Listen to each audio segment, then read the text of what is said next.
I'm starting my Robocop 3 all the time, every time podcast. God, no. You could take that with... Hey, can I be in there too? I like Robocop 3. It's not a good movie. You guys, I know you guys defend it, but Android Ninjas aside, it's a different actor. He's got a fucking jetpack. It's PG-13. It's like somebody watched Max Headroom, and they were like, how do we make Robocop like Max Headroom? And he's all the craze. If we get enough likes and subscribers, we are going to review World's Greatest Dad in Robocop 3. Hey, give me a high five. I will put it this way. If any person comments on the YouTube that is not connected to us, Okay. like if they're a friend who listens to it, fine. But no family members and none of that bullshit. If anybody comments a movie, one of those two movies, whether it's RoboCop 3 or World's Greatest Dad, I will agree to review them. So every time I think of Bobcat, I think of the Robin Williams film he directed. What is it? World's Greatest Dad? Yes. Have you seen that movie? Yes, that movie. Oh, isn't that where he like kills himself too? No, his son. No, his son dies doing autoerotic asphyxiation. Yeah, and then he died after that. And he died like let's stick to the movie. Let's stick to the movie for a second. The plot of that movie is his son dies doing autoerotic asphyxiation. Porn.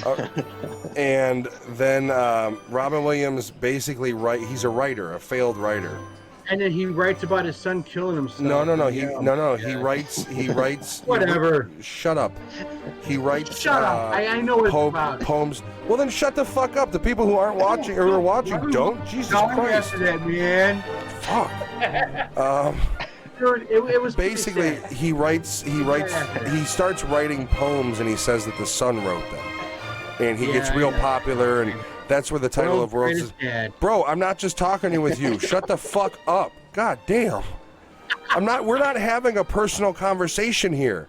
We're recording this. Shut up. You know what though? Fucking I live Christ. this moment with you. That's why I'm fucking with you. Oh God. I'm trying to explain the movie. Yeah, I get it. I'm the only one here. I live this moment with you. I remember it.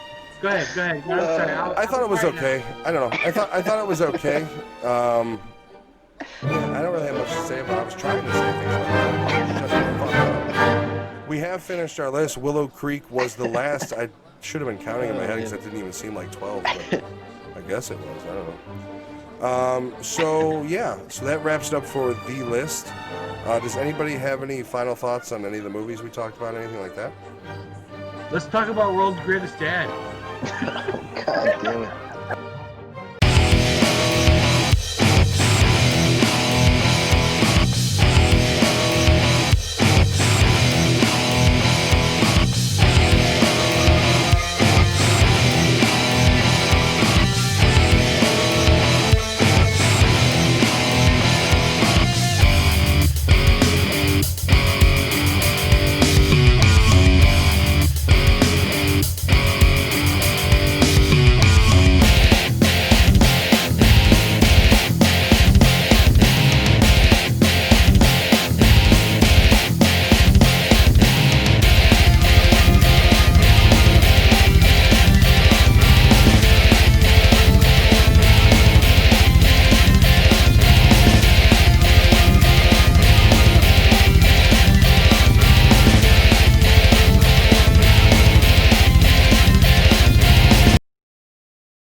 Hello, everybody.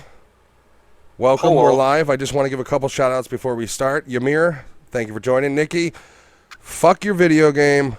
Watch the podcast. Lewis, please take it away.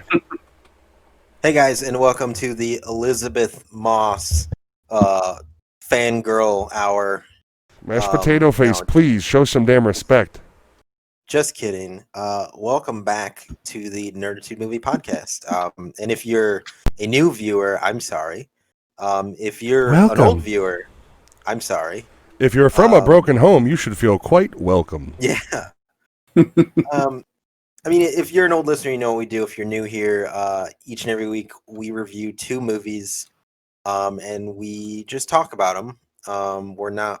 We are a professional podcast. We, however, are terrible reviewers. I mean, to be fair, the deep dive into Running Scared was pretty good. Yeah, it was pretty good. Another quick shout out. Giovanni's actually on there too. Giovanni, you're very crass. How's it going, buddy? Yeah, us three have a order of protection against him, but he is a longtime viewer. Sometimes gets too close, which is why he can't go within 120 feet of all three of us. I mean, that was really you guys. I was okay with the touching. You okay there? Repressed memories coming up. Alex is coughing now. All right, I'm good. So this is a movie review podcast, right? Yeah. This is where I would normally say we, quote unquote, picked two movies for you guys, but we didn't pick these movies at all. Where did they come from? Technically, they were picked by the viewers from our last live show. We were discussing it earlier. I don't know how Robocop 3 became a thing. Well, Alex defended it. I said it was garbage, and then it became a rolling joke of like, you guys basically would just threaten me with like, well, yeah, we're gonna review Robocop 3, and then we made it a thing, and then we had one viewer who, big time genius, thank you for joining, enjoy the show. We had one viewer who had to type it into the comments, and then we got discussing, and we kind of figured what would be the best thing to do to wrap up the month of November to review movies that, frankly, I don't ever want to watch again. Didn't want to watch this round. That's it. Can the title of this episode be "You Asked for This"? You want a fresh one? Rob does ask, why does Alex look like an announcer at the Super Bowl? He kind of digs it, though. So that you can find Alex OnlyFans / Alex from Nerdattude. No, he'll be in his dapper outfits online for you ladies later tonight. Real quick, thank you, Big Time, for joining. Big Time, nice to see you. You know what though? Like, I know that's a reference to a band or something, right? Which one? Big Time Genius? No, that's Big Time. No, that's his drug dealer. So Big Time. You know what? I'm not even joking. I remember his theme song, and like that's what plays in my head when I see the words "Big Time" together. That's exactly what you're it's supposed the to think. Big time. Yeah, forever burned into my fucking. Anyways, You did say Rob was watching, guys. If you like our logo, any of the artwork you see, that, yeah, his stuff is fucking awesome. He made us look way better than we look in person. So yeah, Rob, thank you so much. Yes, thank you. Yes, thank you. And with that, so we did mention one of the movies we're talking about. That's RoboCop 3. The other movie is World's Greatest Dad, which is also just a shitty movie. Okay, so this is where I think Alex and I are a little bit together, and Lewis is a full-on hates both. I watched World's Greatest Dad, and I didn't even dislike it all that much, to be honest with you. I kind of liked the movie. Yeah, I think it was just the roles that the people were playing. Certain people kind of pissed you off at the beginning. With punchable faces.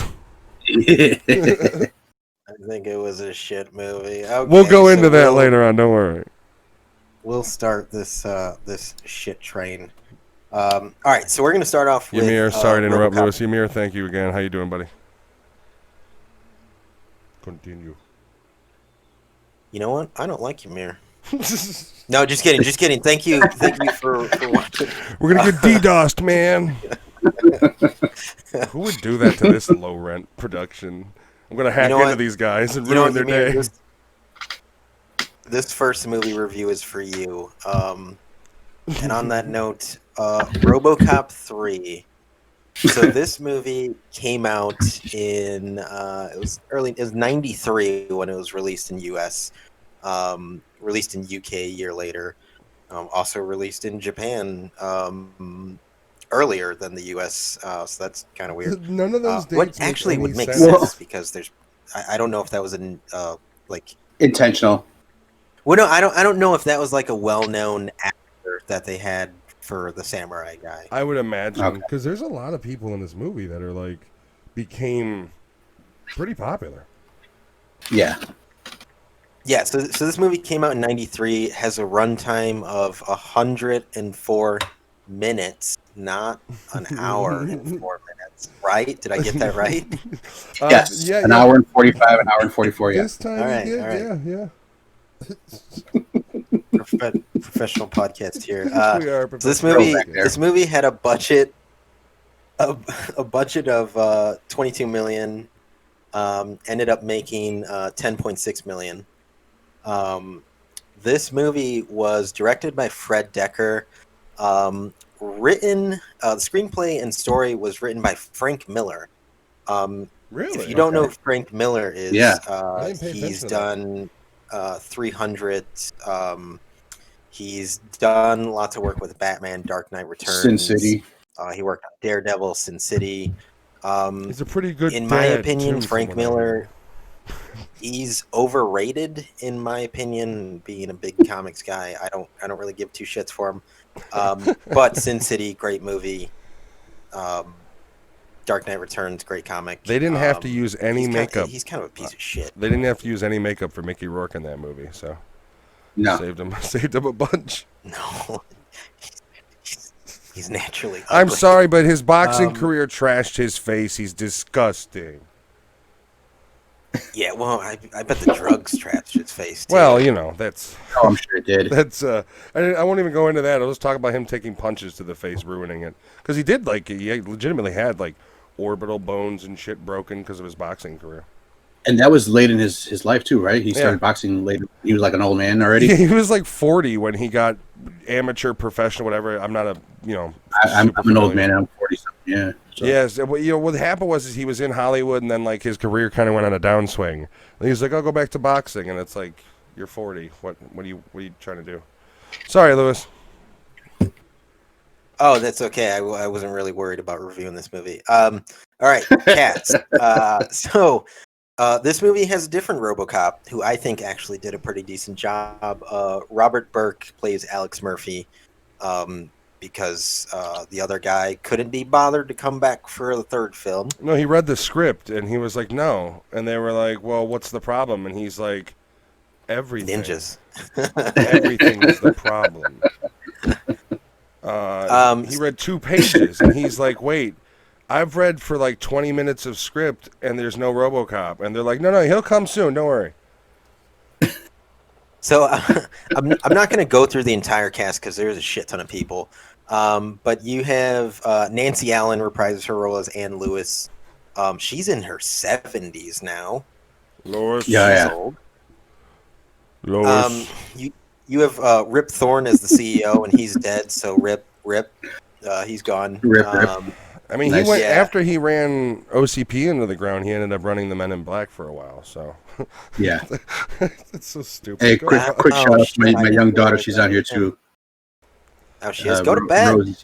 Rose, you Go probably back. shouldn't be watching this, but thank you. No, she shouldn't be watching the next one. This one's fine. Okay, yeah, this is the PG-13 review. Yes, this one's fine. So you got John Castle as Paul McDeggart. You also have, oh God, what's his face? Bradley Whitford, who plays a womanizing, just piece of shit. So, okay, in this so I have movie. some big problems with his whole character arc, but we'll get into that. So you, you have Carol Christine, who goes by CCH Pounder.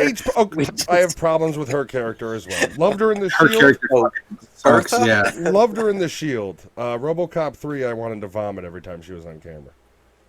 Oh, I can't wait to talk about her death scene. Yes, that's exactly what I want to talk about. fantastic acting. Nothing about the riot scene either. Jeff Garlin is surprisingly in this Yes, movie. as the pizza guy. Yeah, I saw that and I was like, holy shit, it's Jeff Garlin. Stephen Root is in this movie as Kuntz. Bill Dotrey. Fucking King of the Hill. Office Space, Milton, burn this place down. Yeah, jump to conclusions. Yes. No, Which I made a mistake of. I made a mistake of calling him out last week for one of the characters we were reviewing. he did a stint on True Blood and he was pretty good in it. Yeah.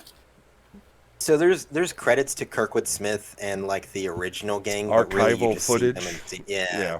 So they're not really in the movie.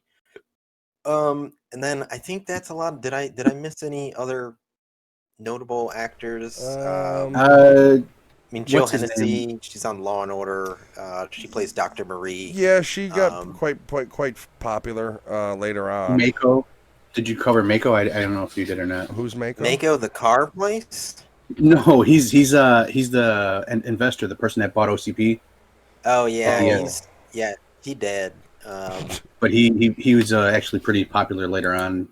Who played the samurai guy? I didn't even look up his name because most of his role was like puppetry. So I was like, I don't really need to know who he is. I love his facial expressions, so I hope you got a caption of something in there. Fucking haunts my nightmare. Dude, when he gets hit in the head and or when he redoes his jaw, I do really feel the makeup and costume designers of this movie should have gotten a lot more credit because that they did pretty well. It was just everything else went right down the shit tube. I think it mostly. Go ahead. Oh, sorry, go ahead. Oh, I was going to say, this was. We are a professional podcast. You know me. You, me. You. No, I was going to say, this was also published by Orion Pictures, which, again, did go out of... they went bankrupt. They did come back, though, so they technically are back. I think they're just owned by MGM now. So we got the cast out of the way. Do you guys just want to jump into how delightful this movie was? Yeah, real quick, big time. Sure. Thank you for plugging us on your Twitter page. More exposure is always fun. Go on, Lewis, or whoever wants to go first. I love being plugged. I'll go first. So, what I remember of this movie, I was telling Matt off the air, I recall liking this movie as a kid, and I think it was that I had the toys with the jetpack, which when we get to the jetpack, the money shot scene, oh my god, I have a lot to say. We could do a better shot now with our phones and some G.I. Joes. Yeah. Oh, the CGI in that scene is kind of shitty, but yeah. I know what you're getting at though, as far as the jetpack. I'm trying to articulate my thoughts, and they really come down to this movie fucking sucks. The acting sucks. The CGI sucks. Yeah, I mean, it's cheesy in the wrong ways. Like, movies can be cheesy in good ways. Like Lewis and I were all horror fans. We were talking about Waxwork off air. Like, movie's cheesy as hell, but like in the right ways. Yeah, but this movie did get a video game too. It was popular. I mean, video games for me, if it had Robocop, it had to basically be Robocop versus Terminator, or it was nothing. Because that was like the best Robocop game ever made. Like, being a huge Terminator, even Ymir just mentioned it. He wants to see a Robocop versus. That was on Sega and SNES, I believe. Really? That was the best Robocop game ever made. Fight me if you disagree. By the way, Big Time said he got the KY for you, Lewis. Yeah, for the man who likes to be plugged. Actually, no, we don't use KY. We don't brand plug on this channel. KY, I'm all natural, baby. Safeway lubricating gel, right? That's what... I'm talking slip and slide, but with the water turned off. I guess my kids shouldn't be watching this shit right now. Nope. Turkey grease. What are you going to do with all that turkey grease? Create a slip and slide. By the way, Big Time is a very big Terminator fan, so...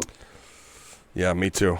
We will eventually... I don't know if we were talking about possibly January, but I don't know, but we will be doing an Arnold Schwarzenegger month.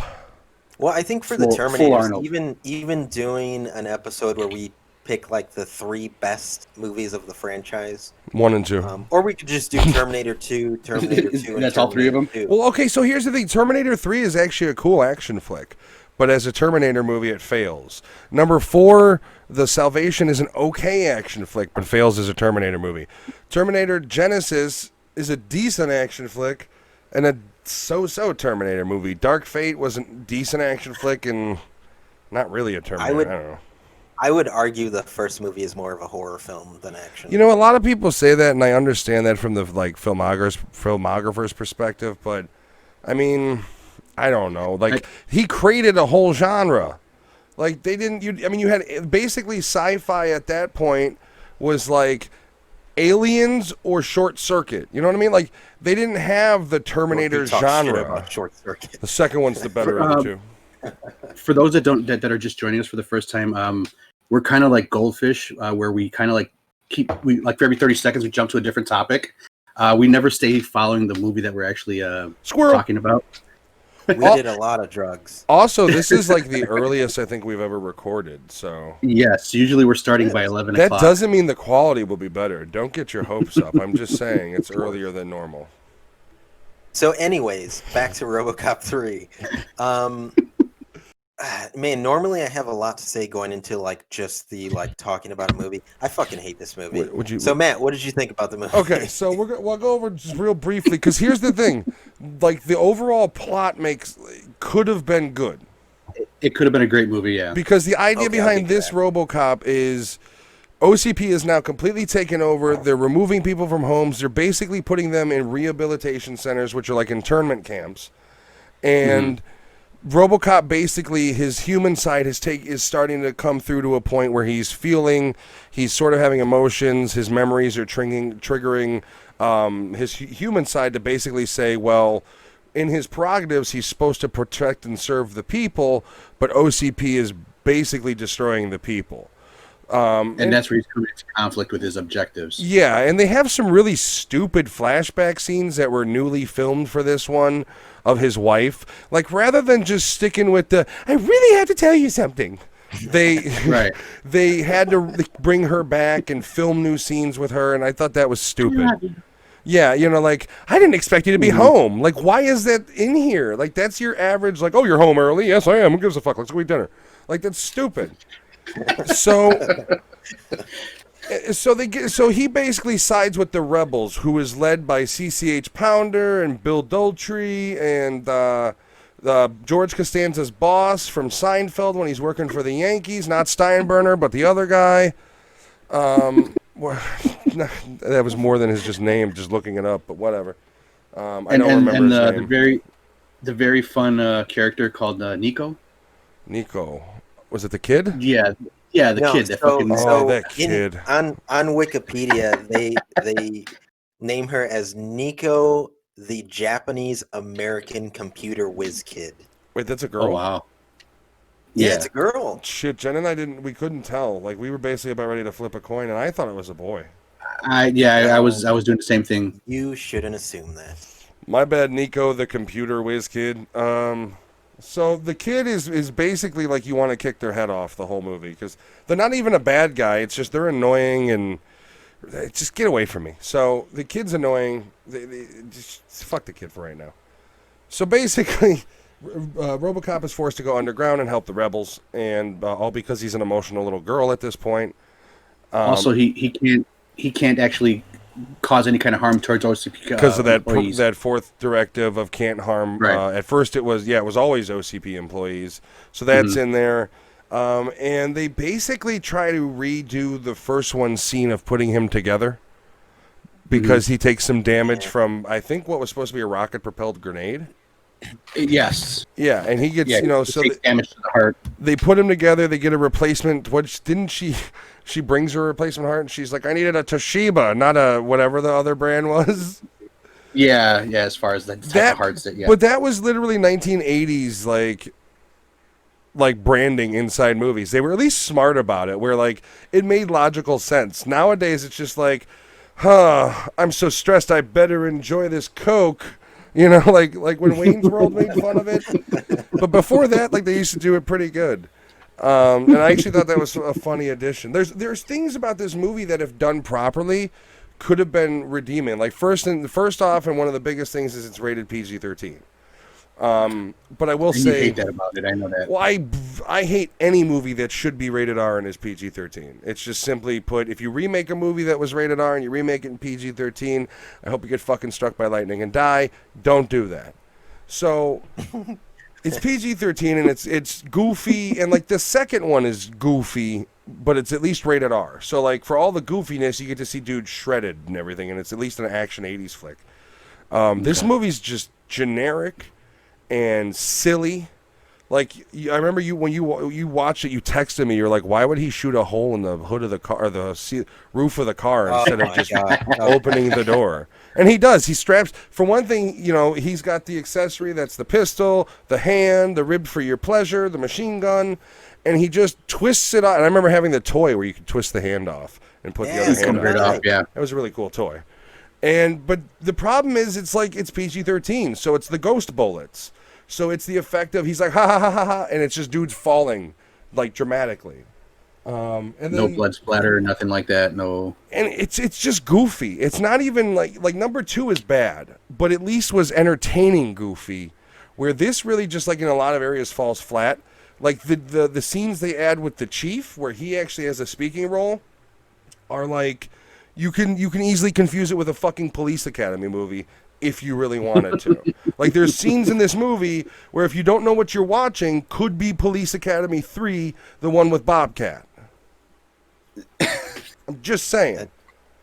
The one where they riot, you couldn't. If you went into the room and you saw it on TV, and you came back out and you saw a scene from the Police Academy movie, you'd be like, same fucking movie, what is this? He comes in as the typical 80s comedy police captain where he's screaming and yelling. Ah! Yeah. Yeah, there was also like a reference to that in like one of the Last Action Hero. I was gonna say Last Action Hero does it best when the steam's coming out of his ears and the glass shatters. Yeah, they do that trope best. So I mean, that's the problem. Is that's basically the story. Now there is a side story of OCP. Now I do actually like this element of the movie, to where OCP is basically shutting down, and it's like the Titanic is sinking and everything's all disheveled. I thought that was pretty outside investors. Yeah, so that's how it was. A Japanese corporation, right? Mm-hmm. Basically, a much more evil, more rich OCP from Japan is going to basically buy them out because they're going under. And they send an assassin to take care of Robocop because now he's working with the rebels, and we can't have Robocop helping rebels. People who just want to live in their homes and not be sent to internment camps. Those are the rebels, by the way. So the only thing the rehab agents that Paul McTaggart leads, are they supposed to be like is this supposed to be like almost like the Nazis? Is that that's what they were trying to do? They were trying They were trying to basically make it seem like, how the Nazis invaded and they, put everybody in camps. But the problem is, it's like Nazis didn't have contracts with the local fucking policing community. They just took over. There wasn't like removing people from their homes with eviction notices. It was slaughtering them in the streets. Like they weren't a part of the police. They weren't a part of the police force. They were part of the OCP that owns the police force. Yeah, and that's the other thing is it's like I think there were two different factions. They also, I think, might have filmed this movie partially in Detroit because there were some scenes where I'm watching it where I'm like, that looks like Detroit. Pretty shitty. Yeah, that underpass looked like Detroit. I'm trying to see. I didn't find too much information on this, but like my problem with this movie starts literally with the beginning. That takes kind of long to actually start the movie up. No, not kind of long. It is 21 minutes and 43 seconds before the title character enters the movie.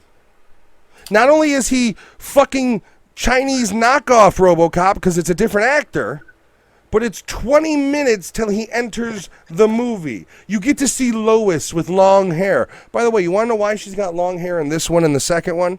Because before she did Robocop 1, the actress who plays Lois was like a teen heartthrob, long hair, beauty, blah, blah, blah. Paul Verhoeven told her, shave that shit off or cut that shit off. I want you to be as disassociated as possible with your previous roles to make it seem like you're actually a police officer. So then she's like, well, this is, I read the script of this movie. This is a shit heap. I'm growing my hair, so hopefully I can get a role as a hot person in another fucking 80s teen swimsuit movie or something. Like, that's why she was like, I don't give a fuck what you tell me to look like. This is a terrible movie. And at that time, she was how old? She was about 30. She had to be at least in her 30s, yeah. And God, there's so much to talk about her and RoboCop's soap opera scene in a little bit here. This fucking movie. So basically, RoboCop in this scene where RoboCop basically joins the rebels when he takes the damage, Lois, unfortunately, is hit with about 7 rounds from machine guns shot by the OCP people. Because, of course, RoboCop's standing there like, can't do nothing, and they're lighting her up in front of him because of his, prime directives.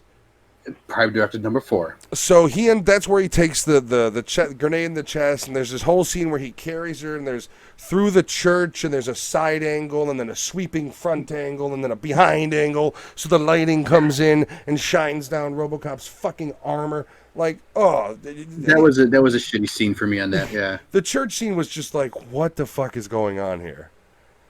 Like, what movie are we making? Well, before that, he says that he doesn't have many friends, and that was his friend. So he's it was kind of like him having like this real big mourning scene to it. But the way they did it in a church and as they were picking, I could have done without. So it could have been like outside in the fucking. Here's the biggest problem with the scene, though. Before that scene where she gets lit up, there's literally some ass. This scene is just in the movie to justify her getting shot to death. Who goes, "Hey Lois, you want your vest?" And she goes, "No, I'm off duty." And my wife and I both go, "Why would that happen? Like, why is that in the movie? Like, why does this is obviously foreshadowing?"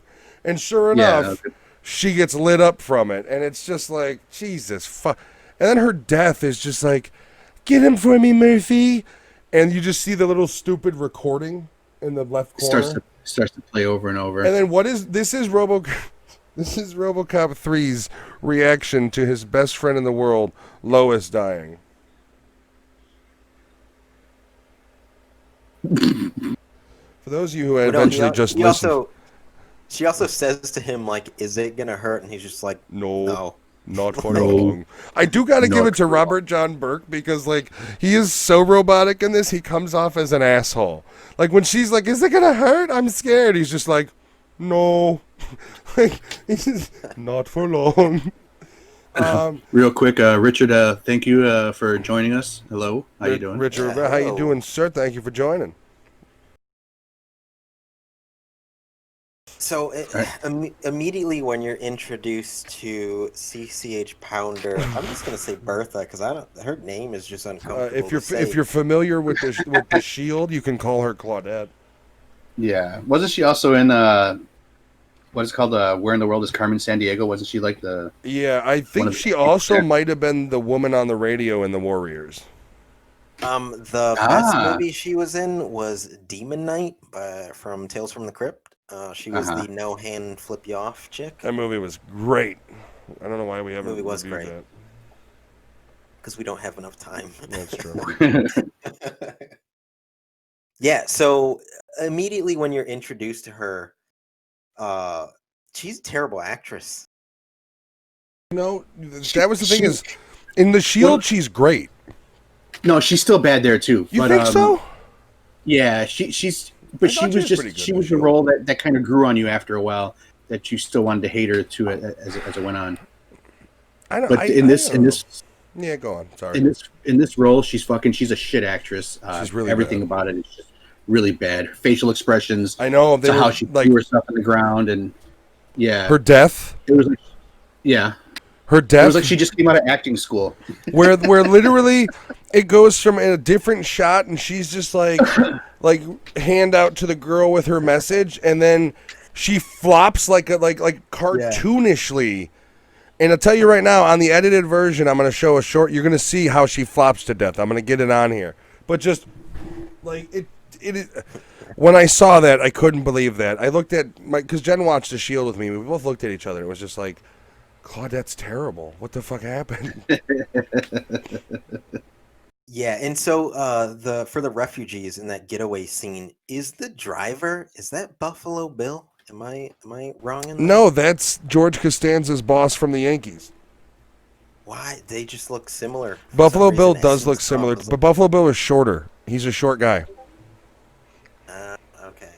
Well, Well, that was the one good thing I had about this movie, and now it's not fucking true. The only thing that can make this movie more early 90s and more cheesy is if OJ was in it somehow. I'm just saying, if OJ was in it...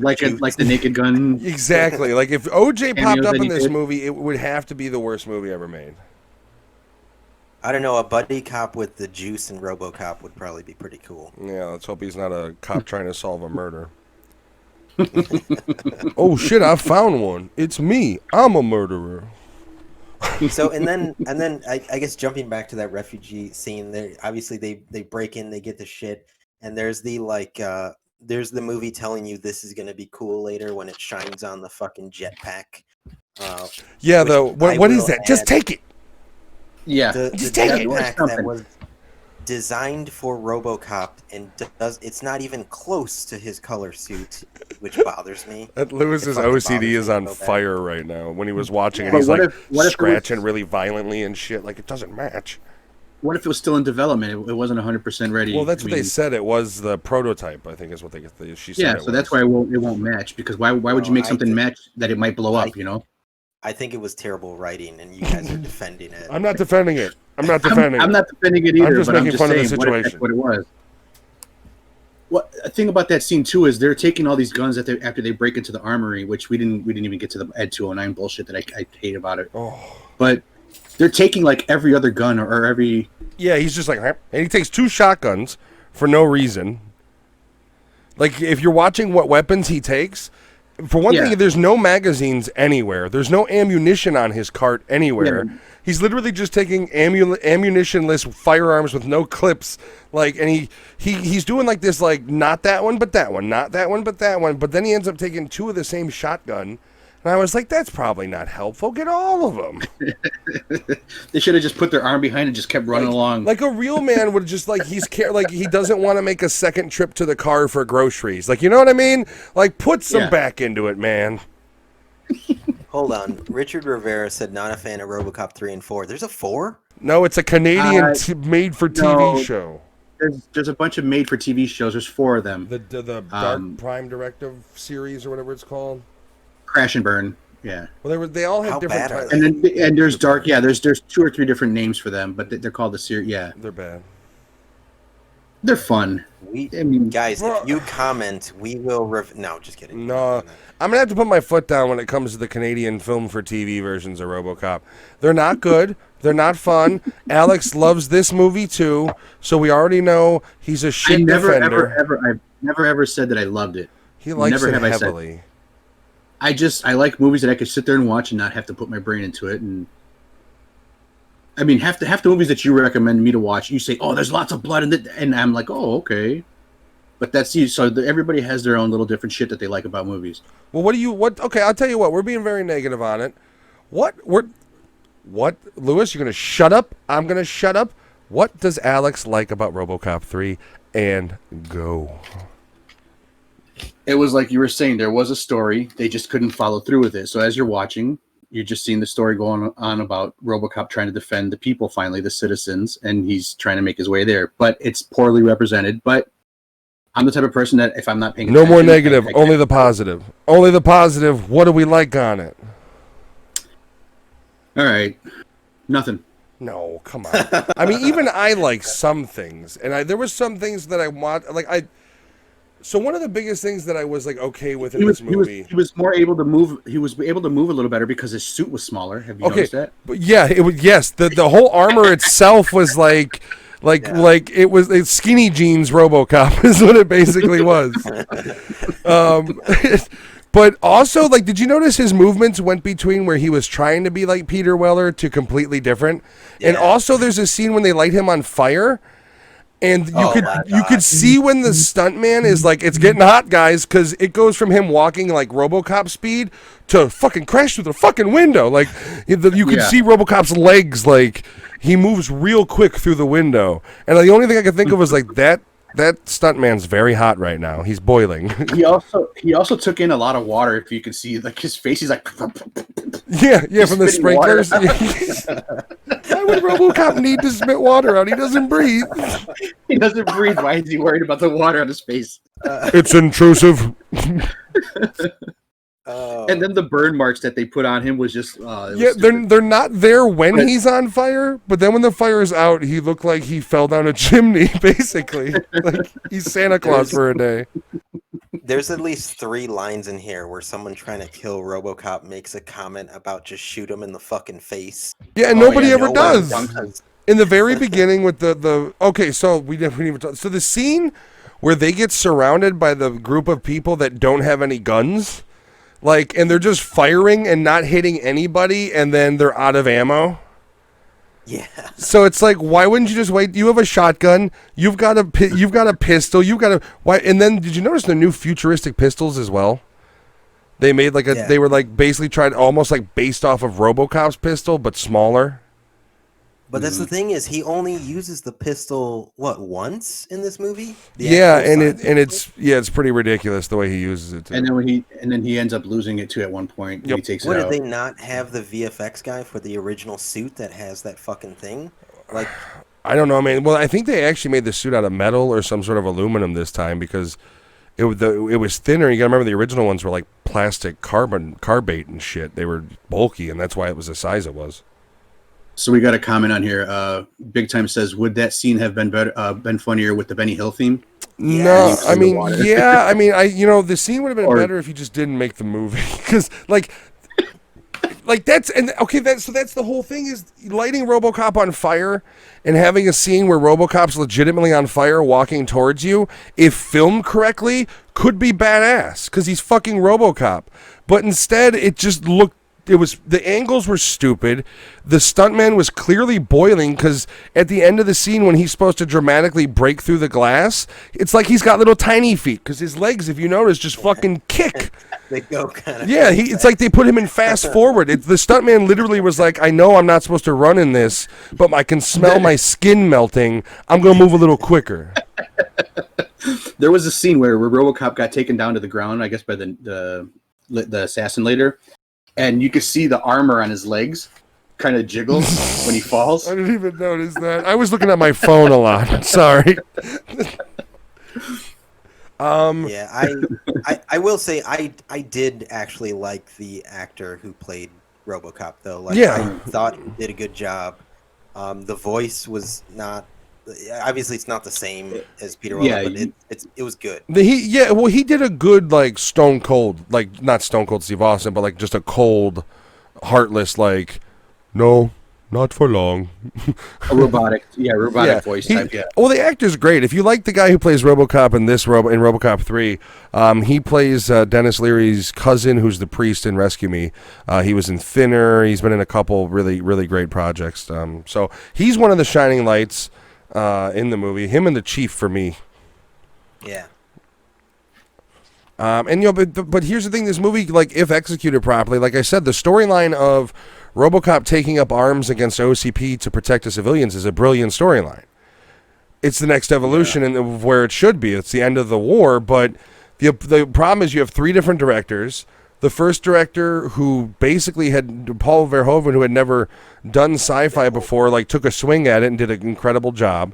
The guy who came in for the second movie basically was just a huge Skate or Die fan and made a RoboCop movie around that fucking NES game. And then the third guy came in and I feel like there must have been a struggle between the director and the studio. Because you could see where certain scenes of the movie have that original RoboCop tone, and then it just goes off the goofy ramp. So back to what's another thing that you did like about it, Alex? Yeah, so we can destroy it. You're just making me go through my stuff now. Because I'm not gonna lie, I very much watched the movie with a negative eyes because I knew I didn't like the movie when I was younger. So there could be certain things that I haven't thought about simply because when I did watch it, I was I watched the trailer the night before I watched the movie, and my wrists were almost sliced. I was I can't do this, guys. Here's the thing, though. You keep painting me as the person that really loved this movie. I never said that I loved the movie. I said it's an entertaining movie. It's just something to watch as you're going through. It is fair to say you're the movie's only defender in the group. That is fair to say? Yeah. I guess. I will say there are some cool scenes in this movie and a lot of scenes that could have been cool. I watched Jason X today because I love me my. I do like that movie, but it's rough. It's rough nowadays. But I watched it and I was thinking like this movie looks like shit. It's a Jason movie. It's a horror movie. I love it, but like for what it had to work with, and it looked like shit. It did a lot more productive things than a movie like this. It also had it had Hodder too, right? Yeah, that was Hodder. Yeah. You got to realize too that RoboCop became RoboCop sold toys like crazy. Yeah, but thanks to that's why it's PG-13, which is a big issue. But I guess my biggest problem with the sequels is they turn RoboCop into a fucking joke. Like the first movie, he's a robot humanoid that will murder you if you break the law. Like, don't fuck with RoboCop. And then between them disassembling him in the second one and giving him those goofy-ass lines where the kids are breaking up the electronics store and he's giving them nutrition value lecture, about eating an apple a day. It's like you turn the character into a joke and then you go into number 3 and you try to get the character back to where it was and then you turn everything else in the movie into a joke. And that's the problem is it's like... When one line corrects, the other line is way over here. The tonal imbalance in the sequels is just ridiculous. That's the problem about having different directors in every movie and not keeping shit the same. Well, some could argue that's why the new Star Wars movies kind of ended up the way they did, because rather than having one consistent, they did like the original trilogy and we're like, no, you take care of this one, buddy. I'm going to go take a break. Guys, I do see in the comments, Big Time does say, name one good thing about an otherwise bad movie named Jason X. Easy, the liquid nitrogen face smash scene. That is a great scene, although the scene where he punches the android's head off, and also when he's in the simulation and he smashes the two sluts the camping scene where he kills the two girls, being a throwback to an earlier Jason movie, best kill I think he's ever done. Oh, yeah. Also, Kane Hodder is just fucking awesome. Not if you watch his documentary. He's like such a nice guy. He is such a nice guy. You watch it and you're like, this isn't Jason. I can go have brunch with this guy. Richard said another good thing that you could say about it is that the movie finally ended. That is the best thing. That is the best thing about this movie. So even I think towards what you were saying about Jason X. Okay. so my problem, my fucking problem with this movie, even is the beginning. You get like 20 minutes in, you finally see RoboCop, and the title card starts to scroll across the screen, and it starts with a 3 in the center. So here's 3. And then the word RoboCop starts to cover the 3. So it just says RoboCop, and you can't see the 3. like that guy had one fucking job. Yeah. Kind of fit that one in there. Well, and then the other thing is you watch this movie, and the scenes where they're in, like, the abandoned mills and warehouses and shit, when I see those, like, I recognize they're trying to, like, deliver close to the first one, but it all just feels like so hollow. Like even when they do the cameo to the I'll buy that for $1, and it's just a stupid cameo. Like it was also the placement of where it happened. It happened in the beginning. Where before you even see RoboCop crash to the house. Yeah, exactly. And then I like as a kid, anytime you hear like the burn, burn, burn, burn, and you heard the song, it was like, ooh, RoboCop, where can I find him? And then I'm watching it last night, and I'm like, I fucking hate this song. This is a shitty movie. Like, I was just like, I regressed to 10-year-old angry Matt that rented a movie at Blockbuster and it ended up being bad. Like, I was just like, fucking this stupid movie. Like, I was just so defeated. I will say, I do appreciate that this movie continues with the fake commercials and the news broadcast. The 3 minute what do they call it? The 3 minute news. Oh, shit, I can't remember what it's called. I actually like how they go into at the end of the movie or towards the end of the movie when the broadcaster lady is basically like, you don't believe this shit, do you? When they got a warrant out for RoboCop that he's a murderer, he killed Lois. They say, I like that how like even the whole movie in this I don't know if it was intentional or not, but the whole movie is set up to destroy the franchise. Every staple of the franchise is killed. I mean, RoboCop's a different actor. Lois is dead. rated PG-13. Then even the goddamn news team splits up in the fucking movie. Like this whole movie was like the director's like, yeah, we're gonna make sure they never make another RoboCop movie. And then somebody must not have watched the third one. It was like, let's do a reboot. Yeah. And it worked because this movie bombed hard. It should have. It sucks. God. The amount of future star power that you technically do have, and whether you like CCH Pounder or not, this is how TV shows became what they are today. Sopranos, The Shield. Those are the first two. So she's part of that revolution, unfortunately, because her death scene in this movie makes me wish it would have been a different actress in The Shield the whole time, because she is just fucking terrible in this movie. Yeah. Even the interaction at the beginning with Ed 209, when and it also gets with that whole group of actors that did that whole scene where they come across Ed 209 and he's just there as the protection for the armory. What was the thing that the kid made it say? I'm a something puppy. I'm loyal as a puppy. Yeah, loyal. Then it goes loyal as a puppy. Which I will be loyal as a puppy. Which if the movie itself wasn't so shit, I could have given that a that's cute. But because the rest of the movie, it's because that's wrapped up in such a ludicrous scene before it, it's just like, you look at it, you despise it rather than like, oh, that's kind of cute, which is the reaction you're supposed to have. And she hacks it with her computer from school and shit. Seriously, Mini John Connor comes out here and is ready to rob a fucking ATM with her calculus computer, which realistically even now had probably less power than your average calculator nowadays. And she's able to hack into the Ed 209s, and she was able to hack it wirelessly into the later on Android. Yeah, the kid's so smart. She can hack into whatever she wants to, but almost gets hit by a car when Claudette's not, or when Lois isn't paying attention. Stupid kid! You're a cop. You're a fucking cop, and you're gonna almost run over a child, and it's the child's fault. Like that, fuck the strike, because cops like Lois who don't wear their vests and almost hit children is why Detroit was in the dirt.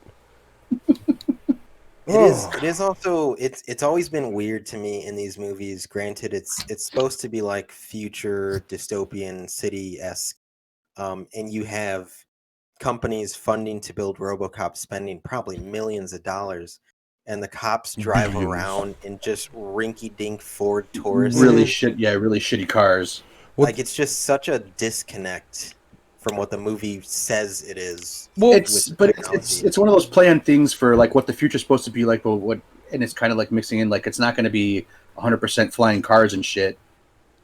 I don't know how to say that. Yeah, but that's the other thing is like because this movie was made in the late 80s, like even in the future, every beat to shit up car is like a Buick or a GM model car. Like they're all old 1980s beat up cars. So it's like even though this is the future, it's still the same quality of shit car you see on the road that you would in real time in 1993. Like, but the first one had that problem too, though. They had like the SRX whatever model, but then every other car was the same cars that were on the street normally. Like, so that's a running theme in the RoboCop movies of them not keeping continuity. Crash Test Dummy says, "Wish I could hear this. Sorry, buddy, you're at work. You're gonna miss a special surprise coming up in the next segment, so I do apologize for that." Like I said, he can play that on his TVs at work, man. Yeah, I mean, if you value your job, I wouldn't do it. But if you don't care, go right ahead. So are we going to keep talking about this, or do you want to get to the end and talk about? Well, okay. So there's a scene that and stuff. There's one. Okay, before that, there's one scene that comes to mind. It is towards the end, actually, when he goes in to the OCP staging facility in the police headquarters, and he's like, "You might want to call a fire department." Which to give this movie credit, if rated R, if it had a competent director, could have been a really cool scene of him going in and wiping out every motherfucker in the room. Instead, it's a shitty flamethrower, and he shoots a couple dudes, but once again, the phantom bullets, where they just kind of fall backwards because it's PG-13, it was a shit scene. It looked like he wasn't mortally wounding anybody either. He was just taking them down. Yeah, it's American Ninja, where nobody ever has blood come out of them. They're shot 15 times. Or sliced with the sword. I watched No Holds Barred last night. That was a mistake. Anyways, I do I'm see expecting comments from Big Time soon about that. He's leaving. Big Time did say, he did have to take off. But yeah, thank you for watching, man. Thanks for checking us out. Yeah, check us out anytime. All right, so Alex, you go ahead and let us know about the ending, or close to it. So there's some things that lead up to that. So he goes to there, and all this shit happens with rehab, and they kind of like take it a little to heart, and they go out and they try to find people to take over, or actually they go to OCP themselves, the police officers, and they try to deputize them to be part of rehab now. Well, no, they don't. And that's the thing, is they don't try. He just tells them, "Give me 50 of your men," and it's like, what the hell? Like, how is this allowed? The reason why I say try is because after what happens when he tells them, best part of the movie, really. They all pretty much say, "Oh, if this is what you're going to do, if you're going to go against him, we're not a part of this, because we're not people that evict people. We're here to serve and protect." Yeah. And the captain starts by dropping his badge, and then one by one, everybody else starts doing it. Which finally, plastic badges. Yeah. So you remember in law, that's the reason why by law. In Jingle All the Way, when he's got the fake badge in the toy store, that's the same quality this movie had as their real badges. Yeah, but that's done by because of law, lawful reasons. They can't have badges and shit that represent any police force. I did like that part though, how they basically. Then he goes into the streets and talks, and he deputizes everyone, and like I'm just kind of looking around though, like, are you sure you want all these guys? Like, on your side? Like, before that, rehab deputizes fucking the splatter punks. Yeah. So you got this fucking crusty mouth guy. He's like, hey, you. He's like, come here, and he like deputizes. I don't understand why everybody thought like the radical gangs of the future were gonna be British inspired punks. Like, how did that become fucking popular, where everyone thought that, like, the British punk wave was going to be the future of terrorism? And they also had their own language. I don't know if you noticed. Well, it's called Cockney, okay? Don't be racist. I couldn't understand. I'm talking about the splatter punks, not the British folk. I'm talking about the splatter punks. Well, then you mean meth mouth, okay? Once again, be sensitive. It's called meth mouth. Nuke neck. I thought it was me like being tired, but I couldn't understand a goddamn word they were saying. I understand the first two in the beginning when they were like talking about shoot him in the face. I was able to follow that conversation. That was the only word I caught, was shoot him in the face. Might have been the only thing I caught too. Then I couldn't catch a lot of it. It went by so fast I couldn't. So I was expecting them to start spraying themselves with silver spray paint. Like Mad Max. What a lovely day! Mad Max. We're going to Baja. Dude, they did that so much better. And when you, I didn't even think about Mad Max. When you watch a movie like this and then you compare it to Mad Max, it's just like, what a pile of poo on the sidewalk this movie is. You're talking about Mad Max, the remake, right? The remake or number 2, because I like Mad Max 1, but I'm one of these people that Mad Max 2, Road Warrior is the best. Like, Mad Max 1 is very subdued, low-budget Australian indie flick. Road Warrior is where the director was allowed to basically be like, oh, I'm going to go in the desert for a month and blow shit up. You guys good with that? And that's what he did. Like, that's when the movies are the best. Man, I think I overdressed today. This heater and my dress is starting to bother me. 1 second. So I will say sweat. the scenes with the samurai. Sorry. The contorted face scenes. Those scenes like creeped me out when I was younger. I don't know about you guys. It's creepy because especially the first one when he realigns his jaw. Once again, whoever did the makeup in this movie actually did a pretty good fucking job. And I like the distress that they put, like when he actually unloads on his face and starts shooting with all the bullets. And I like how they made his face look. Yeah, almost like a broken mirror in a way, like the way it's almost like jigsawed. And it was also the facial expressions that actor did. Like, it's just like He always had a smile on his face. So that brings me to my question. Did they have to make his face distorted because they needed the actor to do multiple roles? And they were just like, well, we got to get somebody into the fucking suit to fight you. You're the main guy. How do we get you? You know, we don't have the technology in 93. It's going to look really fucking bad. So That's they were like, I think the budget in this movie went to his scenes and the jetpack scene, and that's it. Jetpack. We haven't Yeah, even the gotten a jetpack scene with scene. that whole CGI for that was just Well, it was still shitty. I mean, Turbo Man. What Jingle All the Way was made in what 97? Turbo Man. Well, no. Realistically, this is 93 when this releases. I think Jingle All the Way came out in 97, and I find Jingle All the Way's scene where he's flying through the city. 96 where he's flying through the city. That scene is cheesy, and this scene is like 100 times cheesier. And it's 3 years difference. That's the thing. It's only 3 years separates fucking RoboCop 3 from Jingle All the Way scene. That just demonstrates how bad this jetpack scene really is. 3 years separates total garbage to, it was cheesy, but for back then it wasn't bad. Yeah, I guess it wasn't. But yeah, things did progress pretty fast. I mean, every time you buy a phone, it's already a shitty phone, right? Hey, my iPhone 6C is still running great. All right. So what else would the ninjas come in because the Japanese evil company that was going to overtake OCP or go into a merger with them sends the samurai androids to basically protect their stake in the interest of the actual company, right? Solely to kind of take out RoboCop because he's mucking up the works. And actually, when you think about that ninja, he's actually far more advanced than RoboCop. He just uses a sword. That's the only fucking problem. He is the liquid metal to RoboCop's T1000 or whatever, or T whatever it is. I can't remember right now. It was T1000, I believe. T1000 was liquid metal. I think T800 was Schwarzenegger's robot.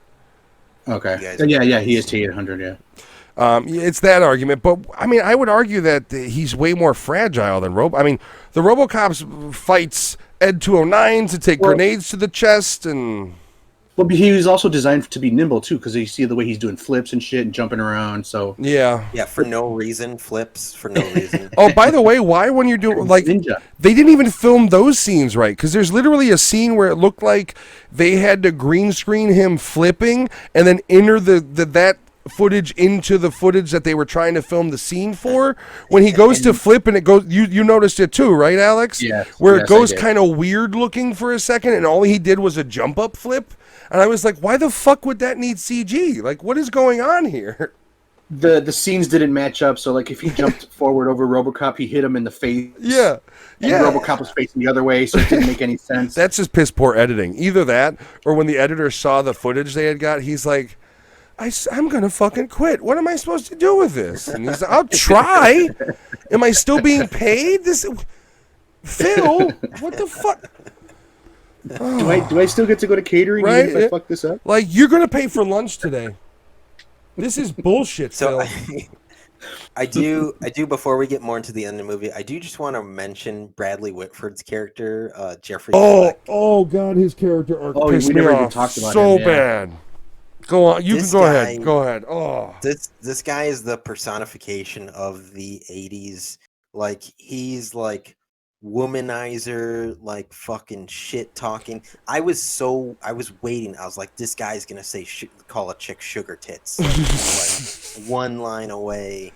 Yeah, I don't know. Like, his character literally does walk around like he's telling the female employees to make him sandwiches. Like, but he's one of those guys who's like really misogynistic, but not like a ladies' man. Like, he's just kind of a nerdy like loser who uses his power in the company to fill his ego.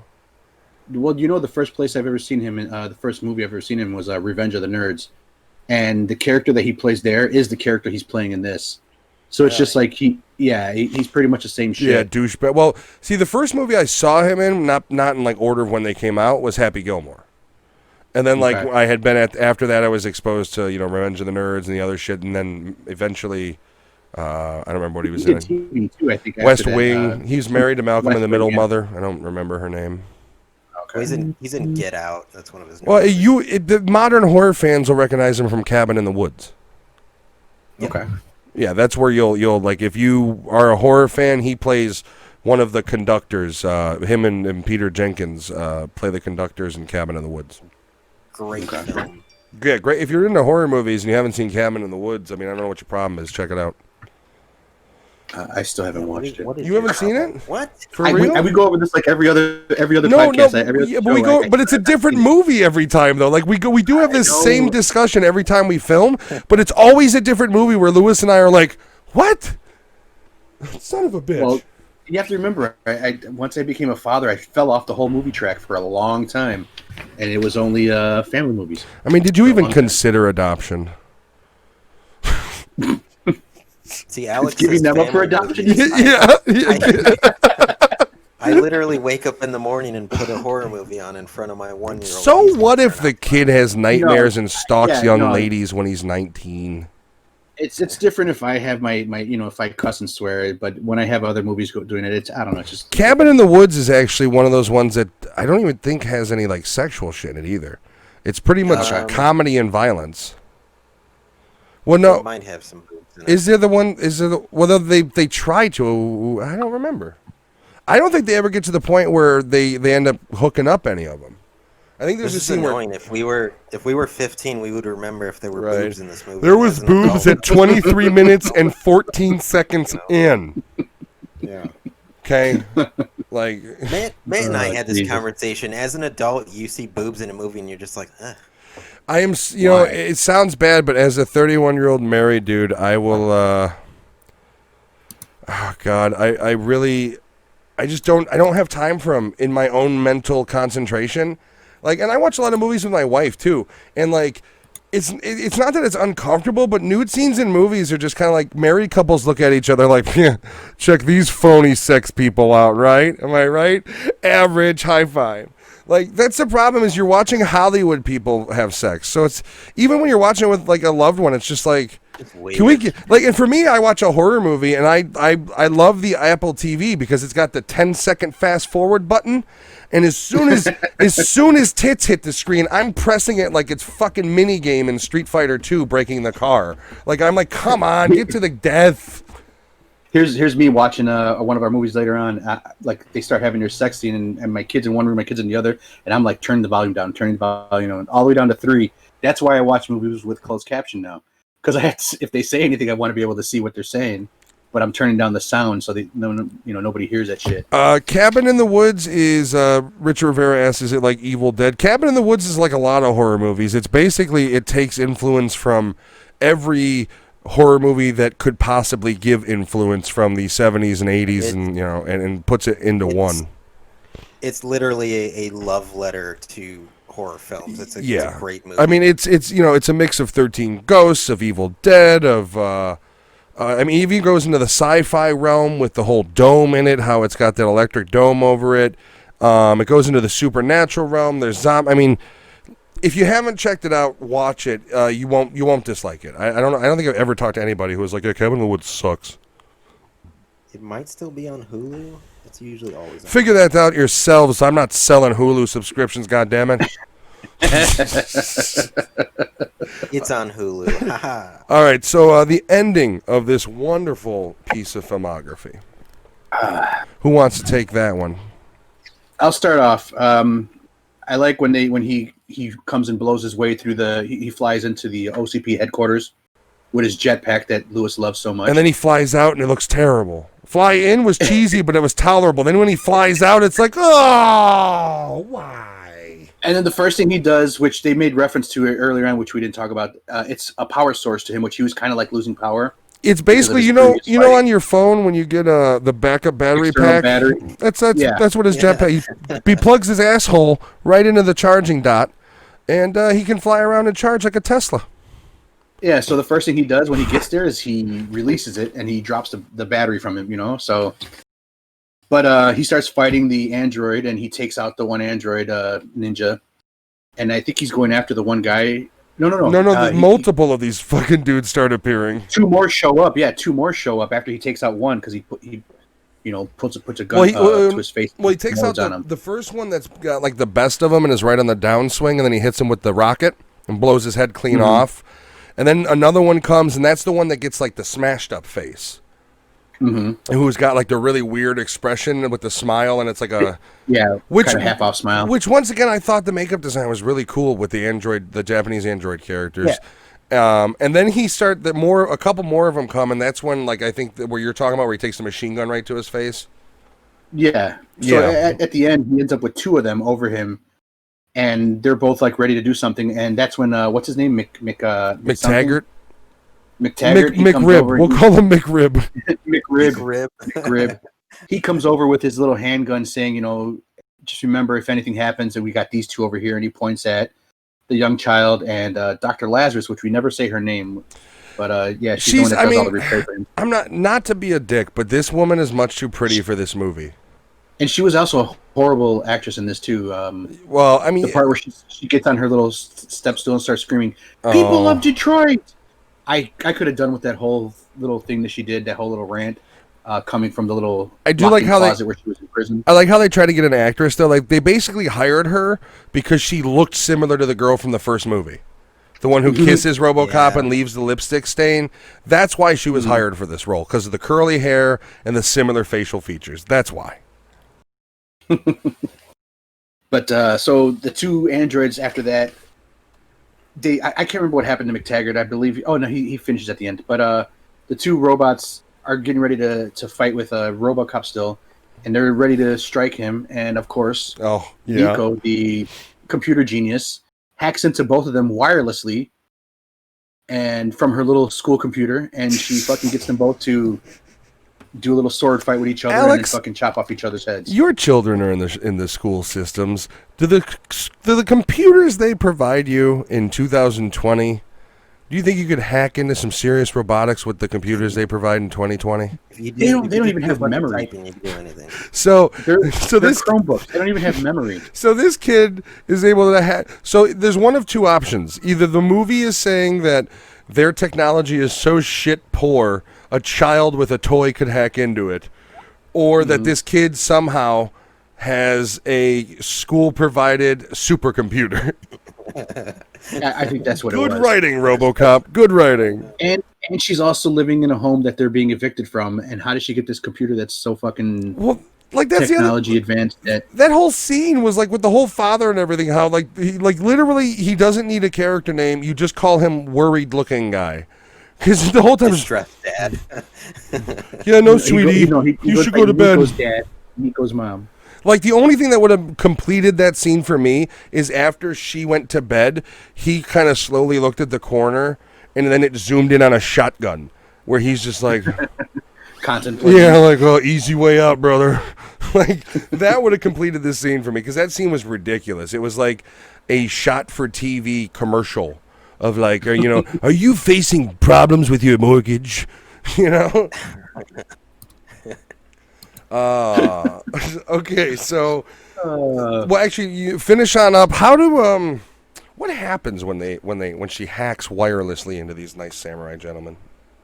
So the two android samurais, they kind of like start fighting each other, and they do the little sword back and forth, and then they end up one chops off one head, and the other one's kind of in mid swing, chops off the other heads, and kaplooey. So the double knockout where they happen to both slice each other's heads off at the perfect angle. Like the Rock'em Sock'em robots fighting. Yeah, I thought that too when it happened. And like, literally there's like 5 of these android ninjas in the movie, and Robocop only kills 3 of them. Like, 2 of them kill each other. It's like, so, like the Ed 209... Are there 5 in total? I think there was 4. 4 or 5. Well, it's the first one he kills, and then he shoots the one in the face and fragments his face, and then 2 more for sure after that. Yeah, so there's. Okay. I think there was 4 altogether. So he and they kills. All look the same. Yeah, he only kills half of them. So, like, remember in the first RoboCop when he fights Ed 209 and he has to go through that brutal fight with him, just to have it to where he comes out of that fight and is being pummeled by police gunfire. And in this one, he lays down for half of the action scene, and 2 of them kill themselves. Yeah. What the fuck? I'd like to find out. I'd like to find out more about the actor that played him, if there was something wrong with him, because, like if he was hurt, like a back hurt or something, or no, something I think it might have been costume design. I think they may have made the costume even more immobile, And there was like it was a lot sleeker, but I think it was just he I don't think he had range. Either that or it was cheaper costume, and if he moved, it would move with him and look cheap. Well, did you also see, speaking of the movement, when he's got the gun in his hand, he's walking, his hand was always out, and he had to walk like that. It may be like a Batman Begins syndrome where they put him in a costume that was just so restrictive that, like, I mean, face it, in Robocop 1, he runs. He does a slight jog and looks pretty badass doing it. In this one, it's like they may have just put him in a fucking coffin the whole movie to where he couldn't move around. Which, you know, that's not his fault. Once again, we've all agreed he's a great actor, but whoever directed this movie is a fucking twat. He was a fanboy, just couldn't follow up with it. Well, like that, yeah. That, like the writers, the screenplay writers were the fanboys, and then the studios and the director came in and shit all over probably what they had was a centrally good idea, and changed it and retooled it, and then it was probably, oh no, now it's got to be PG-13. Because I guarantee you it wasn't always PG-13. I guarantee you Lois, her scene was filmed before they said it was going to be PG-13, because there was blood in that scene. Blood came out of every one of her fucking holes. But every other, there's not one other gunshot wound in the movie except for I think one maybe. But so like I have a feeling they were like filming this movie and then maybe not midway, but a third of the way, a quarter of the way through, the studios we're doing PG-13 so we could sell these fucking toys, and it fucking worked because Lewis and I both had the toy. So they went that route, and I think that was the problem is the writers had an idea and they were like, not going to really work with what we want. We need Robocop to be family friendly, so when mommies and daddies see their kid flying Robocop with a jetpack, they don't shriek in horror. Because, you know, he's murdering SLC Punk every night. Richard said he looked constipated. He did. Well, that was the other thing is, like, whatever they did to, like, pin his, or make his face look like it was pinned back, looked like they gave him Botox nonstop. Yeah, it was like, disturbing. It was really, like, they must have had layers over him that were just covered his natural face completely. Mm-hmm. Maybe it was to try to create the Murphy jawline, because he didn't have the same jawline. So the bomb scene after that. So I totally forgot the end of this movie. In my head, I was like, all right, pick up the bomb. You got robot strength. Throw it outside in the air. But instead he gets the jetpack after Hitler gets stabbed. Doesn't Hitler get stabbed by the chick or whatever? I think he just gets left behind. No. He gets left behind as the building blows up at the end. Yeah. So RoboCop quickly turns around in the. He flips over in the suit that's really hard to move.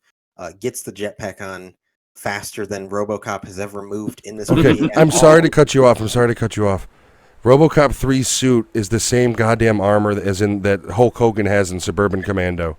Think about it. Remember when he's on his back in Suburban Commando and he can't move and they're like, he's like a turtle. Dude, that was RoboCop. And like how is Suburban Commando better than a high-produced RoboCop movie? Fuck. Because it had Hulk Hogan in it, man. No holds barred, brother. So he now I want to watch Suburban Commando. Actually, it's such a. You know what else is a good? And these are guilty pleasures. I know I review movies for the podcast, and by saying this, I may be discrediting myself. Suburban Commando and Mr. Nanny. I really enjoy those movies. They were movies I watched as a kid. I also really enjoy. I still really enjoy Three Ninjas, the first one. Movies I watched as a kid. No, but it was filmed very much like Mr. Nanny. But he was in like the second or third one or some shit like that, right? Oh god. Oh yeah, he was. He was the bad guy when that was cocaine Hulk Hogan. When he was all thin. That was after he was in WCW and he became the bad guy. When he got off steroids and he actually looked like a 45-year-old man for once. Yeah, no, that movie was terrible. The first one, first Three Ninjas. I'm so glad Big Time's not here anymore. Otherwise, that our chat would have been flooding with He did say he's Big Time did say two things that we didn't mention. First off, he does not like No Holds Barred, so he's on my side. Okay. Secondly, I look like if I trimmed the beard a bit and lost the glasses, the one-man gang from the 1980s of wrestling. 2 problems with that, buddy. Nobody touches the beard. Second problem is I kind of need glasses to not die and, to drive and live. Not to walk into open holes in the ground. Be able to see my beautiful wife, what side of the room she's on. Things like that. I kind of need the glasses. I'm not legally blind, but I can't legally see. No, I'm joking. How much more we got left in this thing? Pretty much nothing. Yeah, he gets on the jetpack. He flies out. The problem I have with this scene is that the bomb goes off. Is that whole fucking building leveled? Dude, okay, so for one thing, why does Detroit look like Mega City 1? Because when you look at the old Judge Dredd comics, Detroit is basically modeled after Mega City 1 from the comics.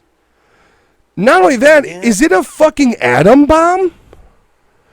Nuclear explosions are hundreds of people dead. Nuclear explosions like that are really the only, or atom bombs are the only ones that do the white flash that they for some reason added into this movie. And then the whole city should have been leveled if we believed the way it looked.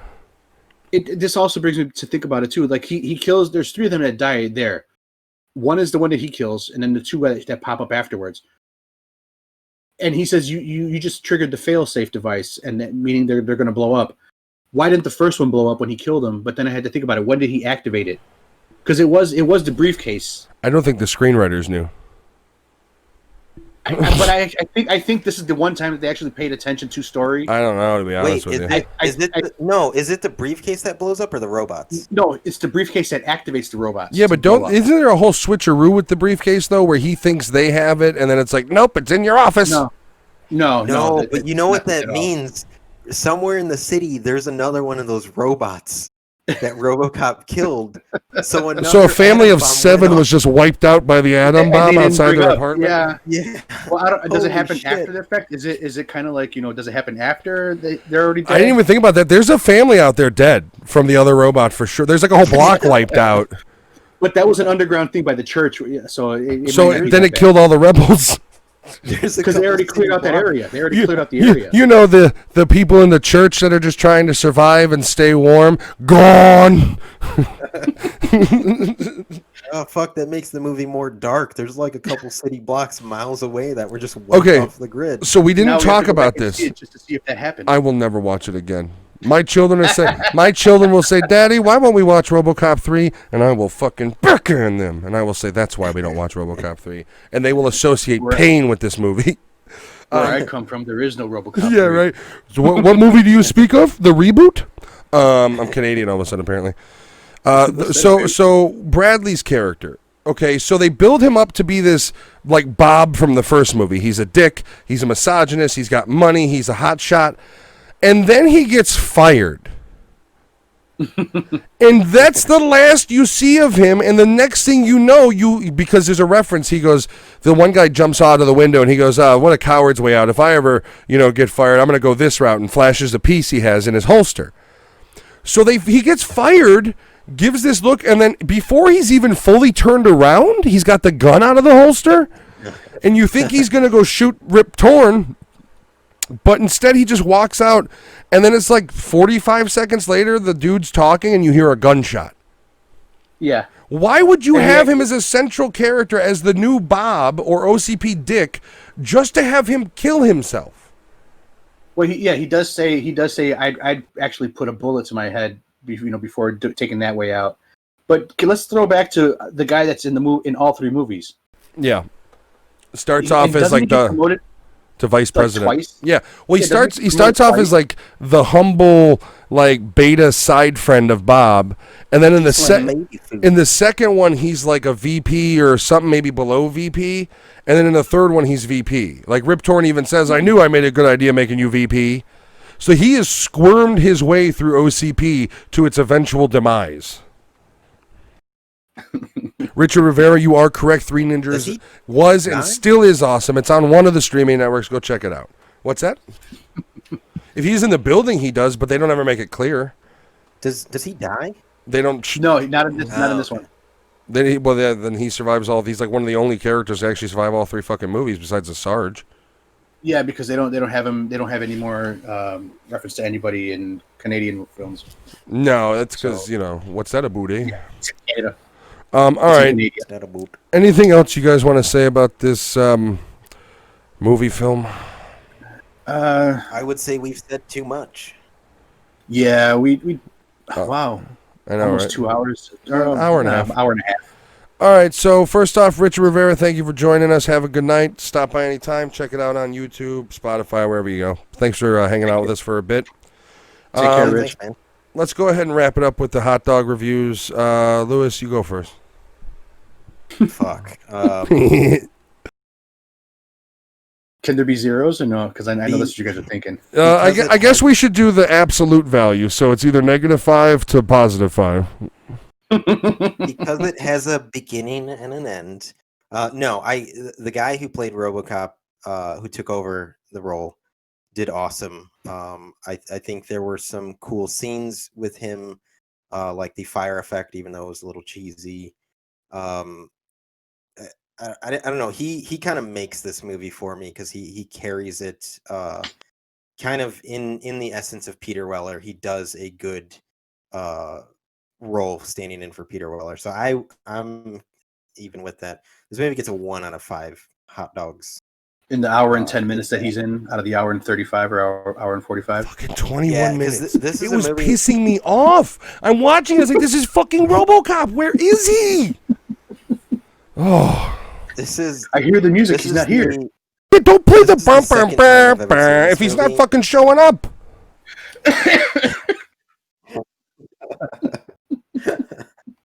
I don't think I'm ever gonna watch this movie again.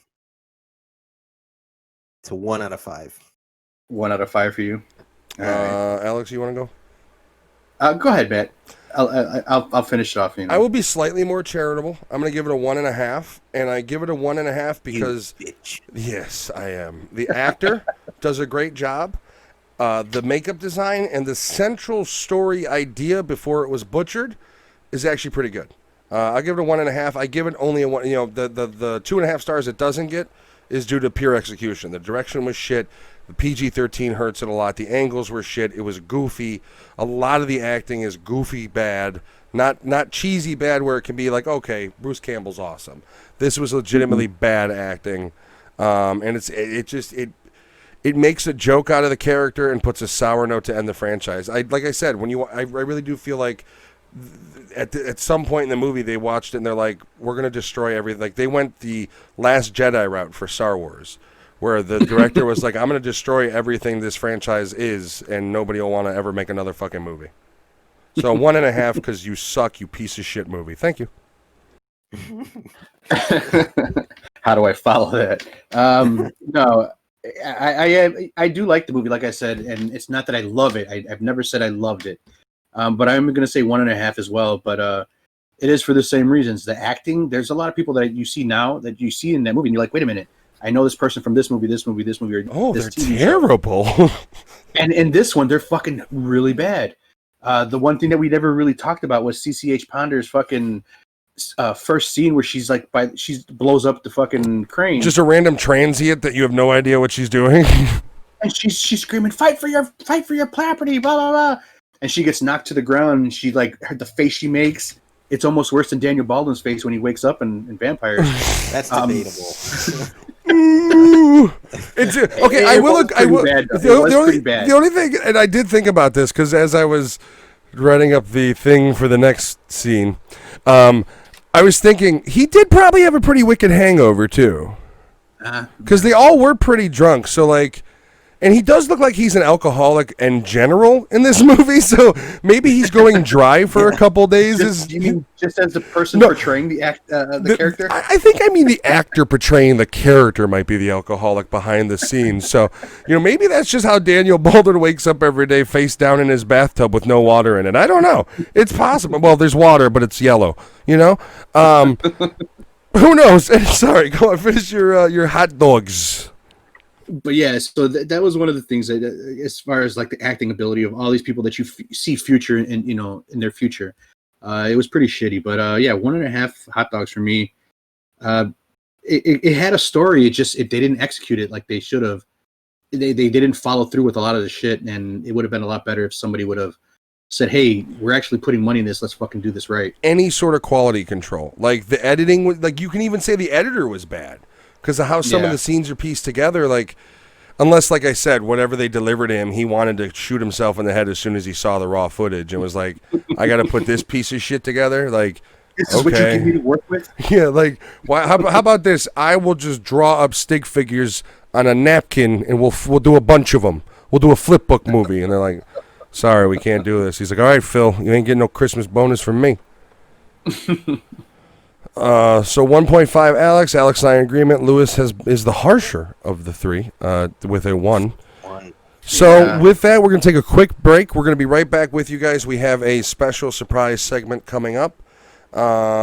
It's gonna be a lot of fun. So we will see you guys here in just a few minutes. We have to. We're old. We gotta go use the bathroom. See you in a few. I gotta go pee. All right. So we're gonna go into our second movie. Lewis, why don't you let us know what it is? Yeah. All right. Here we go. Strap yourselves in, viewers. This movie's called World's Greatest Dad. This movie came out August 21st, 2009. You have a runtime of 99 too long minutes. Actually, this movie's shorter than Robocop 3. Yeah, it also feels like it's a short movie. This movie's one of those movies that it doesn't overinflate itself. And I'm not a huge fan of Bobcat's directorial movies. Like, I thought God Bless America was just so. I don't know. I thought he did okay on this one. Didn't you do like Death to Smoochie 2 or some shit like that? Did he direct that one? I thought he did. I think he might have actually. I can't. But no, Death to Smoochie is one of my favorite movies of all time. In fact, now that you mentioned, I got to go buy it tonight and watch it. Because I don't own it. I've been waiting for it to get on sale because I'm cheap. But yeah. No, he didn't. No, did he have anything to do with it? He might have wrote it. Did he write it? I thought he had something to do with that movie as well, to be completely honest with you. He did direct a horror movie, a quote-unquote horror movie, found footage movie called Willow Creek. That's actually pretty good. You like that movie? Yeah, I thought it was a huge waste of fucking time. I would argue it's not a horror movie. No, it's goofy as fuck, and then the ending is like, okay. Fuck, what else did he direct that I've seen? I think that's really He hasn't directed a ton of shit. He's done a lot of like TV show directing of episodes and writing on stuff like that. Like since he stopped being Bobcat Goldthwait and started like being a behind the scenes guy. He did Shakes the Clown. Do you remember that movie? Yeah, I do remember that movie. It's right up there with Pootie Tang. Yeah. Yeah. Hey, that was Louis C.K., wasn't it? Doesn't mean it was good. No. Have you seen Louis C.K. in the early 90s? His stand-up shit. The first special where Louis C.K. was actually funny was Shameless. I would argue it got even better after he got Me Too'd. His new stuff's pretty good, actually, from what I've heard. But this wonderful film, runtime of 99 minutes. This had a budget of $10 million, and it brought in a whopping $295,000. Wow. Yeah. Is that including like DVD and everything? No, that's box office. No, so when I look at box office, it's typically American. Okay. But you still got to figure, like, granted, this isn't a big Hollywood movie, so it wouldn't have been double. It wouldn't have been double the budget to. I don't know though. Promote this film. $10 million But it was budget. Robin Williams. $10 million budget. Invisible Man was made with 7.5. Remember that. And Invisible Man was made with 7.5 in 2019. Meanwhile, this is 2009, and they had 10 million. It's low budget for Hollywood standards, but not low budget for the indie scene. He had a lot of money to work with in this movie, so on that grounds, he does not get any like benefits of the doubts or anything for things I do not like, because for $10 million, and maybe $5 million of it was Robin Williams' salary. Who knows? Oh, I guarantee that's what it was. If that's the case, maybe even more. Well, him and Bobcat are friends though, so this was. I don't think this was supposed to be Robin Williams' triumphant return to movies. I think it was his fading away movie. Because you got to remember, around the same time as this, he started getting into things like Insomnia, 1 Hour Photo. Like, that was the thing, is Robin Williams was in a transitionary phase when he did this movie. And by the way, he never has a torn shirt in the movie. So I don't know why his shirt here is torn. He never once dresses as a slob in the movie. So I don't get those are photos for those are just photos for the thing. No, I think it's somebody else's body and they just stuck his fucking head on the poster. That's what I think. It's conspiracy theory. Yep. So let's exhume him. We'll find out. This movie is produced by Darko Entertainment, written and directed by Bobcat Goldthwait, and for a cast, obviously this stars the late Robin Williams. He ended up dying 5 years after this movie. And I'm going to say this, even though I know you don't like this movie, you have to give it to him for his performance. No, he does knock it out of the park. Whether it be the sad scenes or the funny scenes, Robin Williams is in Robin Williams form for this movie.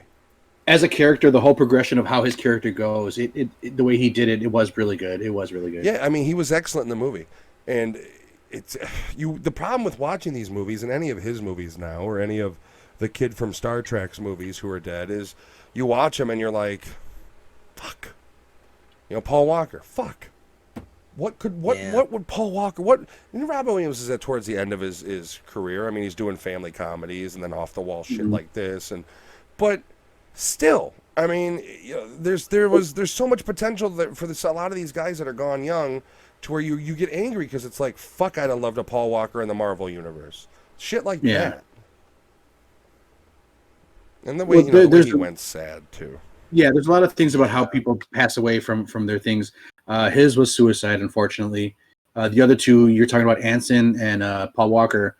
They were actually, they died by something that happened, like a freak accident. So Paul Walker's was a fault of his. Anson's was Anson's fault too, but it was a freak accident with his gait. Here's the thing about Williams, and if you have interest in like Joe Rogan, you did miss the special thing, Crash Test Dummy. I'll leave it up for an hour after we do this episode, the live video on YouTube. I'll give you the time signature. You do want to see it, believe me. Thank you for stopping by the way. The problem with Robin Williams, and if you watch Joe Rogan, check out the Bobcat Goldthwait episode, because Bobcat was really good friends with Robin Williams, and the way he describes it is they misdiagnosed. He didn't have Parkinson's. He had a degenerative brain disorder, much like dementia. And the way Bobcat talks is his suicide may have not been in his control.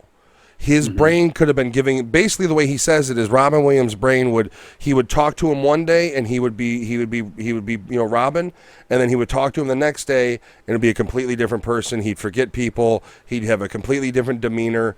So his opinion on it is basically, he feels that the day Robin Williams unfortunately ended up hanging himself, which we'll get into the connections and sadly the irony into the movie, that he believes that it could have been one of those days where his brain was just sending him bad information and he just did whatever the inclination was, which is even sadder because people want to label it a suicide, but if you're not mentally there to even control yourself and know what you're doing, is it really a suicide? Did Robin Williams kill himself, or did the disease kill him a little bit quicker?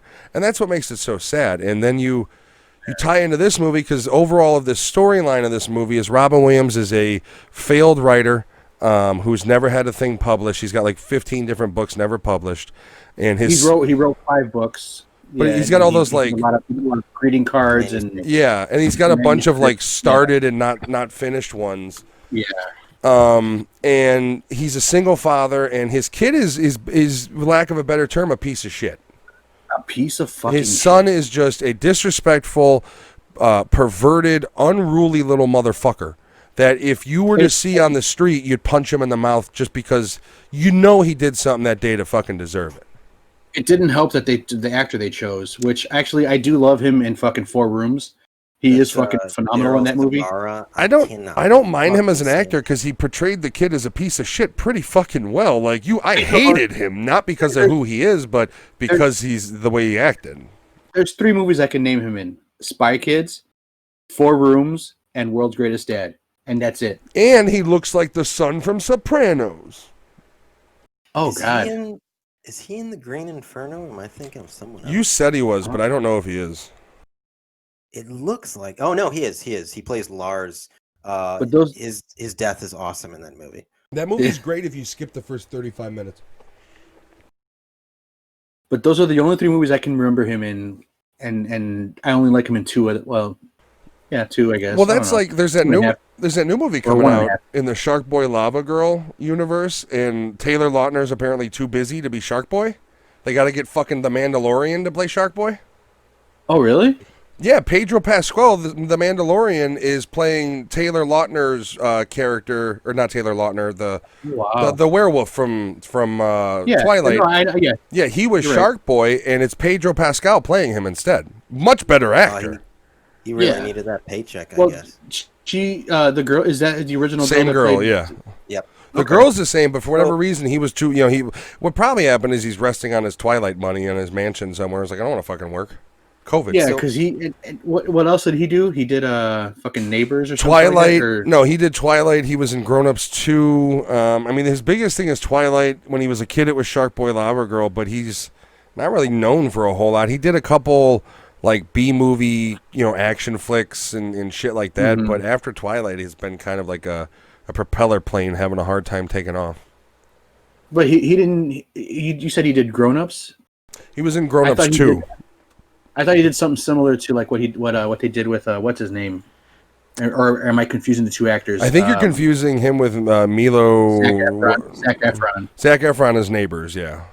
Yeah, I thought he was also like in something similar to that movie. There was a sequel that he was in. No, he went the other route where he at first tried to go into like comedies and then tried with like lower budget action flicks and then it's kind of fell off. Then flopped out. See, the problem is these guys, they portray teenagers. So you go see a movie where you think it's this 17-year-old completely jacked werewolf, and the real life story is the guy's 25. He's got the best trainers in the world, and he's on the strictest diet you can be on. So then he's no longer the werewolf in the Twilight movies, and you see him, and you're like, what happened to Buff Dude? He's just kind of average. So he loses the action bravado that he ever could have had because, once again, he was 25 when they filmed the fucking movie. So it's like, that's the problem with getting into those characters and that being your role. Like, look at dude from Harry Potter. Like, he's had some success out of Harry Potter, but who else has? Hey, I loved him in Horns. That was actually pretty good. Are we talking about Danny Radcliffe? Yeah, I much prefer him in Guns Akimbo to Horns. Have you seen Swiss Army Man or The Jungle? I think it's called. Swiss Army Man is good too. The Jungle's a jacked up fucking movie where he's basically just stuck in the jungle trying to get out, and if you haven't seen it, it's actually pretty good. He's good in it. Is Swiss Army Man the one where he's dead? Yep. Yeah, with what's his face? Yeah. The guy uses his body to spoiler alert, by the way. Oh, it's in the fucking. Yeah, it's trailer. Like the first like 5 minutes. Okay, so Lewis, please take it away. Oh, Daryl Sabara, that kid. I was thinking of another movie he was in that I like because he gets his fucking ass beat. Is Rob Zombie's Halloween? He's the kid who's picking on Michael. Oh no shit! And Michael beats the shit out of him. I don't like the kid they get to portray. I don't like the kid they get to portray Michael as a kid in that movie. That little French bastard who is in Hancock as well. He gets thrown up into the air. Yeah, he's a real short scene where he calls Hancock an asshole. And he throws him like thousands of feet in the air. Sorry, go on. Yeah, so I guess here's my problem with this movie, which we'll go into the plot later. For me, there's no one likable in this movie, or not likable. There's no one like redeemable in this movie. Like everyone's either an asshole, a piece of shit, or a loser. Wait, okay, so where are you... okay, good. Yeah, where are you classifying Robin Williams in that? Because I may disagree with you. He's a loser. I mean, he's technically a loser in the beginning of this movie because he's walked over by everybody. Oh, okay, so he's walked over, yes. A pushover, yes. But he's got a success... Well, I guess you can't say successful teaching career considering his classroom's got like 4 students and he's being threatened to be fired. See, that's the thing. Yeah. So you're right. You're right. You win. His curriculum is not working out. The chick he's with is basically like see you next Tuesday. Yeah, exactly. Yeah, and the son actually pinpoints it. He calls her a slut, and she kind of is. So in that scene, I hate that kid throughout the whole movie, and my wife and I are watching it, and he says what he says, where she's basically so the kid's such a pervert. Robin Williams asks him, like, what do you think of her? And he's talking about what the things he'd do with her. And then he's like, no, like personality-wise.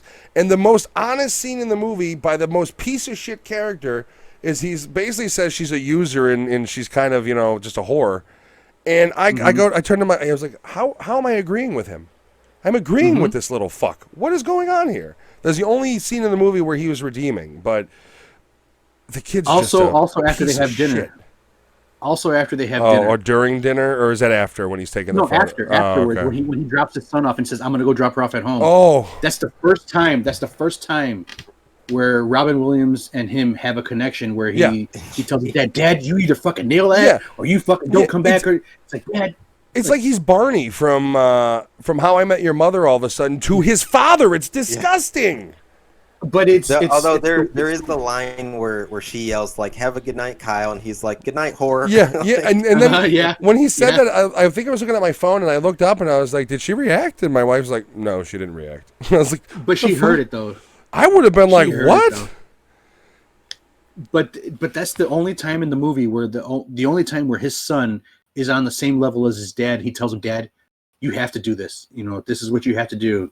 And that's what builds up for the later on story, which I truly don't understand him not going. Like Robin Williams at that point should have gone up with her. Like if just fucking left him there. If you're not gonna if you're gonna be stepped on in your life, at least enjoy the pleasures that are handed to you along the way. You know what I mean? Like fuck your kid, let him sit in the car. You're old. You're only gonna take 15 minutes anyways. Do your thing. Which I guess since we're bringing up Kyle's character, or that's the name of the character. So this kid off the bat, I mean, he is the literal sense of like a piece of shit, and he's into erotic asphyxiation. He's into like the weirdest shit, like German Scheisser porn. Yeah, I knew kids in high school who were perverts. I've never known a kid who was on this level of just like gross, like.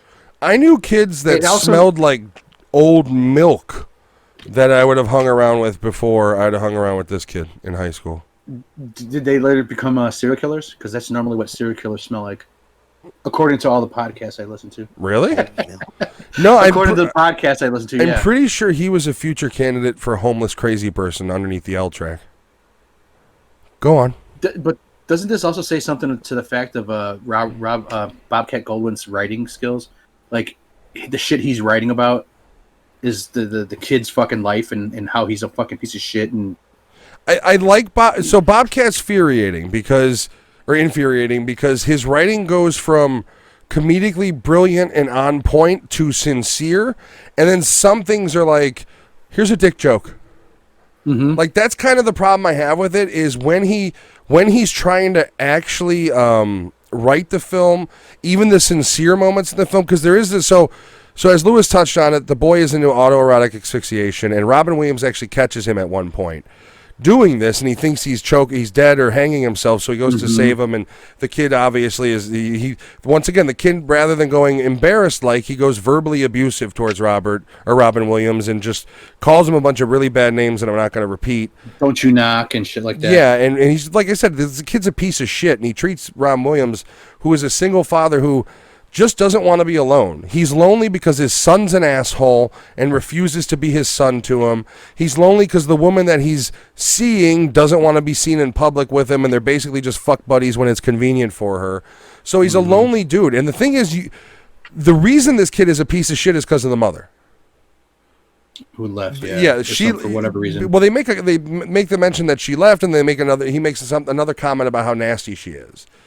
And I think the whole thing is like it's a mixture of they're separated, as well as the mother must have really mistreated Robin Williams, yet another person who has stepped on him over his life in the movie. So the kid grew up seeing the mother treat him like shit, was a piece of shit herself, and then that's the influence, you know what I mean? And not only that, but once again, Robin Williams, the central theme is he just gets walked over. So the kid walks over him, the girl walks over him, the principal of the school walks over him, the kids kind of walk over him and just look, he doesn't really exist to them. He's not a popular teacher. His poetry class has 3 students, and he's about ready to be shut down. And they're all really bad at their poetry. Yeah. Oh, yeah. the football player.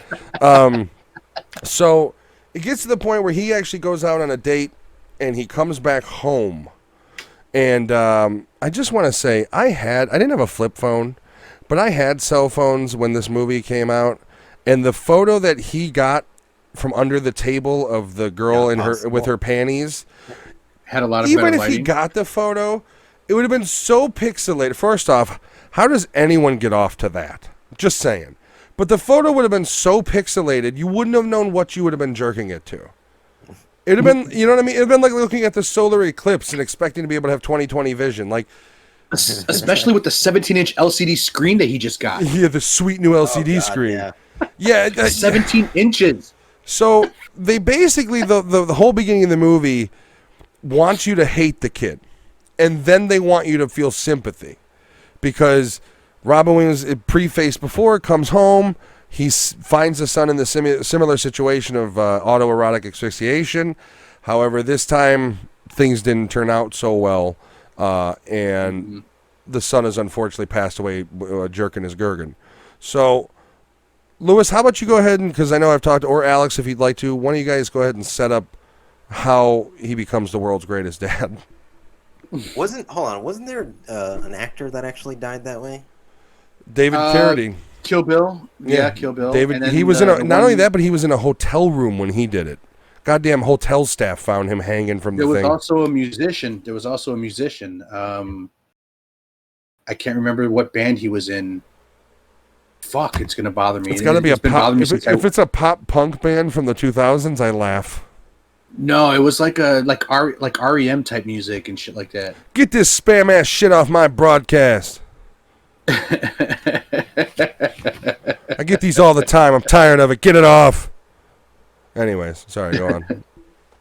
But so who's gonna do this? So the dad fucking comes in, finds his son, he's tied to his bedpost and shit, and he's got the screen on, and the dad's like, he thinks that it's the same thing, that he's gonna wake him up, gives him a couple slaps, and nothing happens. So, and not to cut you off, I apologize, but this is one of the scenes that actually, like we talk about on this podcast quite a bit, how certain scenes touch us in certain ways, and the way this scene was filmed, where Robin Williams kind of comes in and he's almost in shock at first, and then he's on his knees and he's kind of touching his face, and then he does such a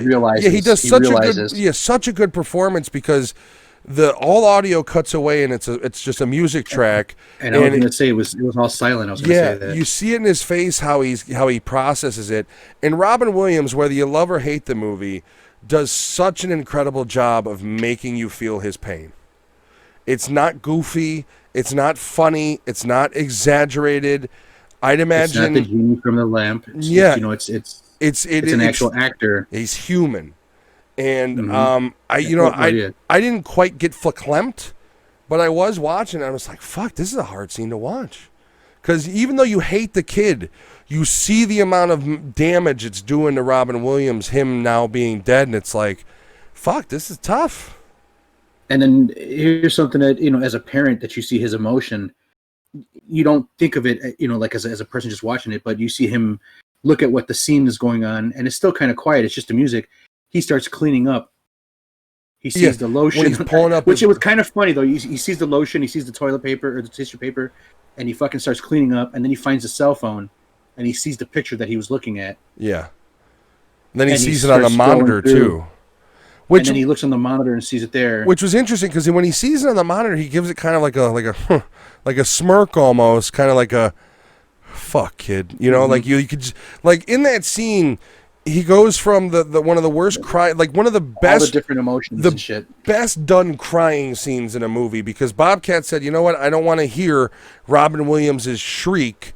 We don't need that to feel the pain," and he didn't, because it's done to a song.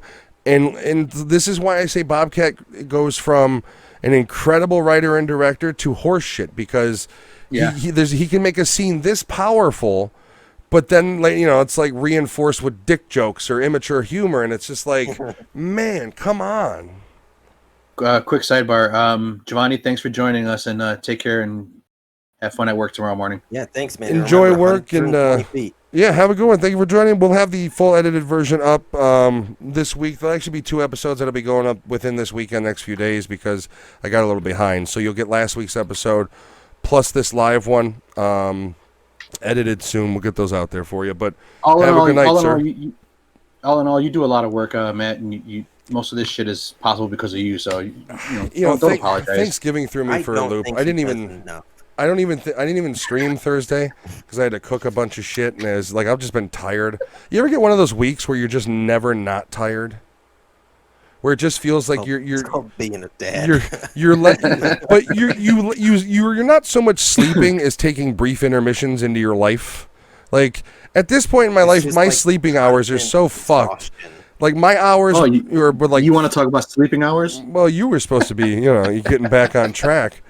And I'm back to fucked up. Yeah, I'm at like 3 a.m, and then I'm up at like 8. It's just no matter what.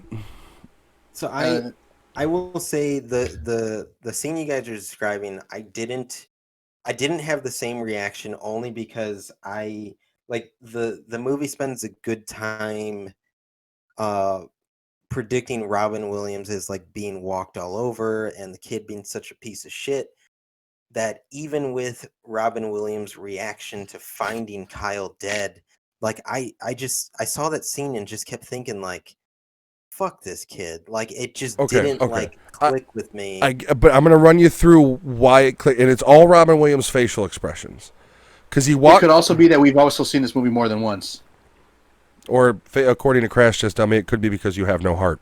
So I was about to say that. There's Lewis, aka the Tin Man. But no, I also I do think one thing that affects that scene is that this movie at times doesn't know whether to lean into the humor or lean into the seriousness, and there's a little bit of a tonal imbalance in the movie where like a good chunk of it is like funny and like dash of serious, and then a good chunk of serious. It is all dark humor though. There is not one lighthearted joke in this fucking movie. But here's my thing, and the reason why I think, and once again, it didn't like touch me, but it's a hard to watch scene because you literally Robin Williams' face when he enters the room is like kind of like, are you fucking kidding me again? Well, no, actually, he sees him in the doorway at first, and he's got that like, really, I told you to knock that shit off, and then he doesn't get a response, and then even though he knows, he enters that room and his face is still kind of like, come on, knock this shit off. And even when he's kind of moving the kid's head around and like, processing it, up until the point it fully clicks, he's got a very much like, come on, like, knock it off. Like that sort of behavior to him. And I don't know. I don't know. It was just one of those things like he's, Rob Williams is a good actor. He's great in Insomnia. He's great in Patch Adams. When you start, What Dreams May Come is one of my favorite movies of all time. So when it wasn't the comedy roles, I think he did a lot. I think he did a little better acting. Oh, he's a great. Because he showed his ability. He showed his ability to be an actor. Yeah. Aside from all the ha funny Robin Williams guy. Well, look at Jumanji. Jumanji, I think, was his big like separation from that. What year is because he was goofy, but he wasn't flubber. Yeah. And he wasn't the genie from the fucking bottle. Yeah, like he was. He was just a fucked up dude because he had been in Jumanji for whatever it was, 20 years or whatever the hell it was. No. And they made 3 movies of that shit. I didn't realize that until today. Yeah, they had a sequel with the same cast. I thought there was 2. No, I thought there was 2. There's 3. 3 total. Yeah, the third one's okay. I mean, it's more of the same from the second one, really, but pretty much okay. Okay, Lewis, take it away. We interrupted a lot. I apologize.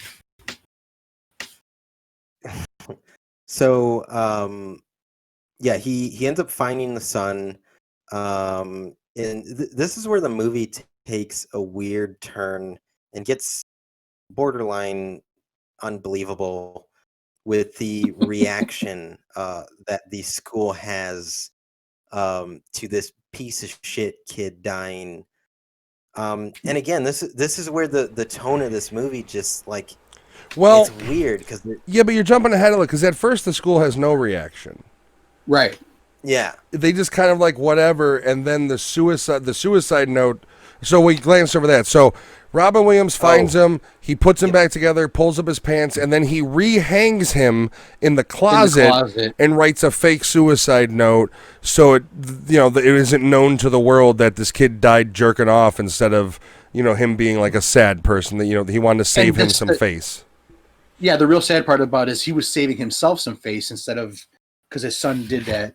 And he didn't want nobody to know that his son was maybe it's just the idea that I like to think that fathers in general, not in general, but most good fathers, to save grace for their kids. I'd like to think that it's less about his own ego and more about he doesn't want his son to be the kid that's known for dying while jerking his gurgin.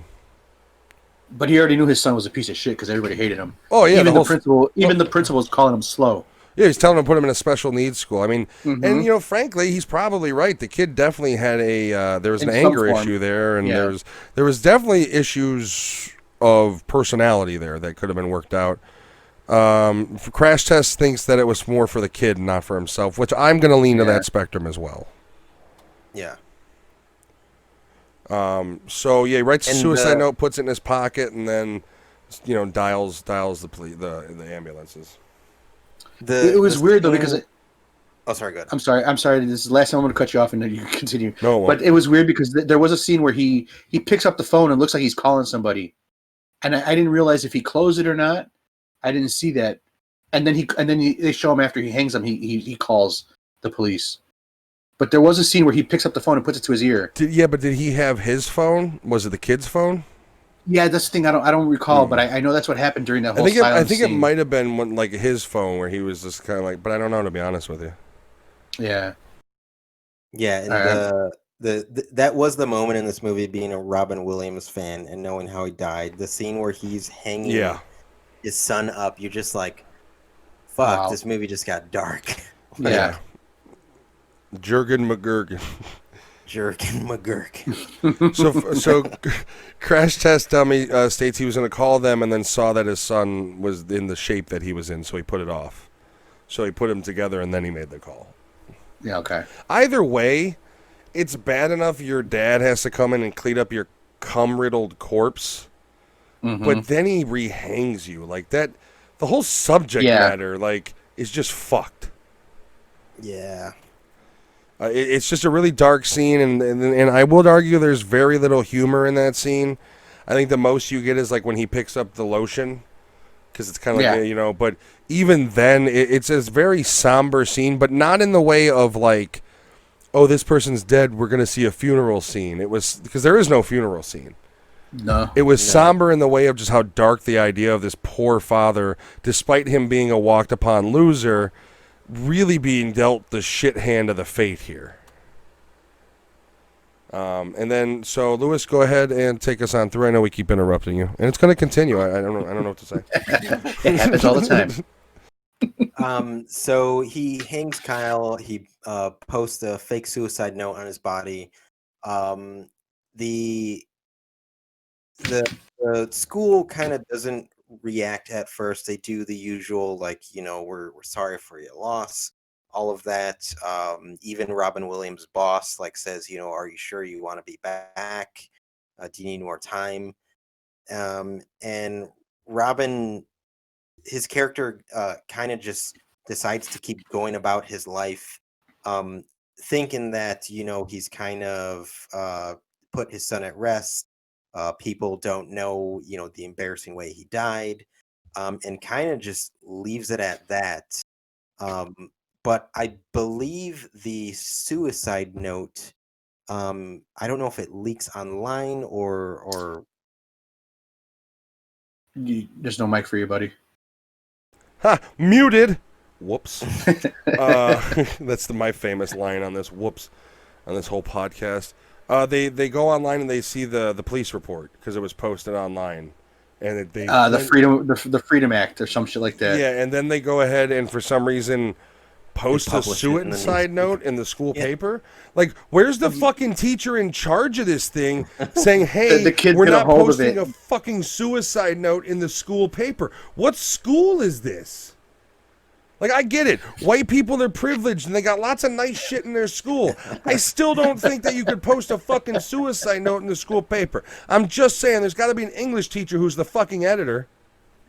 Yeah, at some point, there's everything is also run by some kind of teacher. Principal, but the teacher didn't give a shit. The principal, who, by the way, was in that show in the fucking late 90s, that sitcom with the bunny rabbit, the stuffed bunny rabbit, Greg the Bunny, I think is what it was called.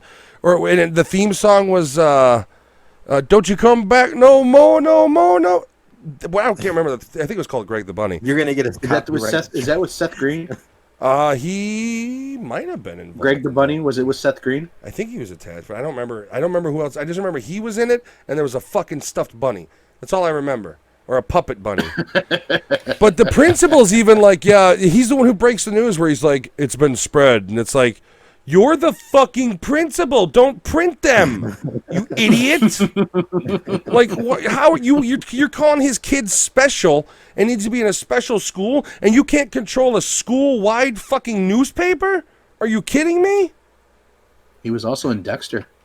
Yeah, he plays he's in the first season, 4 seasons, I think. He plays the like father figure to Dexter and Deborah. After obviously after the old man. So yeah, I don't know. Like if I was in that situation and the principal of the school came up to me and was basically like, hey, by the way, your kid's death note's on the newspaper, they spread it, sorry. I'd punch him in the fucking mouth. Like, you would leave me no recourse but to deck you so hard you don't wake up for a couple minutes. And then the other thing is they treat it so cavalier. Like, it's just like, hey, you're back at school. You know, it's almost like in the teacher's locker room or the lounge, they're just like, he's only got 3 students. Why did he need a week off? Because his son died. You know what I mean? It's like that's the type of teaching staff he's working with. Those are his fucking coworkers. Oh, can you imagine what like our teachers at Autobahn said about us? Like, oh, that ginger. You know what? I'm going to be honest with you. I don't have to imagine some of it because when I was in high school and I was doing community service hours at our old school, I talked to a couple of the old teachers as a slightly older student, and Hackman had no problem telling me what he thought of us at that era. No problem at all. Yeah, I'll let you know about that later. I had I think it was my 6th or 7th grade teacher. He actually was still smoking in the closet and drinking his black coffee that he brought with him in his thermos. He would go in the closet and fucking smoke his Winston cigarettes and drink his black coffee in the same fucking styrofoam cup for 20-something years. So let me ask you, if you went into the closet, would he offer you one? Because, I mean, that's a pretty badass teacher. If he's like, smoke if you got him. I don't give a fuck. No. Your education's not... on me. That's also when that school wasn't the greatest, and now it's nothing but money. All right, so Crash Test, who was a former Audubon schoolmate, heck yeah, we did. Ha ha.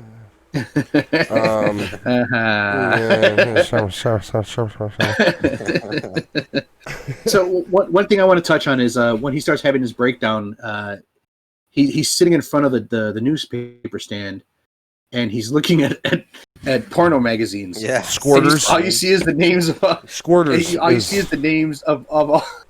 My wife pointed that one out. She goes, "That one's called Squirters." I was like, "But you see." Lance, Robin Williams' character's name is Lance, and you see him looking at this, and he's reading all these things, and he just starts crying. And the newspaper stand looks at him. He's like, "Are you okay?" He looks at. Did you guys recognize who the newspaper stand guy was? I did not. Lewis? I was too busy laughing. It's Christopher, whatever his name is, the original bassist for Nirvana. What? As soon as I saw him, I was like, "Why the fuck is the bassist for Nirvana in this movie? What the fuck's going on?" Okay. But yeah, no, the newspaper stand guy, for some reason, is the bassist for Nirvana. Nice. So there's that scene that's happening, and then he goes to the movie theater and he walks out, and the movies that are playing, did anybody catch that or no? No, actually. No. What was playing? His Girl Friday on one side of the marquee, and then Freaks is on the other, and then Gonzo is on the other. Like all these different things are movies that are not even from the era of what's going on. Those are like 70s horror movies and 60s horror movies, right? Because he was a horror fan. Well, so maybe also Gonzo. I think Gonzo is also a reference to what's his name? Jesus Christ. Not him. No.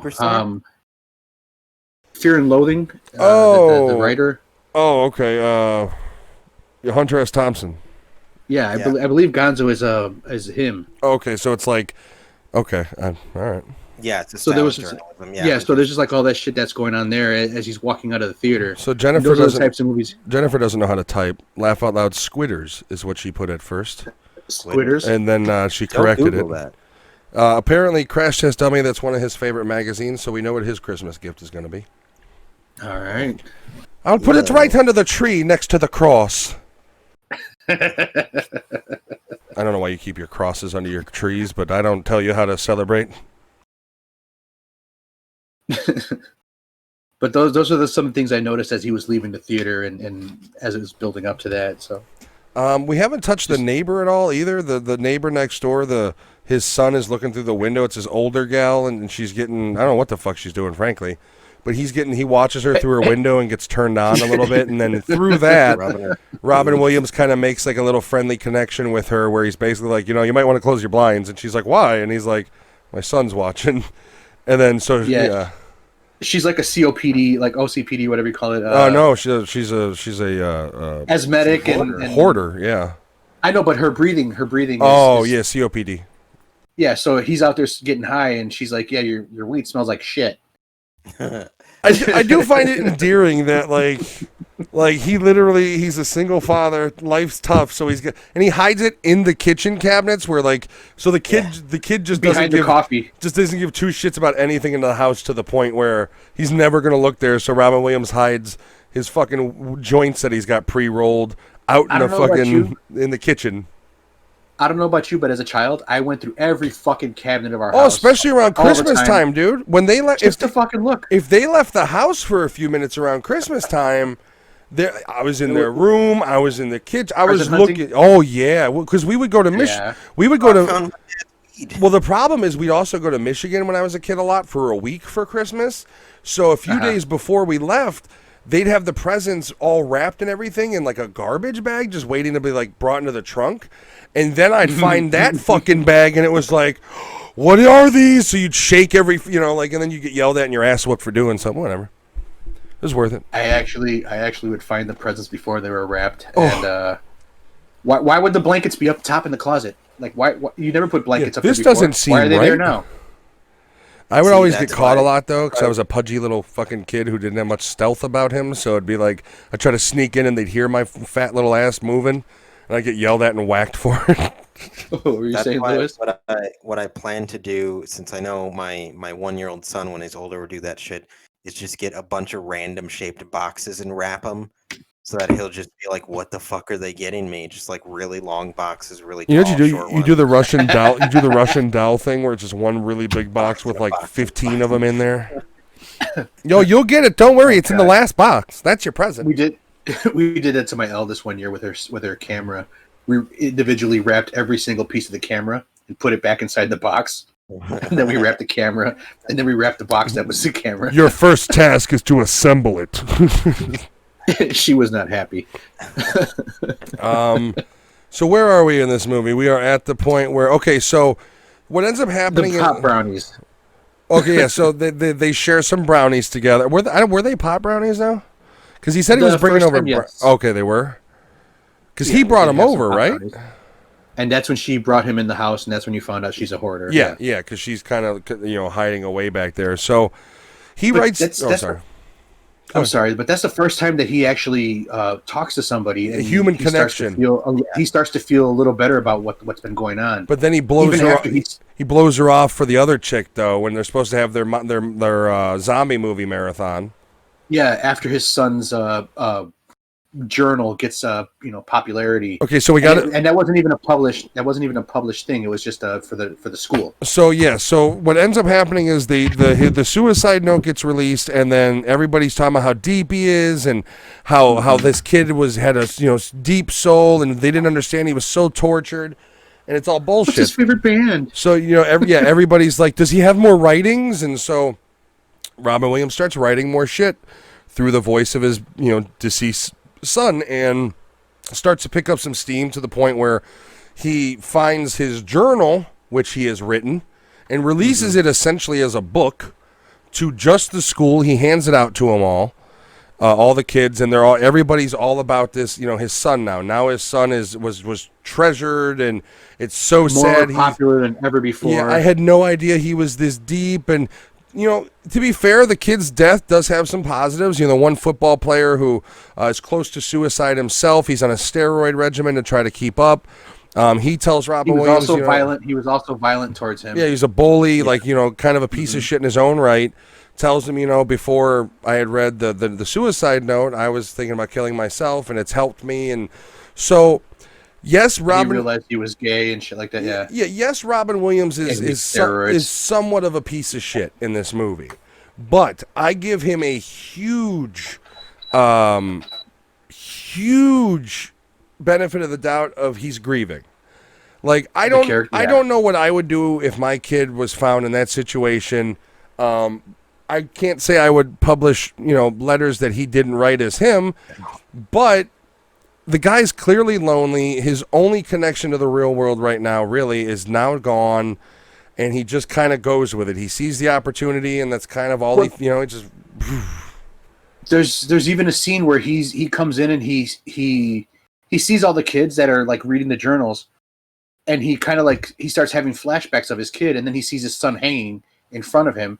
And he bursts out like a cry, and then all of a sudden all the students come around and start hugging him, and he never has that through the entire fucking movie. Nobody fucking shows him any kind of respect. Nobody shows him any kind of love. Nobody shows him any kind of anything. And he finally gets it. Beyond the fact that he's writing for his son who isn't obviously writing, you could tell that. I mean, that's where he's legitimately haunted by everything that happened. Like he's a mentally damaged dude right now. And that's why I give him a little bit of slack in doing what he does. Like, I don't classify him in this movie as a piece of shit. I really don't. He just starts to become more unstable than what he was before this. Yeah, I mean, I think you could very much make an argument of it's an effective character study of a guy going through a pretty serious mental breakdown. Mm-hmm. But rather than, climbing a clock tower or screaming naked on a street corner, he's putting it all into this writing. But where it can be shown that it's on him is because he actually created this breakdown, because he created the whole scenario about his son being hung himself. And had he just taken the kid off the belt and called the cops and let it be what it would. But I would argue that his life wouldn't be any better. Like, it's the type of character where his life is at the end of the movie, in my opinion, because he kind of goes through a rebirth, is much better off than when he started, even before his son was dead. Because his character effectively goes through a rebirth of, I was this guy, this happened to me, now I'm this guy. And that's what that whole end scene of him going into the pool is. In my opinion, is him basically being reborn through the waters. It was like a reenactment of Frank the Tank running through the quad. But you don't think but not enough Robin Williams chub, man. You don't think that what he does with his son's death doesn't make him kind of a piece of shit, even if it's coming out of a grief area? A grief area? Well, it depends on what the motivation is. If the motivation is this is going to look bad on me, then it's a piece of shit move. If the motivation is, if I leave him like this, he'll forever be known as the kid who died jerking off, and he's only worried about the kid's history and image, I don't think it makes him. I think it makes him a father who just kind of did the wrong shit when he went into a really bad situation. I think what happened was he did it. It's all started with he changed how his kid died by letting people know that he hung himself, whatever. But he started getting this new feeling, like I was saying, like people were actually paying attention to him now. They were listening to him, and when he would say things, even though it was about his son and it was a lie, people were listening to him. And that's what he's been wanting the whole time, and he's just been such a lonely fucking person. Well, he was fucked up before this even happened with his kid. He was fucked up too. Yeah. Okay. But you also got to understand that, like, it does. The reason why he goes down the rabbit hole so far is because it validates he's a good writer. Like the fact that everybody's eating it up, even though he's got all these unpublished works that he's started and finished and stuff like that. They've never been published. This validates it, at least on the basic premise of being a good writer, he's good. So that's he's eating it up. The one person he blows off actually does enjoy his writing. which is the next door she neighbor finds his books. who finds all his manuscripts in the fucking trash. Well, she tells him, I've read all your books. And he's like, how? And she's like, you throw them away. So that it kind of shows you, like, he is a good writer. It's just he's putting it in the wrong areas. He's distributing it to the wrong places. He's putting it in the wrong, Yeah. But did you read the titles of his books? Like, the one of them was like the dog's yeah. invisible teeth or some shit like that. Yeah. It's like, what? And that's the thing. He has a problem with making titles, because even for his kid's memoir, he says the wrong thing, and his girlfriend, who is his title was way better, by the way. He should have dropped her like a bad habit as soon as she said, name the book, You Don't Know Me. Like, for one thing, that's obviously she's too young for you. She's acting like a 20-year-old fucking idiot. Like, drop that bitch. Sorry, she's poison. Their pet names that they call each other. Oh, yeah. And they're not even, like, she doesn't even want to be seen with him in public. And he's, like, lovey-dovey. But I guess if you're if you're in your 50s and you have somebody in their late 20s who's not terrible looking come up to you, and I guess most men would probably be led around like puppies. Loyal as a puppy. Loyal as a puppy. Throwback. So, and the problem with this movie, as well as from where we are now to the end of the movie, there's not a whole lot. It's just a bunch of him writing different, his journal, and then that spreads to the point where now they want to dedicate the library to his son, and they're going to do a ceremony. Before that, he goes to a TV show. Yeah, who's the basically knockoff Oprah. But that's where his breakdown starts to happen, though. With his laughter in the beginning of the interview? Yes. Yeah. And they mistake it for him crying, yeah. Yeah. And, of course, I do like how they represent the TV show as vile and vitriol as it actually is, when they're like, if you get choked up and you feel like you're going to cry, just go with it. And look up at the camera, though. Yeah, don't tuck your chin. Make sure you're looking up. And then the makeup person saying, look down. And then they're saying, look up. And he's getting confused. And that scene comes out of some shit that happened to Bobcat in Hollywood. Where he was, it's real life. It's real life, yeah. Where he saw that happen and he's just like, nah, fuck this. I'm writing it in my movie, which I appreciate. Once again, I think he's a great writer at times. He's kind of like sporadic on his shit too, yeah. But when you listen to him, I like Bobcat. I've listened to a lot of interviews of his. I like, I'm a Police Academy fan. I'm a fan of his. But and I do appreciate he's been pretty candid about Bobcat from Police Academy is a character. I don't run around all the fucking time, and that's why these movies are what they are, because I think wasn't it also his comedy skit though? Well, that was his character. Like, that's what he made all his money on, and people, they basically look at him like, play Freebird, be your character, and he basically is like, I'm a real person. I don't walk around being fucking goofy all the fucking time. Like, can you imagine if they did say play Freebird and he did Play Freebird. I'd be okay with that. Yeah, right. He's just like, all right, I guess. I can't even remember now that I'm thinking about what other movies he was in that I liked, but I know he's in like a handful of '80s movies that I liked him in, but I can't remember exactly what at this point. What's that one with John Cusack? One Crazy Summer? Yep, nope, not in my repertoire. It's funny. He's in Scrooge. I like heterosexual movies. He's one of the best parts of Scrooged. No, I know. At the end with the shotgun? I didn't say nothing about Scrooge. You were flipping me off for my comment? Understood. Yeah, the heterosexual, yeah. Scrooged, I believe, is on our list for Christmas movies, isn't it? Yes. Very nice. While I mention that, we're going to say it. All December, we're doing Christmas movies, obviously. Yes. Why wouldn't we, motherfucker? So then... we're not going to do one. We're not going to do two. We're going to do 5. We're going to do... No, 3. 3. Three movies an episode, except for the final live episode. I think if it was up to Matt, we would do 5 movies a night. Jesus if we left Christ. it up to him. When we're talking Christmas movies, I can get enough for 20. I can get 25 movies, no problem. I think if we left it up to you, we would be. But we're gonna do. 3. I don't sleep and I can run my mouth. I'll do this podcast all fucking night. I don't care. Don't worry, viewers. I will get a Christmas horror movie in there. Do we have one planned at all or no? I think there's one. I think we do. I think there's one. But out of all of them, for Christmas, we really want to hit like all of the good Christmas movies. and we want all of December to be fun. So we're gonna be reviewing movies that are staples for us that we all love. Yeah, there's not really many deep tracks in the deep cuts in the Christmas month. I will say, I think only one. Yeah, probably. That is the horror movie. Yeah, we do have we do have the one for the final week. I think that's the only one that's kind of it's but it's gonna be fun. So we are gonna the final episode of the month of December is gonna be live, and then the first week of January's episode is also going to be live. We're gonna be doing back to back live. Yeah, basically the first week of January we're not doing any movie reviews. It's gonna be a retrospective of the first year. I'm going to plan to have some clips that you've never seen before that kind of got left on the editing room table, and a couple surprises for you. So maybe we'll have something special. I don't know. Yeah, we've got stuff planned, and believe me, you give me enough time, this rusty bucket goes tinkering. So it's going to be fun. We're a professional podcast. We might be able to pull it off. Maybe if we can get our heads out of our asses. Yeah, there you go. All right. You both said at the same time. Yeah, well, that's how you know it's fucking true.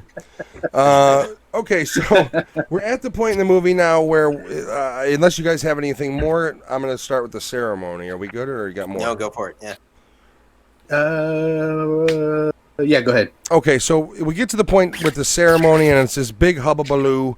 They're going to dedicate the new library to him in his name, and Robin Williams is now going up to give a speech. Everybody loves him. Everybody loves the kid. It's all on his side, and he kind of... Not to mention, there's fucking merch of his kid everywhere. Yeah. His kid's... The photo that the kid hates so much that in the beginning of the movie, he puts the face down. We never even talk about that. Yeah, so the photo that they use is very much like... was shot in a photo booth at a mall, where he's just kind of like looking up into the sky. And the kid hates the photo, so Robin Williams has a framed one of it that he always puts down. And Robin Williams, why do you always put it down? Because I hate that fucking photo.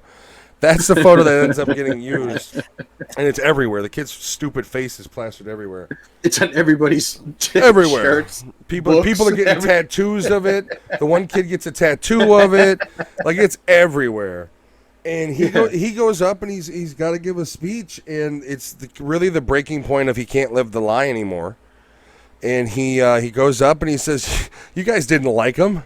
Hell, I didn't. I loved him, but I didn't like him." And he spills the beans that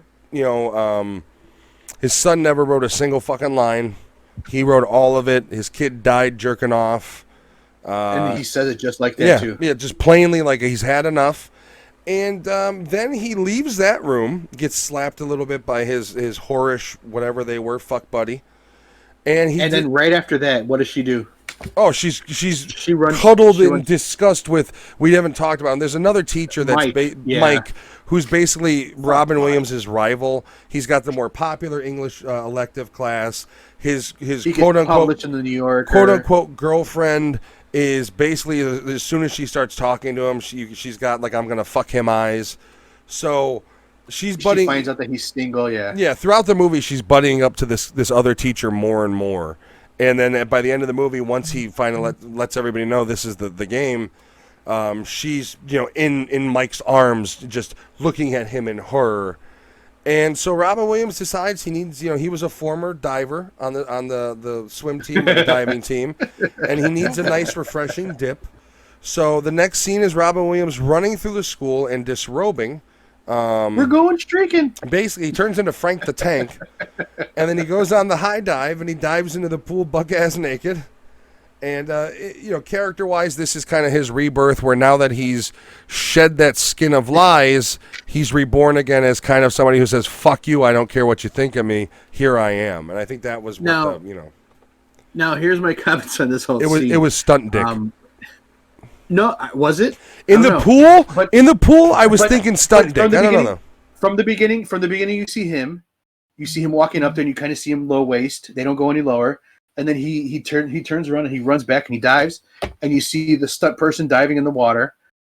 And then when it's coming up, it kind of looks like him.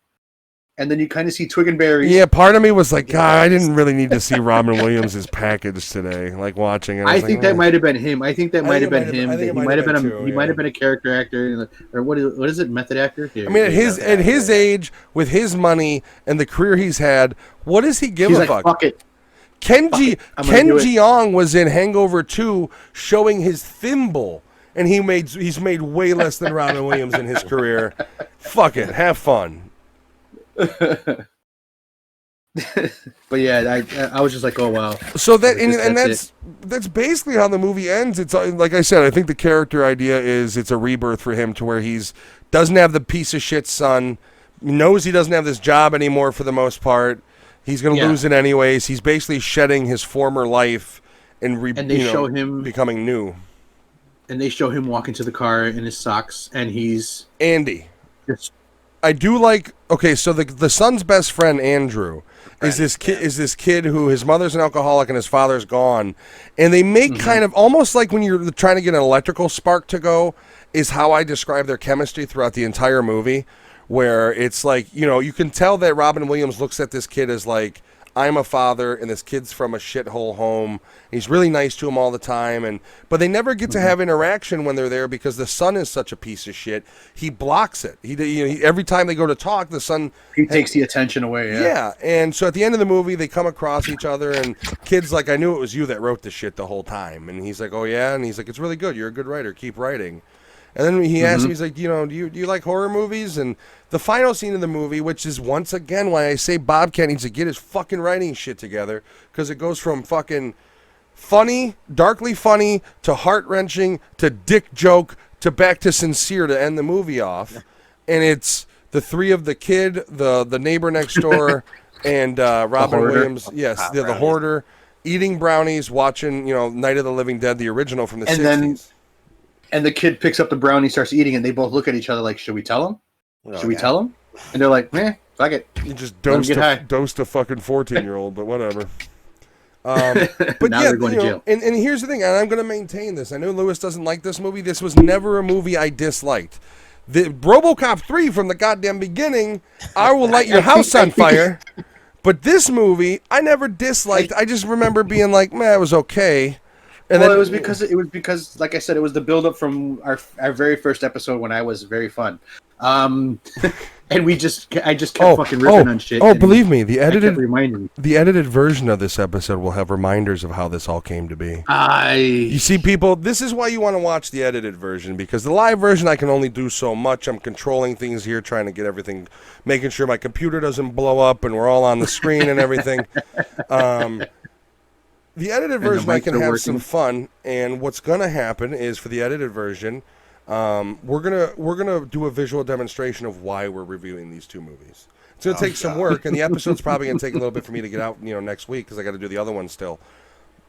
But we'll have a representation of why, because remember, I'm gonna leave this live episode on the YouTube to check out the VOD or on my Twitch overnight, and then as of tomorrow morning, this video will be deactivated. And then next time you'll be able to see it will be the edited version. The vampires... without the special? Yeah, you will not have the special from earlier in there. Most of the content will be there, but you're not going to get the reading of the lines and everything. So we do appreciate everybody here in the live stream. Do not worry. If you end up watching this on the VOD on the YouTube or something later on, or you're watching the edited version and you kind of hear us mention the live read segment, I will have that at some point edited together in its own little piece, so you guys can see it. But yeah, that'll be later on for anybody who kind of missed it. And if you are watching and you're kind of like, fuck, what did I miss? It's after the first movie review. You can check out the live video for the rest of the night. Then after that, you're going to have to wait until I put it out, whenever we decide to put it out. For the future, we're going to try to do our best to create some kind of content to for the live events. Yeah, some kind of content that'll make you want to tune in and just see what's going on. Or content that'll make you want to tune out. We don't know. We don't know. So I can tell you right now, the January live episode, the first episode that we're doing live, is going to have a nice special presentation. We're not doing any Hollywood movie reviews. That's all I'm going to say.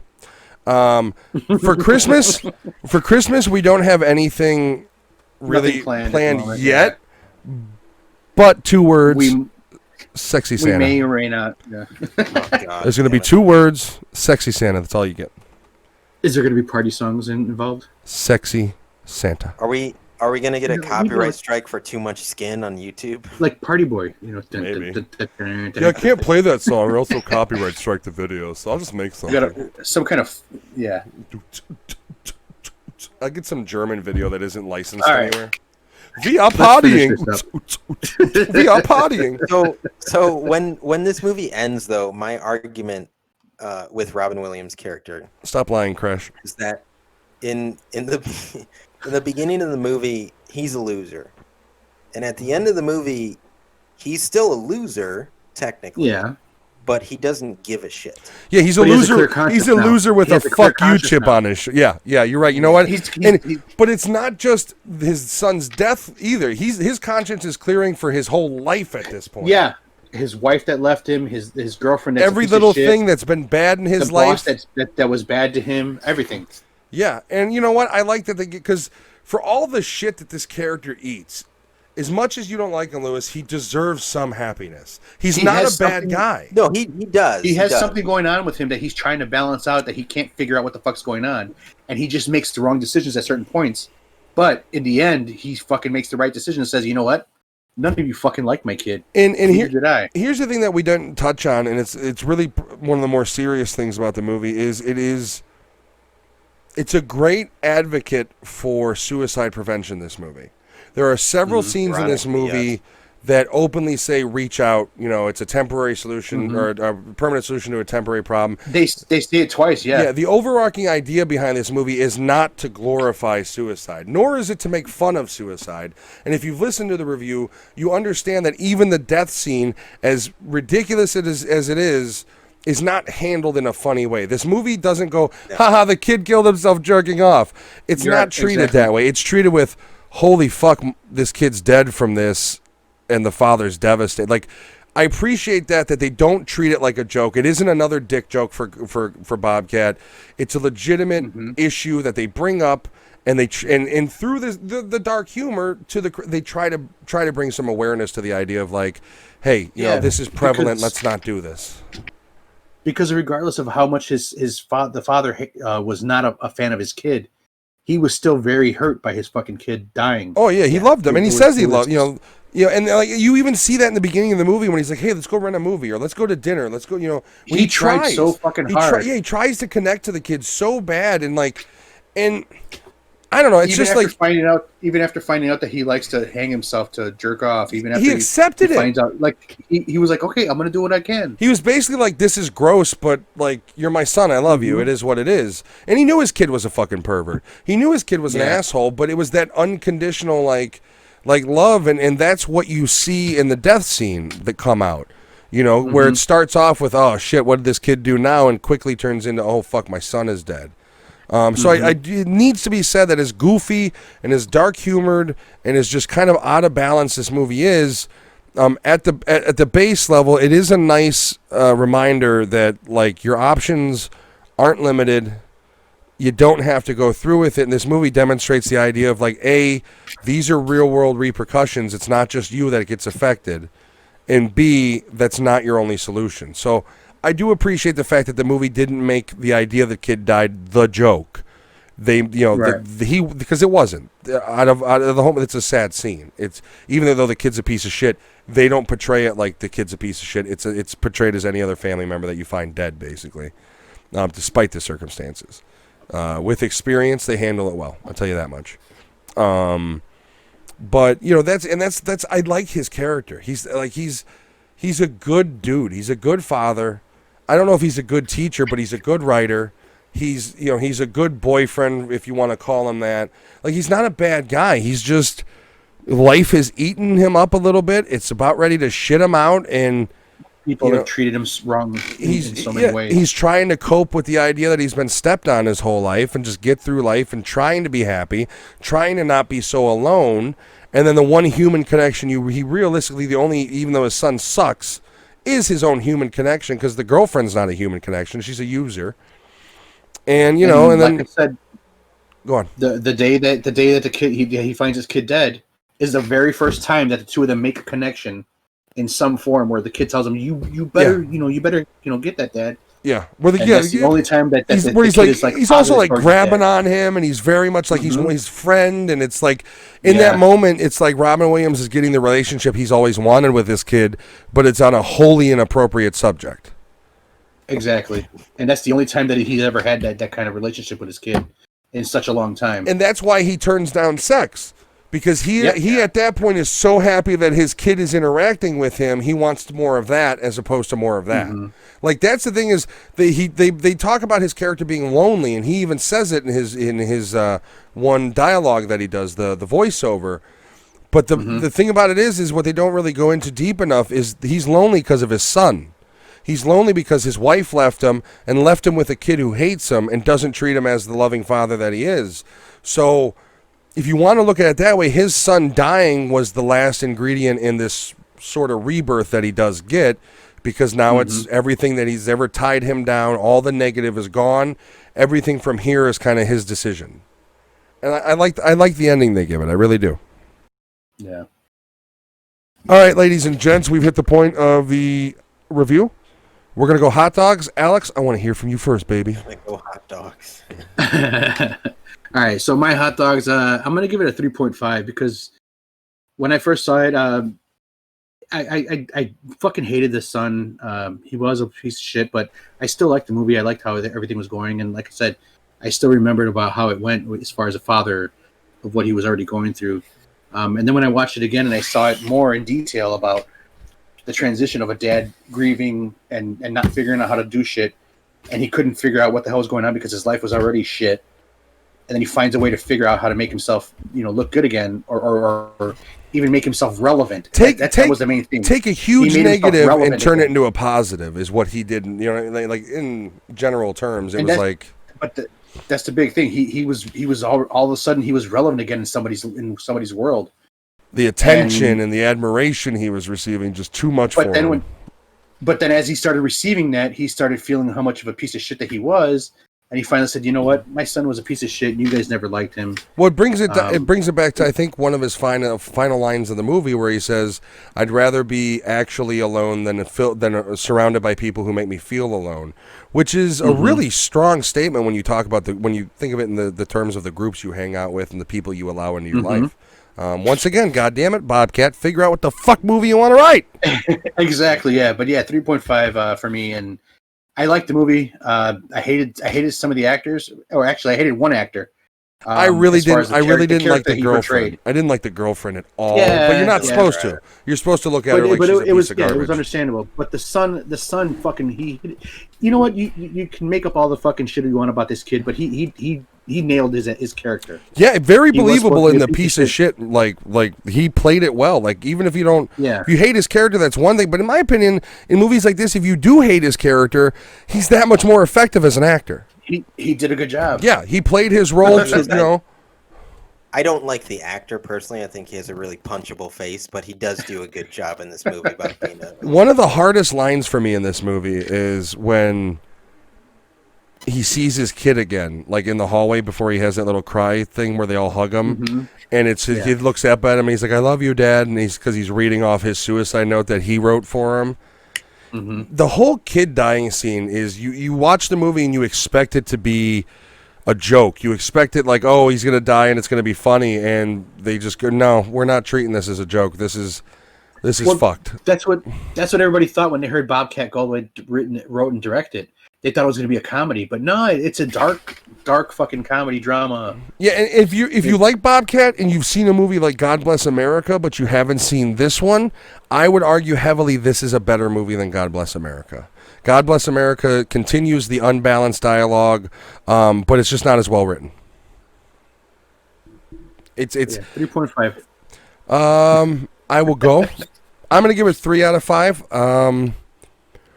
It's one of those movies where because of the subject matter, like you know me, I rate movies on like how much I can rewatch them, and I like the movie, but it's one of those movies that probably won't get watched for another decade. You know, there's sections of it that are tough. It's very unbalanced. The writing, like I said, at points is brilliant, and at other points it's mad TV writing. You know, at best. But yeah, I think a solid 3. it's one of the better performances from Robin Williams where he isn't playing, when he's not doing some fucking exaggerated character. At the base, it's a pretty good character study, and Robin Williams plays it to a T. The kid plays it to a T. But yeah, three Chicago dogs out of 5. 3 Chicago dogs. Oh God, my turn. Yeah, you love this one, right? Oh man, I don't like this movie from a story of what it's trying to tell standpoint. I have a lot of issues with it. Because even when I think about it, at the end of the movie, if you're not viewing the story through Robin Williams' viewpoint, like if you're just someone in that school, like how fucked up is it that this dude pretended that his kid wrote all this shit but just died jerking off? Like in your head it thinks like this guy has something wrong in his head. Like it's just weird. And I know the whole story, the plot of the story is very weird, and it's meant to be very weird because it's not a normal situation people find themselves in. Usually people don't grieve in that way. And the whole movie it's awkward. It's an awkward plot. It's painfully awkward at points. And I think honestly, what makes this movie is Robin Williams. And that's not even saying like because we're all huge fans of Robin Williams. Like his acting in this movie makes the movie. Yeah, not even just the comedy shit. He in general, it's really an all-star performance from him. Yeah, I think had you not got someone that balanced the kind of funny, inappropriate humor, and ironically, he's the funniest person, the funniest caliber person in this film. But you get someone that balances that tongue-in-cheek humor with like a very serious role. So I think what made this film watchable to me was Robin Williams. I did have problems with the tone. Like I said, this movie, I think you can be like 2 things at once, but you can't try to be 3 or 4. And when it goes into like being inappropriately trying to be super funny, I got a perfect scene for you because I was just thinking of this one. Sorry to cut you off, but the imbalance problem. Like there's that one scene where Robin Williams goes out and gets high. And then he comes into the kid's room and he's talking to him. And that's a very, like, not heartwarming, but it's kind of a nice scene between the two of them where he's stoned and the kid's talking to him and he's just kind of like, you want to do something? And he's like, oh, the kid talks about how he's horny and he wants a vagina. And Robin's like, is there anything build a rocket? Yeah. Is there anything we can do that's not, to do with the vagina? And that scene is kind of almost like it's nice and not touching, but there's a nice little connection between them. It's him trying to communicate. Yeah. But that does go to Lewis's idea of we've got dark comedy, we've got dark serious drama, we've got family heartwarming connection.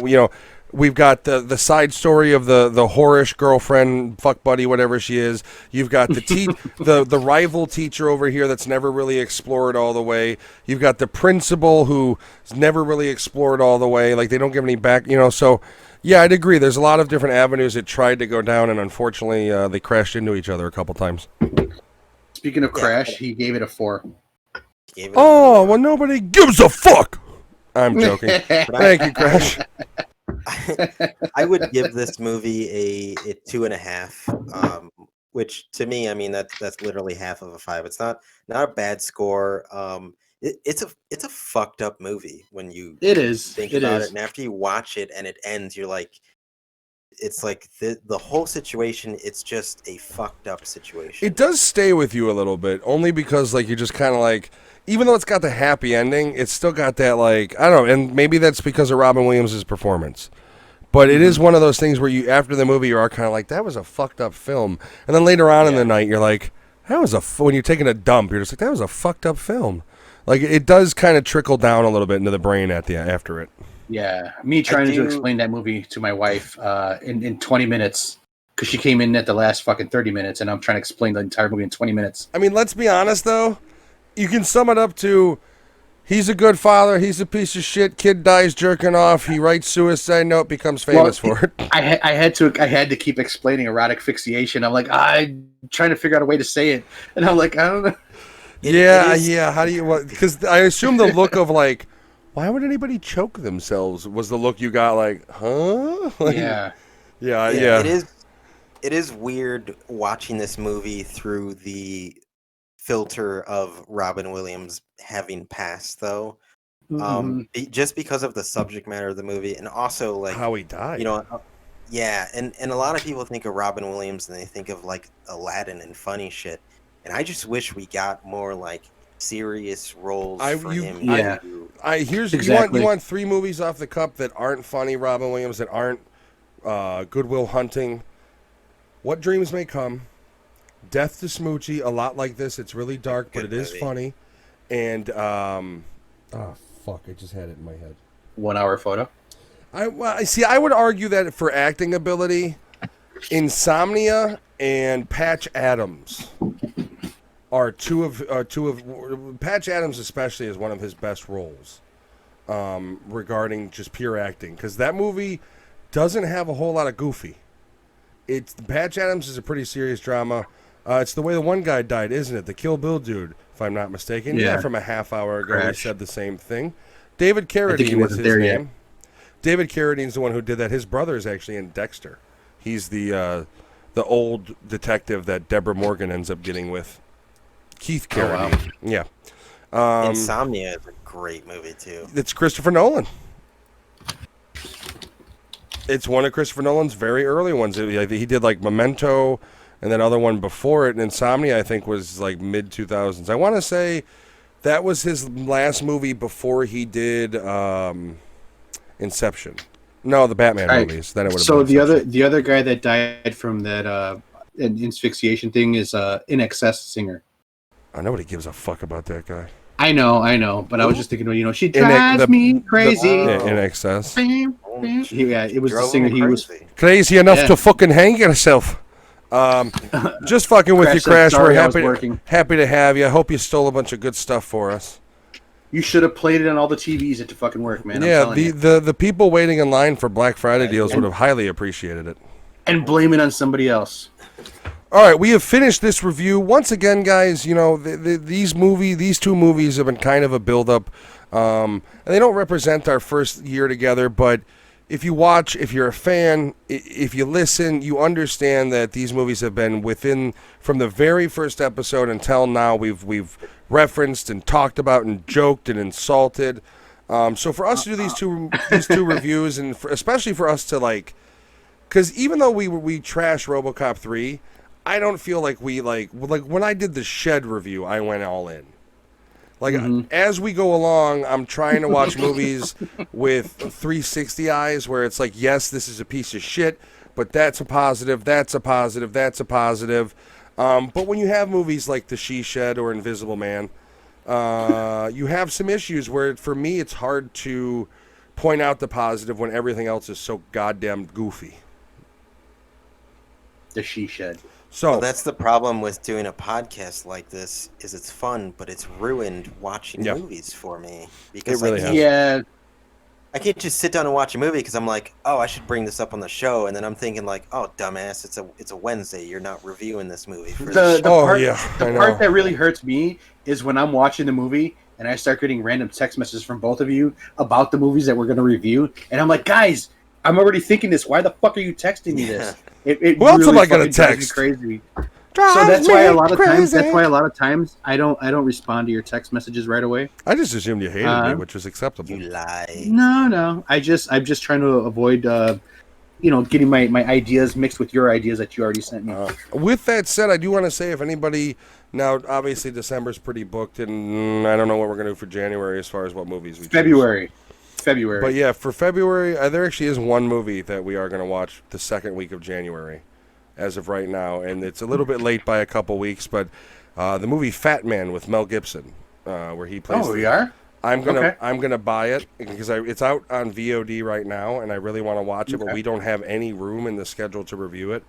So the idea right now is we're penciling it in for the second week of January. It'll be basically a timely, it'll be a new movie review, which we don't do a whole lot very often. Yeah.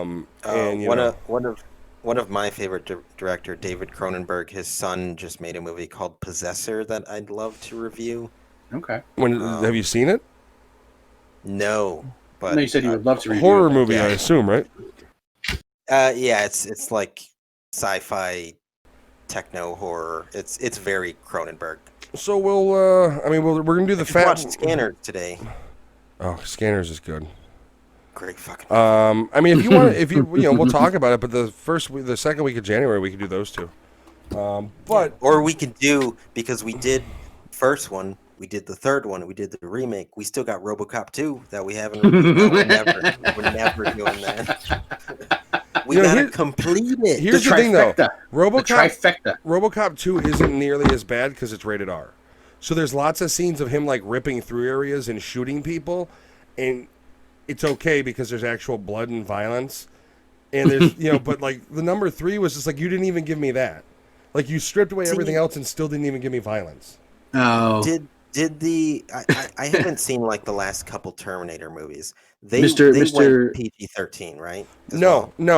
Genesis went PG-13, but frankly, Genesis handled the Terminator franchise the best any of the sequels have, in my opinion, because they went back in time. So like scenes from the first, like when Kyle Reese in the first Terminator goes into the clothing store and gets the shoes and everything, they go revisit that scene.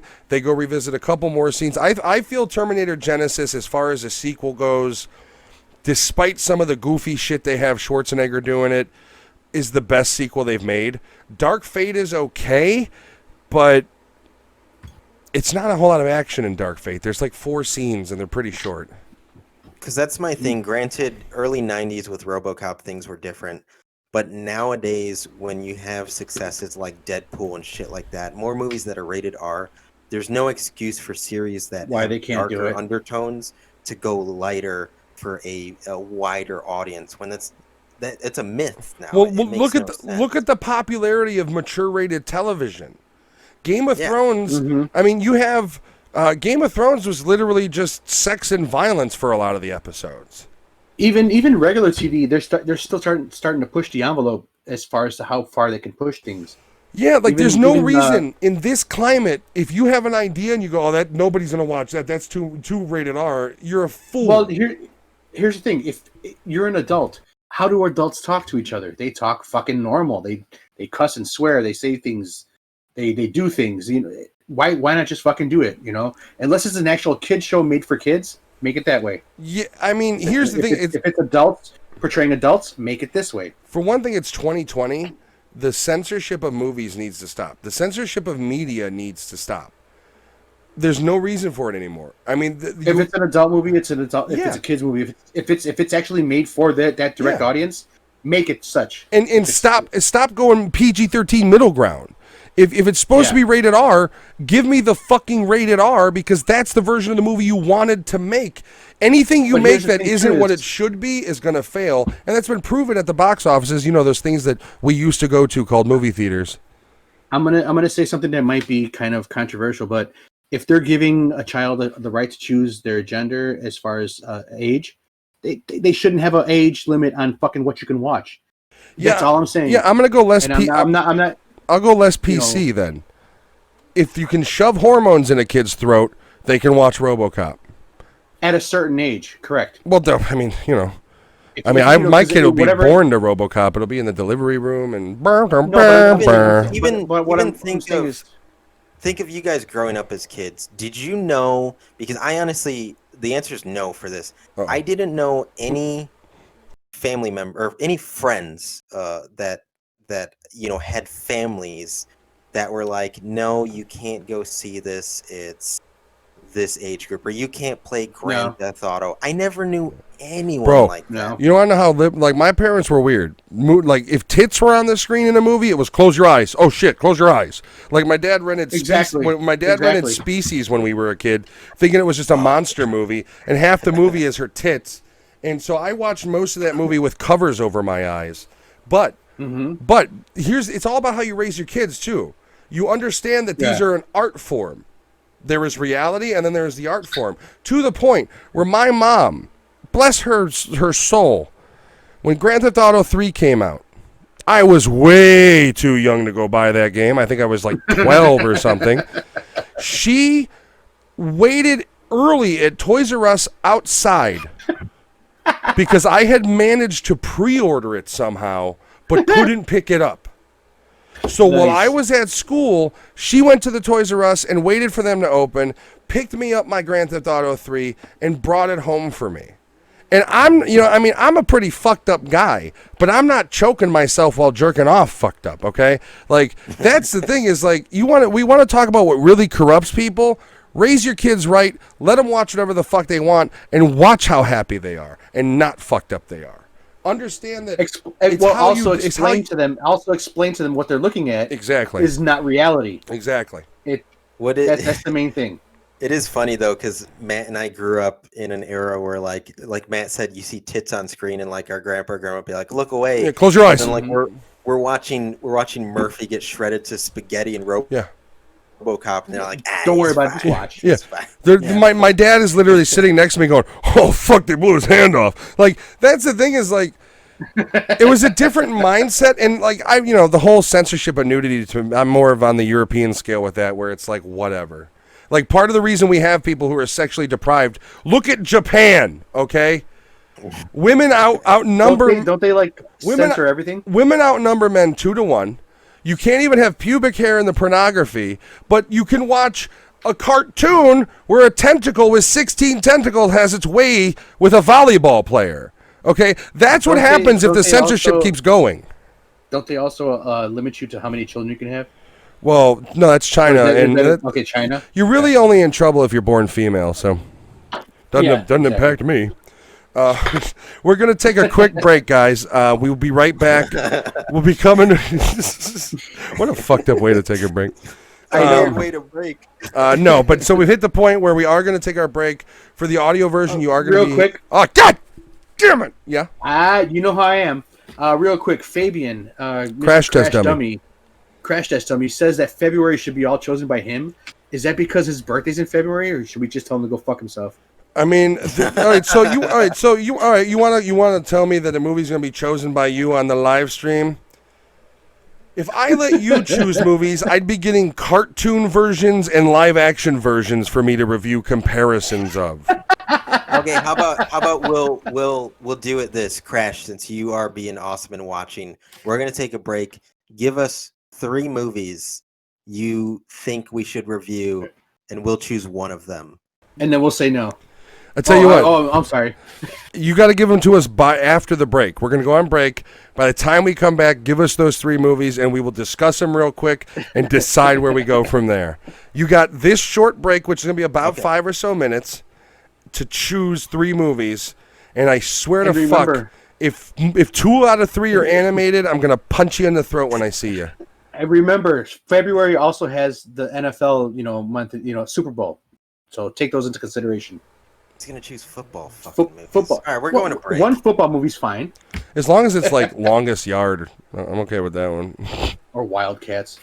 Oh God damn! Yeah, we'll just watch Rudy as well. It's filmed in Chicago. So what? All right. So you know what movie? All right. So on those grounds, then I want to watch Judgment Night with Emilio fucking Estevez and Dennis Leary because it was filmed in Chicago. Lewis, have you seen the movie? Shut up. Have you seen it?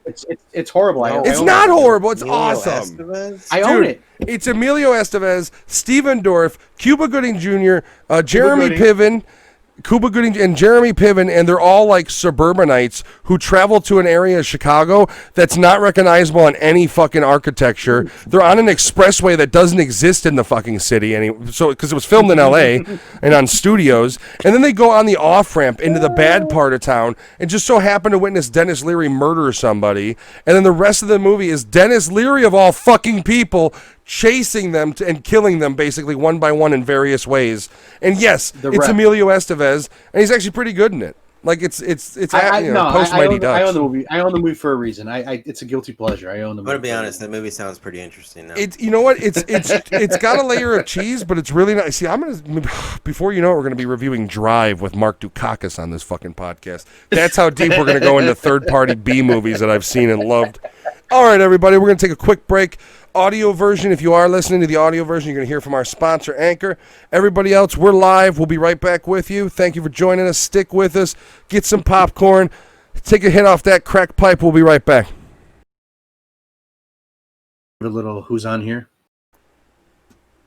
Okay, and we're back, and Nix has rated the channel with 6 viewers. I'm sorry to the viewers she's brought with, but welcome to the show. Welcome to the show. Hi, Nix. Hello. So, we've got Crash Test, who we gave the Golf with Friends. See, recording this podcast, I miss Golf with Friends, guys. In case you're not familiar with Golf with Friends, it makes you want to rip out your pubic hair. It's that anger-inducing, but it's fun. Now I have. So you play golf with friends? I play golf with friends with Nix and Rob and V, Rob's wife, and yeah, it's fun. But it's because of the physics in the game, you basically want to rip your hair out because it's like every hole you're on glass. Like there is no like physics to stop the ball. It's just anger inducing. I know. Maybe this weekend. I'm sober. I'm sober. It's fun, but it's really like if you have friends and you value them, you might want to not play it. Still a fun game. So we do have to go back because we gave Crash Test Dummy, since his birthday is in February, the mission to give us 3 movies, and the ADD boy gave us 17 fucking movies. I know we were gonna pick one. So we're gonna pick one, and I don't like. So for Valentine's Day, we were just discussing plans that we're actually. I don't know if any of our wives are still awake at this point, but have a good night, Nix. Thank you for stopping by. Thank you for rating. Take care, Nick. Thank you. Yeah, I've actually been looking at Sea of Thieves myself, so we'll have to get together on that. I haven't played it at all, so I have to do something and try to build up the character. But thank you for stopping by. Thank you for bringing people. Everybody who is here checking us out, thank you for being here. So, Crash, we gave you 3 movies to choose, and you came back with the most mainstream fucking movies I've ever seen. Zombieland movies, Wrestler, Scott Pilgrim vs. the World. At least do the whole title. Austin Powers. Yeah, you got Austin Powers. He said maybe some Austin Powers. So what does he mean by that? Yeah, right. You get one movie, dick. Notebook or Moulin Rouge, or maybe Chicago for the ladies. Then we have Tommy Boy. We've got the Freaky. We're gonna have to figure out whenever that Freaky Friday serial killer movie comes out. It's called Freaky, but it's a Freaky Friday. Yeah, we'll have to review that movie once it hits VOD. I don't think it's out there yet. Smoking Aces is really good. Extremely Wicked, Shocking, Evil, and Vile. I mean, you gotta narrow it down to 3. Like, I'm not gonna fucking go. I know, over 10 movies. Then he's got to Walk Hard. My wife likes Chicago a lot. I don't, because I'm not a Catherine Zeta-Jones fan. I'm not a Richard Gere fan. And it's a musical, and there's only select musicals I like. Rob actually recommended one of my wife's favorite movies of all time is While You Were Sleeping. Or no, wait, While You Were Waiting. Wait, is that the same one? Yeah, he said While You Were Sleeping. Horror movie? That sounds like a horror No, While You're Sleeping is Sandra Bullock. It's based here in Chicago. It's got Bill Pullman in it, doesn't it?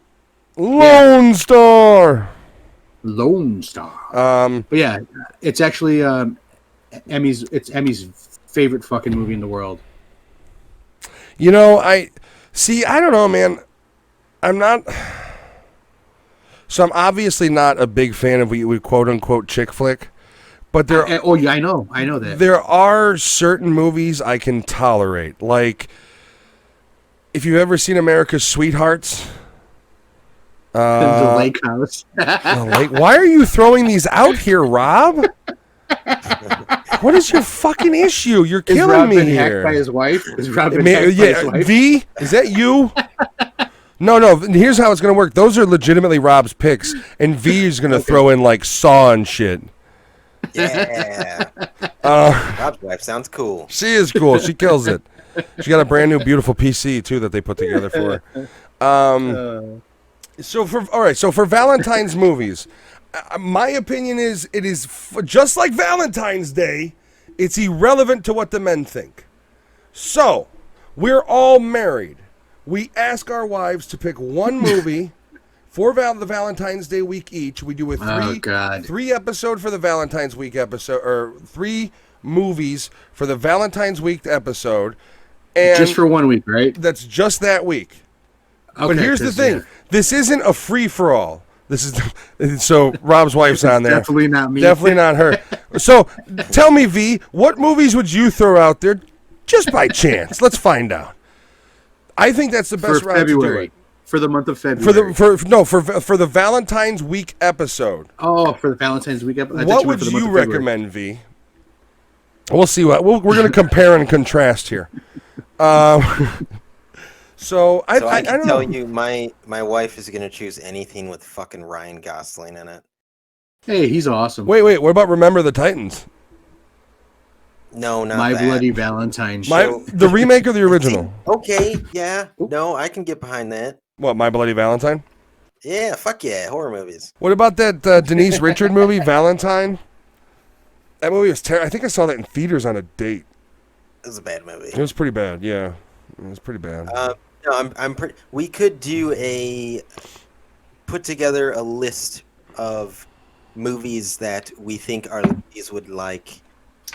Get that list. Yeah, and give them options. Don't let them go free with it. Well, you know, the problem is, like, my wife's movie would be like St. Elmo's Fire, or 16 Candles, or Now and Then with Rosie fucking O'Donnell. That's the problem. I don't like Rosie. Gross. I don't like Rosie. I wonder why. So we do not. Rob asked if we're going to do Love Actually for Christmas. P.S. I Love You. That stars. P.S. I Love You. That stars the second mashed potato face, Gerard Butler. You've got Elizabeth mashed potato face Moss and Gerard mashed potato face Butler. And if you disagree with me, go watch any one of their movies in the past year and then fight me, because you're wrong. They're mashed potato faces. She's always been a mashed potato face. Age and whiskey is turning him into a mashed potato face. Can you do me a favor? What? Can you change the blowjob guy in the background? Yeah, it's really off-putting. It's starting to put me off every time I look at you. Oh, no. Anyways, we are a professional podcast. We are a professional podcast. What am I going to change it to? For those who can't see. No, if we made a list of, I don't know, let's say 6 movies that we all think the Nerdattude definitely maybe like, was another one that was thrown out there. You know what? Definitely maybe I've seen. What about The Proposal with Ryan Reynolds? I like that movie. Actually, I like that one. That was funny. They're all terrible. You don't like Ryan Reynolds, or? I think Lewis is also dead inside. America's Sweethearts is a really funny romantic comedy. It's legitimately a funny movie, though. What about so Leprechaun 2? The Leprechaun. No, so the Leprechaun wants to get married in Las Vegas. So he kidnaps. It's technically a love movie because he wants to get married. God. So then The Hangover is a love movie too, because it's the day before the wedding. You guys give me a second. I'm kind of gonna listen to you, but I'll be right back. You're kind of gonna listen to us. I'm trying to think what else. So let's see. Technically, the Halloween movies, that's a love story. Indecent Proposal. Have you ever seen Indecent Proposal? It's not that simple. Can't get sad at someone dying, only wants to see people dying. What the fuck is... Lewis, I don't think Fabian or Crash Test Dummy enjoys your brand of cavalierness with the touchy-feely chick flicks that they all love. Because apparently Crash and Rob love chick flicks because they are throwing them out at blazing speeds. You know, I like chick flicks, but I have a limit of to which ones I want to watch.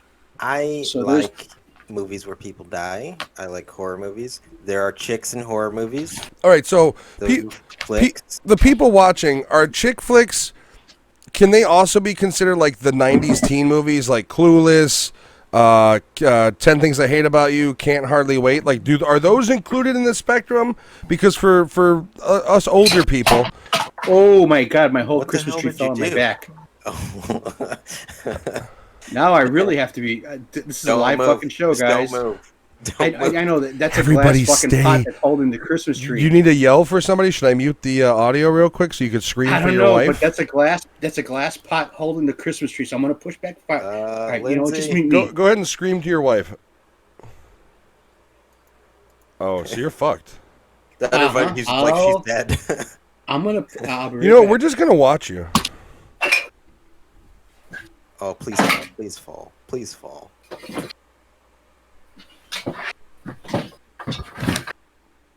It's a fucking live show, guys. Fuck! I wanted it to fall. What if he turns around and knocks it over again? Just like it's in slow motion as it just. Is that Rob's wife who I just saw bring up Princess Bride? Yes, Rob's wife did bring up. V did bring up Princess Bride. She's correct. That's a movie I can get behind. Yes, 100%. How does it look, guys? Is it straight? Yeah, it's not broken. That's for sure. It's as straight as a bent arrow. No, Alex is actually good. It's just he's got a goddamn glass Christmas tree behind him, and he bumped into it. No. Believe me, as a bigger gentleman, this is not drink-induced. This is spatial concerns. This part right here is not really supposed to be a base. That's something my wife manufactured because she wanted me to have a Christmas tree at the beginning of this podcast. I mean, so if it would have fallen broken, it technically would have been her fault. Oh yeah, definitely would because there's nothing inside holding that. Actually, that tree is the old topper for our old Christmas tree from when we used to live on Claremont. And she goes, "Oh, you can use this as a tree." I said, "No, I want to buy a new one. I want one with a base and everything." And she made me put this there. So thank you. I hope she watches this. She watches this and sees what happens on our live fucking show. The Nerdattude Movie Podcast, the only movie review podcast that turns into a domestic violence incident when we're live. You put this fucking tree back. It's your fucking son of a bitch. No, but hey, you know what? Yeah, I hope we'll go into that later. Crash. Yeah, Alex no longer lives on Claremont. None of us do. No, yeah. I normally do. No, what happened? I think we did ignore a pretty good comment. Alex, Rob is admiring your ass. So, you know. Oh, thank you, Rob. Appreciate it. Can you make a character of it? Because you did a great job with my face. I'm not paying. With the back end of I'm not paying for graphic art for your ass. It ain't happening. I mean, it would be good work. I mean, bet if he did do your ass in character, you would have a nice ass in that character. I'm not saying you wouldn't. Fucking awesome. Well, it's right here. My kid said my face looked awesome. I know my kid said that I looked awesome. So if you could do that with my ass, what the hell is that sound I hear? It was me. That's what he did. Oh, that was you going boom, boom. I was like, what the hell is that? Oh, God. All right, so I agree with Rob. The last scene where she cries and says, and the worst part of it is that I don't hate you at all, LOL heart. What are you? Has Crash Test Dummy been replaced with a 15-year-old girl? I mean, it's a good movie, but no man should be the scene at the end and then put a broken heart. Like, what the fuck is going on? Bride, did I miss Princess Bride? You did, yeah. Rob's wife, V, she suggested Princess Bride. Meanwhile, Crash is talking about emotional broken heart emoji scenes, and V's got Princess Bride she's thrown out there. Crash, I'm replacing you with V. There we go. You're no longer part of my T-Mobile top 5. Happy birthday, Crash. You Happy lost birthday. your privileges. People who are in tune with their emotions don't break out in tears over fucking teen comedy scenes. Hey, wait. Didn't some of us break out in tears with the last death sentence? You guys did. I was pretty cold on that one for some reason. No, it wasn't. It was, what was the movie, though? It wasn't Death Sentence that you... No, yeah, it was, because, yeah. Yeah, it was Death Sentence. You know, I didn't tear up at all. Why? Because I fast-forwarded through that part. I've seen the movie like 10 times. I don't need to see the, like I watched the kid die. Oh, you were not on my. You might be on my top 5 on MySpace. I haven't looked at MySpace. Like, don't I have to be a recording artist to be on MySpace now?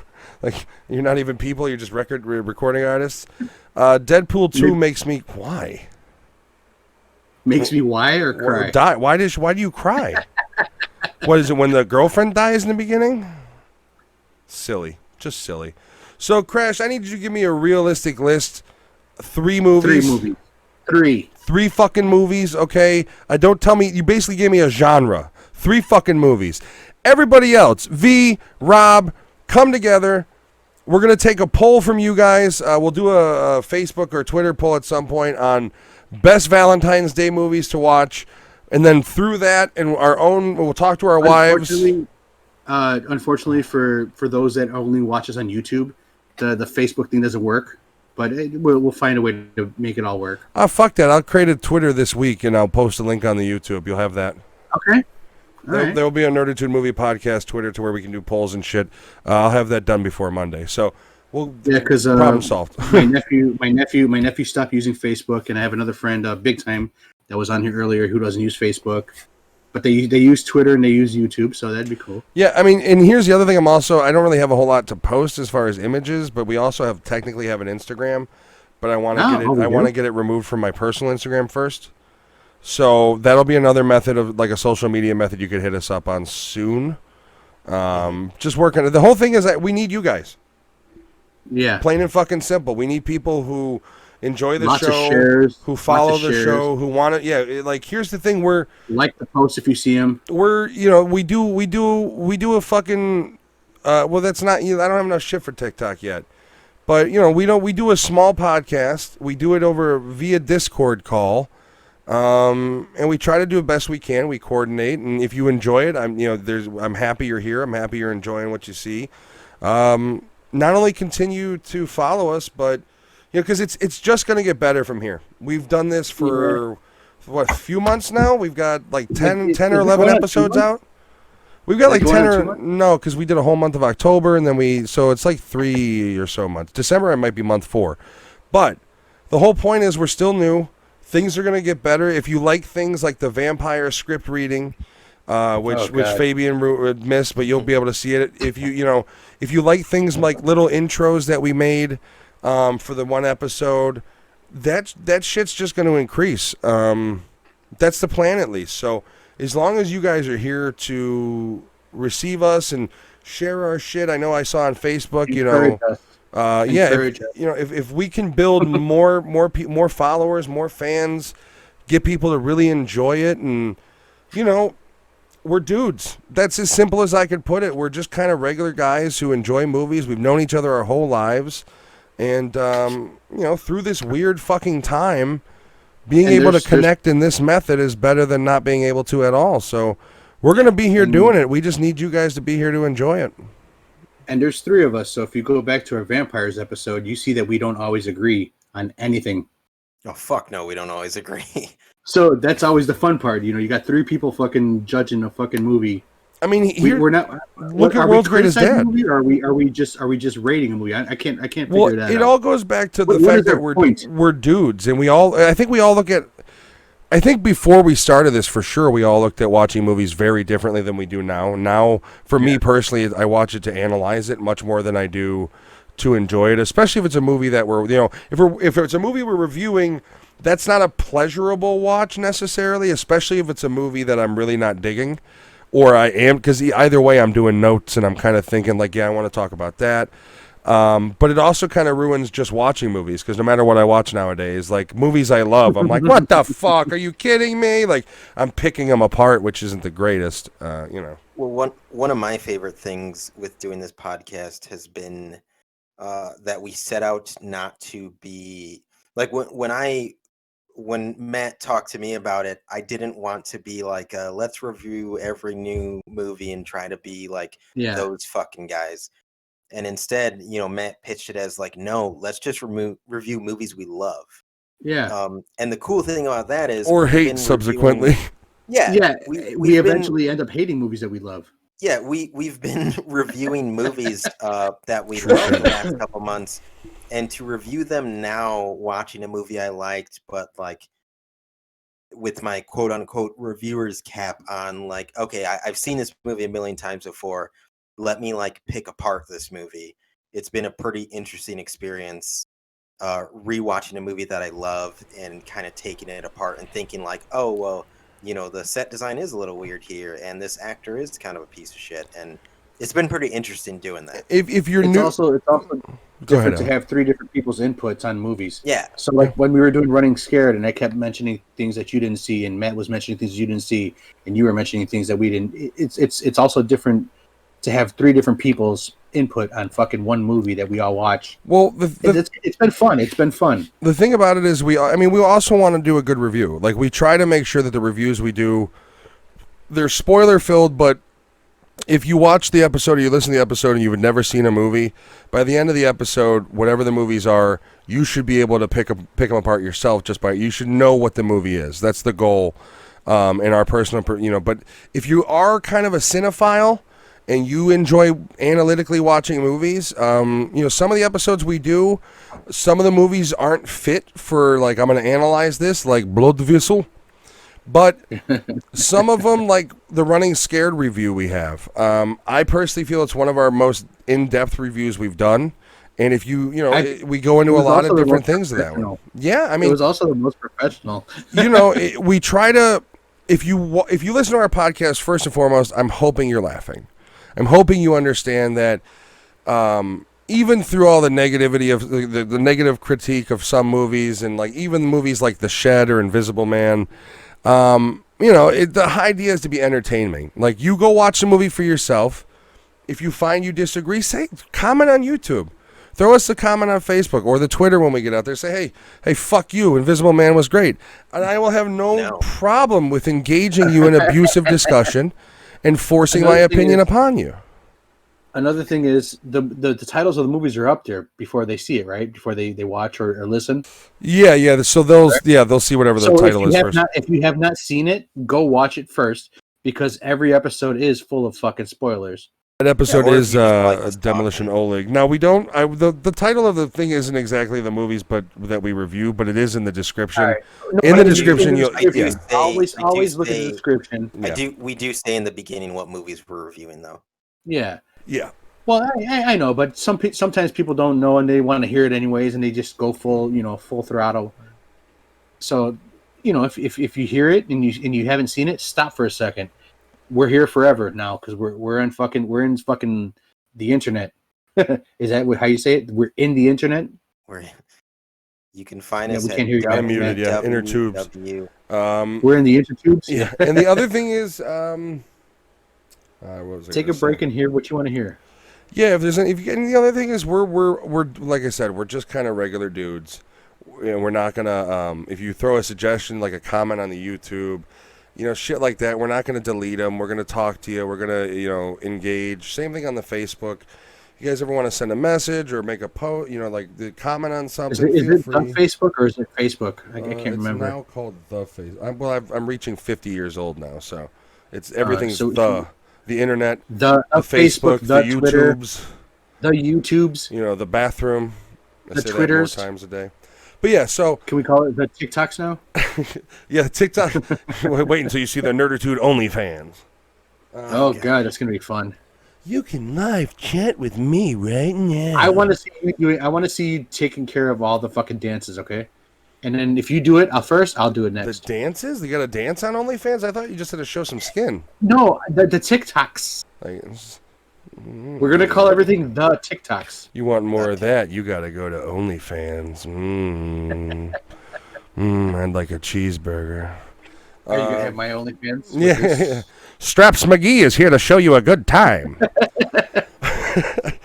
If you do watch, if you're a follower, you understand that we have hit the. We didn't even discuss who was going to be reading the list. Should I just take it, or one of you guys want to?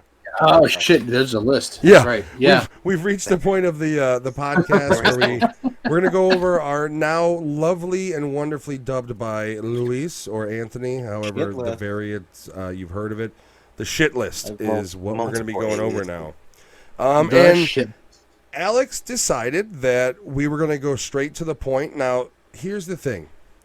World's Greatest Dad does not necessarily apply for this. Robocop 3 sure fucking does.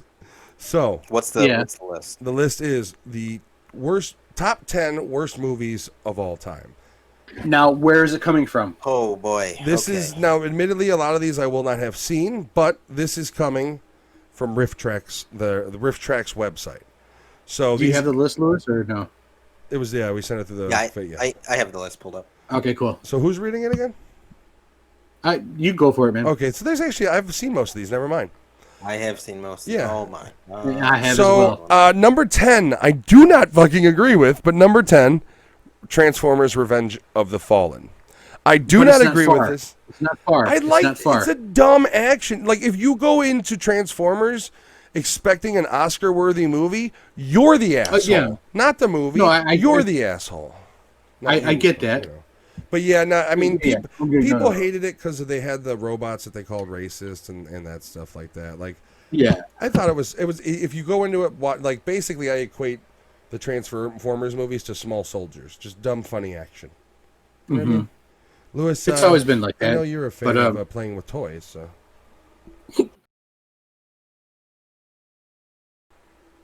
That was your cue, Lewis. You still here? I think we lost him. Can you hear me? Thoughts on Transformers? The audio's cutting in and out. All right, you're back. Can you hear us? He said your thoughts on Transformers: The Fallen. Let's just get his audio working first. Live, everybody, live. The part where we need him the most. Can you guys hear me? We can hear you now. Can you hear us? Are we there? Nope. Can you hear us? No. Slippery pickle. All right. Should we take a break and reset? Yeah, we'll be right back, guys. Sorry about this. We'll cover the list real quick. We're going to get Lewis back in here. Be right back. Love you. God damn it. All right. So, for the last time, having some audio issues with Lewis's one setup, so we've got him going with a different setup for the time being. We're just going to go ahead and cover the list, which is usually it's the end game and the quickest. The shit list. Yeah, the shit list is, it's usually quickest part. So, do a real quick check. Lewis, our audio okay to you? Yeah, I can hear you guys fine. Okay. So we're going to go ahead and we're going to start the list over, which, I mean, number 10. And once again, this is the top 10 worst movies of all time as rated by, I guess, it's by Riff Tracks. It was, they put it out there for people to rate. So these are all by votes. I'll even give you the amount of votes that people said these movies deserved. So Transformers Revenge of the Fallen is number 10. It has acquired 13,792 votes of hate. I don't agree. I think it's, for a dumb action movie, it's good. I think if you go into a Michael Bay movie and you're expecting a fucking Oscar-nominating, movie, then you're a moron. Now, which one is this one? Revenge of the Fallen. I've seen them all so far. It's the second one. Oh, the second one. Second, yeah. That's the one where they go back to Cybertron and shit, right? See, we can't even figure that out. We can't even figure it out. Well, no, because you just threw for one thing, it's a trilogy, and you threw a random fucking scene out. I know. I was asking because they all bleed together. Well, because they do it in either 2 or 3. I think they do it in 2 and 3. But the only scene they show Cybertron, they never go back. They just Optimus Prime talks about how Cybertron died, basically. So is this the one where they go? Go ahead. Oh, sorry. Go ahead. I was asking if they go back to the one where they go to the museum and they find that one robot, and is that the one? Number 2, yeah, because they all bleed together. Hold on. I'm just asking. I'm gonna try to stop the bleeding. All right, thank you. Number 2, are you describing the scene where they go to the Smithsonian and there's the really old carrier jet that they wake up to go find Optimus Prime? No. There's that fucking old fucking guy, that robot, or whatever you want to call him. He's like the old timey car type deal, and he's part of the museum too. So did they do the museum thing in more than one movie? I'm gonna be honest with you. Your description. The second movie was with the Allspark thing, right? Dude, your description is so terrible of what you're trying to add. I don't know. I legitimately don't know. So there was the old like wartime Jeep or some shit like that, where the guy's the guy with the cigar in his mouth. He turned into a robot with a cigar. That had to be number 2 then, because number 3 was a much more serious tone. Okay, so is that the one where he's in college or whatever? And number 2 is in the college where he's got Bumblebee and he's like a Ferrari. And the glasses are part of the deal. Yeah. So number 2 starts off where the hot chick turns into one of the. And she's actually a robot. Yeah. Bullshit. Yeah. Yeah, that's number 2. All right. So then the third one is where they have that robot in like a museum type deal. I mean, the third one's so like the only real part I give a shit about in the third one is at the end when they're destroying Chicago. So the rest of the movie's kind of a blur. Okay. Oh, so that's with what's his name from. Well, okay. So the third one is the only one that doesn't have Megan Fox. Or no, is it the fourth one? No, that's the third one. Yeah, it's the third one. Yeah, she's not even in the second one. Yeah, she is, isn't she? Yeah, she is. I don't believe so. Yeah, because they have that whole scene where they shoot up the like Main Street area. Yeah, she's in the second one. Is she? Okay. Yeah, because remember they're in the desert and it's got like the scorpion transformer that almost kills her when Shia LaDouche burned his hand in real life and they had to wrap it. Anyways, too much time on this movie. Okay. You know what? Now, fuck this movie. It deserves this number. Fuck it. And okay, I'm just gonna say this. I get it. This isn't Riff Tracks who wrote this list. But to put Transformers Revenge of Fallen in the same list as this, if any of these movies, frankly, I don't even know the rest of the list. They're all better than this piece of shit. Number 9, Son of Mask with Jamie fucking Kennedy. Oh no. The Kennedy Experiment. To have any movie in the same list as that movie, well, this is the worst. The other movies justified. This is worst movies though. And he's at number 9. It should be number 5. Whoever voted is stupid. There better be some really bad fucking movies up ahead. There's 14,680 people that voted for this to be the worst movie. Has anybody actually seen this piece of shit? I have. Yeah, you know how bad. I have not. It's not very good. No, it's not. Not very good is RoboCop 3. This is this is worse. It's worse than The Shed. Okay. Oh really? Absolutely. So you're gonna. So all right. So then we should review The Shed and Son of Mask together. No, I'm not watching that movie again. Just because one movie's worse than the other movie doesn't mean the other movie's worth watching now. We can do side comparison. Here's a comparison. This one's shit. This one's shittier shit.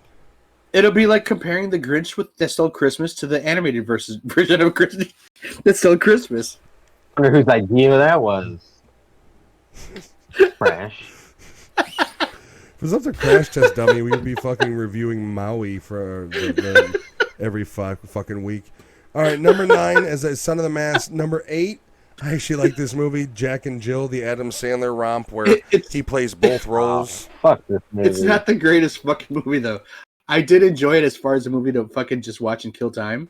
It is, but it's not a fucking. It's good not movie. a good movie, but it's a great. Stupid. It's a great time killer. It's a great time killer. Put on, and every now and then you get a chuckle out of, and which is the same thing I said about RoboCop 3. But I'm not going to deny that it's a pretty bad movie.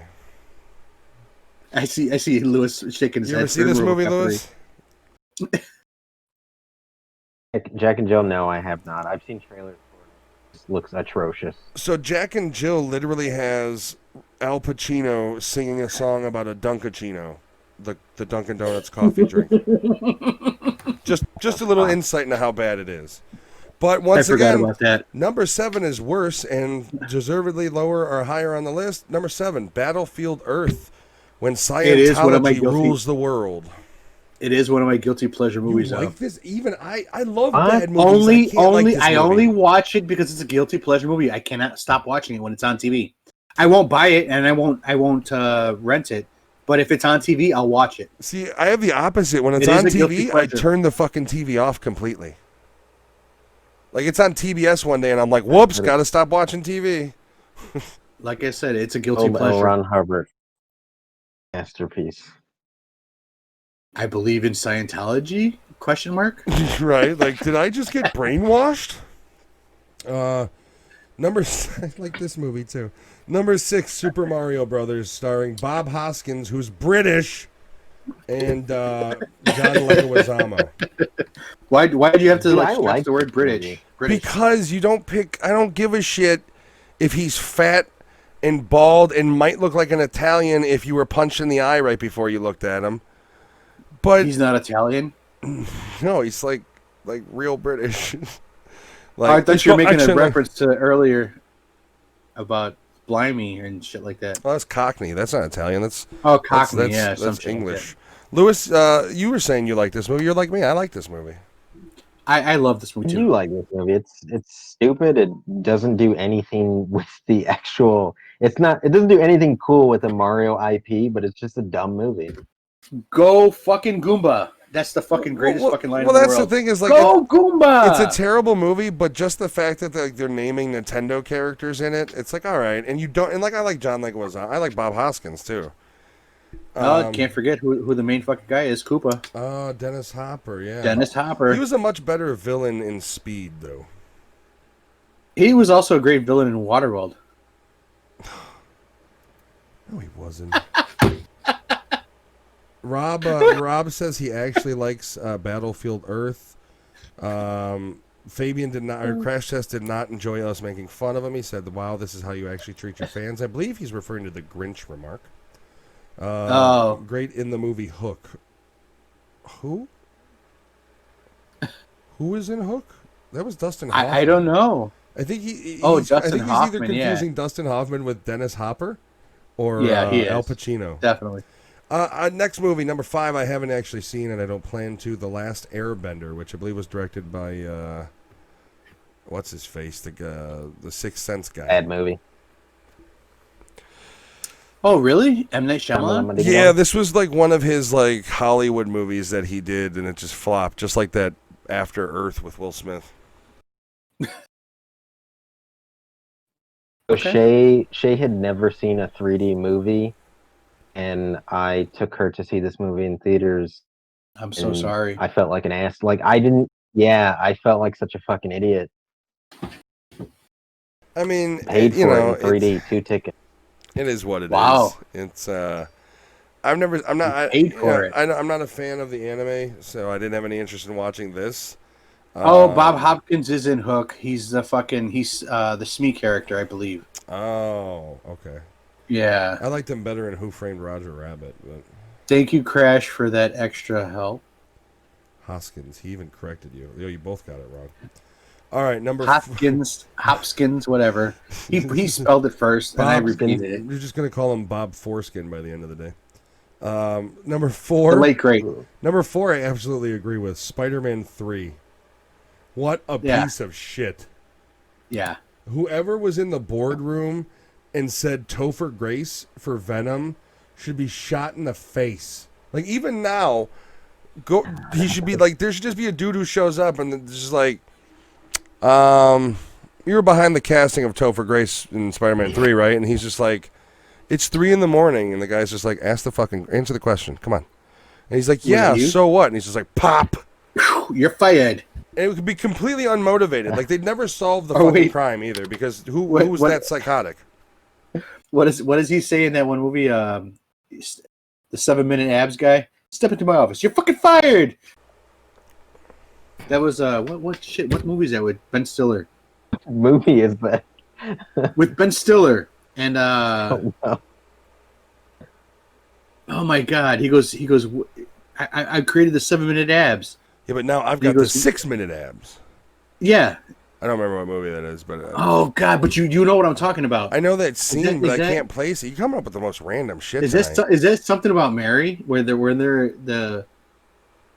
when they say all the homosexual activity happens at the rest stop areas? That scene, the 7-minute, 6-minute abs is not from. We're moving on. But it's Ben Stiller, and he goes, "You're fucking fired." Something about Mary. It's something about Mary. Yeah, the 6-minute abs is something about Mary. Yes, that happens in that area, in that thing. He's the guy from Down Periscope. He's the fucking sonar guy. Who? He's the fucking boomer guy. Whatever. What actor are you talking about? Oh God, you're gonna make me do this. Well, that's what you're trying to fucking figure out. All of this to figure you. So you have You're usually quick on this shit, man. Shut up. Because your descriptions are that of a child. That scene in that movie where he's like beep beep beep beep. No. Did you find the actor? No, because I'm not looking. I stopped for a second. Number 3, Catwoman. Oh my god, that fucking movie fucking. I actually don't. I don't think I've seen the whole movie. I don't know what's number 1 on this list. Whatever it is, Catwoman should be number 1, or else this list is bullshit. Yeah. Well, it's a bad. You might. It depends on your outlook when we get to number 1 here. Yeah, I've only seen parts of it because I couldn't watch all of it because it's terrible. Alex, you're a big fan of the Catwoman? Oh hell no! I am not a fucking no. All right, so here's one that I really don't believe should be number 2, Batman and Robin. No, I actually like that one. I don't know. Like, it is the Mr. Freeze one, but to have it number 2 on the list when you've got movies like Son of Mask and Battlefield Earth and Spider-Man 3 above it and high, like, that's stupid. Yeah, I think Son of Mask should have been like way lower. Son of Mask should have been number 2, frankly, because it's a fucking piece of shit. Rob hates Catwoman, and he also enjoys the nipple Batman. That's the one with the nipples. Enjoy it. Where for some reason they had to zoom in on Alicia Silverstone's ass in the suit. Like, for one thing, Alicia Silverstone doesn't have much of an ass. Let's be fucking real. So for them to zoom in on the fake rubberized asses and nipples they put on the suits for all of them, what the fuck is the nipple slot gonna do? Like, is Batman having terrible chafing for 4 fucking movies before this or 3 movies before, and then all of a sudden he's like, "Hey Alfred, I need some nipple space. Like, can you give me some space? I need some space for my nipples."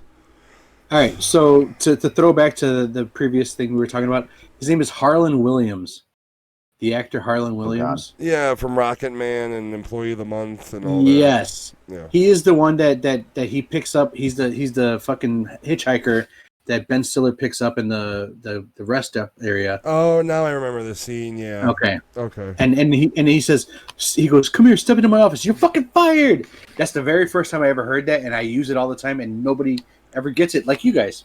Yeah, so, I don't know, but whatever. I mean, maybe the time to not throw it out is when we're filming a fucking podcast, because I didn't know what you were talking about. You should have fucking known. Yeah, I should brush up on your mental thoughts before you have them. You're right. All the fucking time. Fuck out of fired. here. Get with the fucking program. I'm fired. Oh shit! I hit an icon. Oh fuck. Anyways, the first or the final movie, number 1. Which isn't a movie, it's a saga. It's all of it. The Twilight Saga. And I agree. But here's my thing, right? How many Twilight movies are there? I think 4. So 35,000... No, there's 3 books. I think there's 4 sagas. 35,000 votes broken up into 4 is like 11,000 something a piece. So, fucking... Son of Mask has 14,000 or almost 15,000 votes. So why is that not number 1? Like, that's the thing. This list is fucking stupid because you have 4 movies here that people can throw votes into, and what they probably did is people just voted for them and they culminated all of them. So this is a bullshit number. I mean, I'm not saying the movies are good, but compared to some of the shit heaps on the list. Maybe they also said the Twilight Saga. Because at the time, this was fucking the bullshit thing of the era. Yeah, but still, I mean, like I said, if you got 4 movies, you divide them, that's like 11,000 something votes per movie. Meanwhile, like I said, Son of Mask is number 9, just above Transformers. That makes no fucking sense. It just doesn't. Sorry, Riff Tracks. I like the list for the most part, but the way you put it together is horse shit. Sorry, Liz. If you were to rewatch all these movies, I think Catwoman should still be number 1. Yes, I definitely agree with the.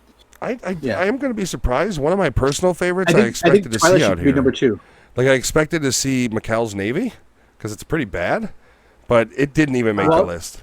Think of your audience too, because this is also what type of year Yeah, well, what do you mean what type of year? I mean, they got movies from. What year was this made in? We got to find that.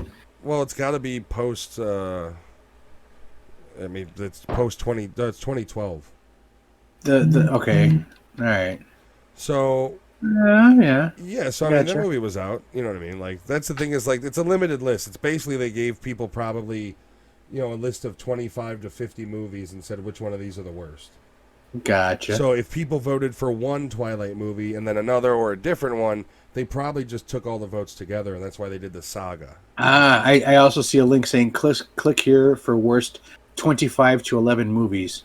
All right, so they did give 25 movies. What's that? Oh, this is part 1. They did give 25 movies, yeah. Oh, okay, so they have another 15 we just ignored? Yeah. Okay, so number one, Rob's, it was the Twilight Saga. It was the whole Twilight Saga. Yeah, Yeah. not just the first one. As a whole. Whatever. Yeah, the entire thing's a piece of shit. But I don't argue. I don't argue with it though. Yeah, I'm going to be straight up. I've only seen like one of them. Jen's not really when I into watched them, so. it, when I watched the first time, I was fine with watching it once. I will never watch it again. I'm just saying that. Besides, there's also a lot of movies out there that are worse than like Catwoman. I'll give you, but like Batman and Robin, I won't give you. Like I understand it's universally bad, but Transformers, I won't give you. Last Airbender, I'll give you, but it's like I don't know. I think people need to reevaluate what they fucking feel is bad in movies because, like, I get it, and even to the Twilight crowd who loves those, I'll even like give them some credence. Like, there's movies that are traditionally bad, Battlefield Earth, Last Airbender, Spider-Man 3, Son of Mask, but these are all movies that are flops as well. Like the ones that aren't flops, Twilight's not a flop. It's just sappy bullshit. And if you notice, a majority of them, I believe, are sci-fi-ish type movies, though. Whatever. I don't know. But we're only three people. The Son of the We're only three people out of the majority of how many votes? 10, all those 15, other people are wrong. 20,000. All those other people are fucking wrong. Fuck you! I got a podcast, not you, bitch. We're the right ones. Oh, yeah. Okay.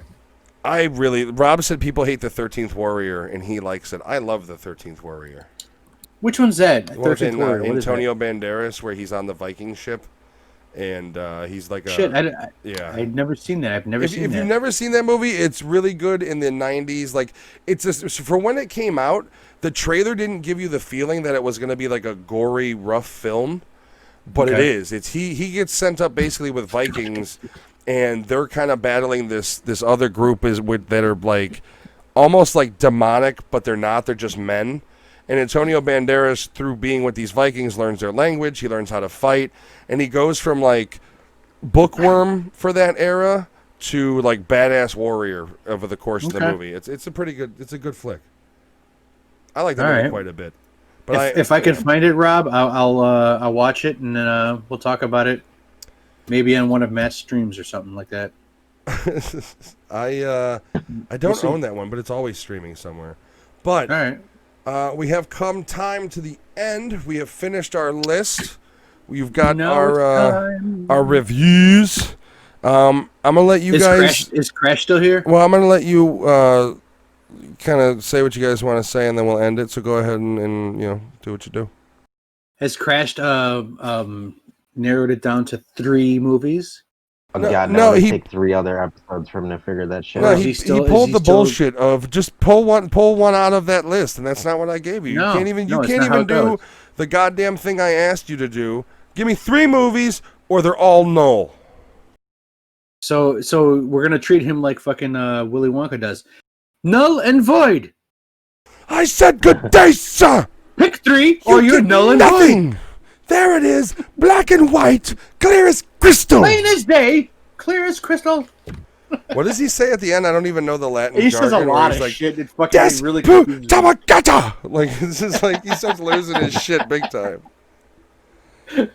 You stole fizzy lifting drink, which now the walls have to be cleaned and polished. Behind, man, it's really fucking scary, buddy. Yeah, it's prison in general. He's about to get you, buddy. You do realize we are going to have to do, I think we're going to have to do, like, I really want to review Willy Wonka and the Chocolate Factory because it's one of my all-time favorites, but we would have to do Charlie and compare them.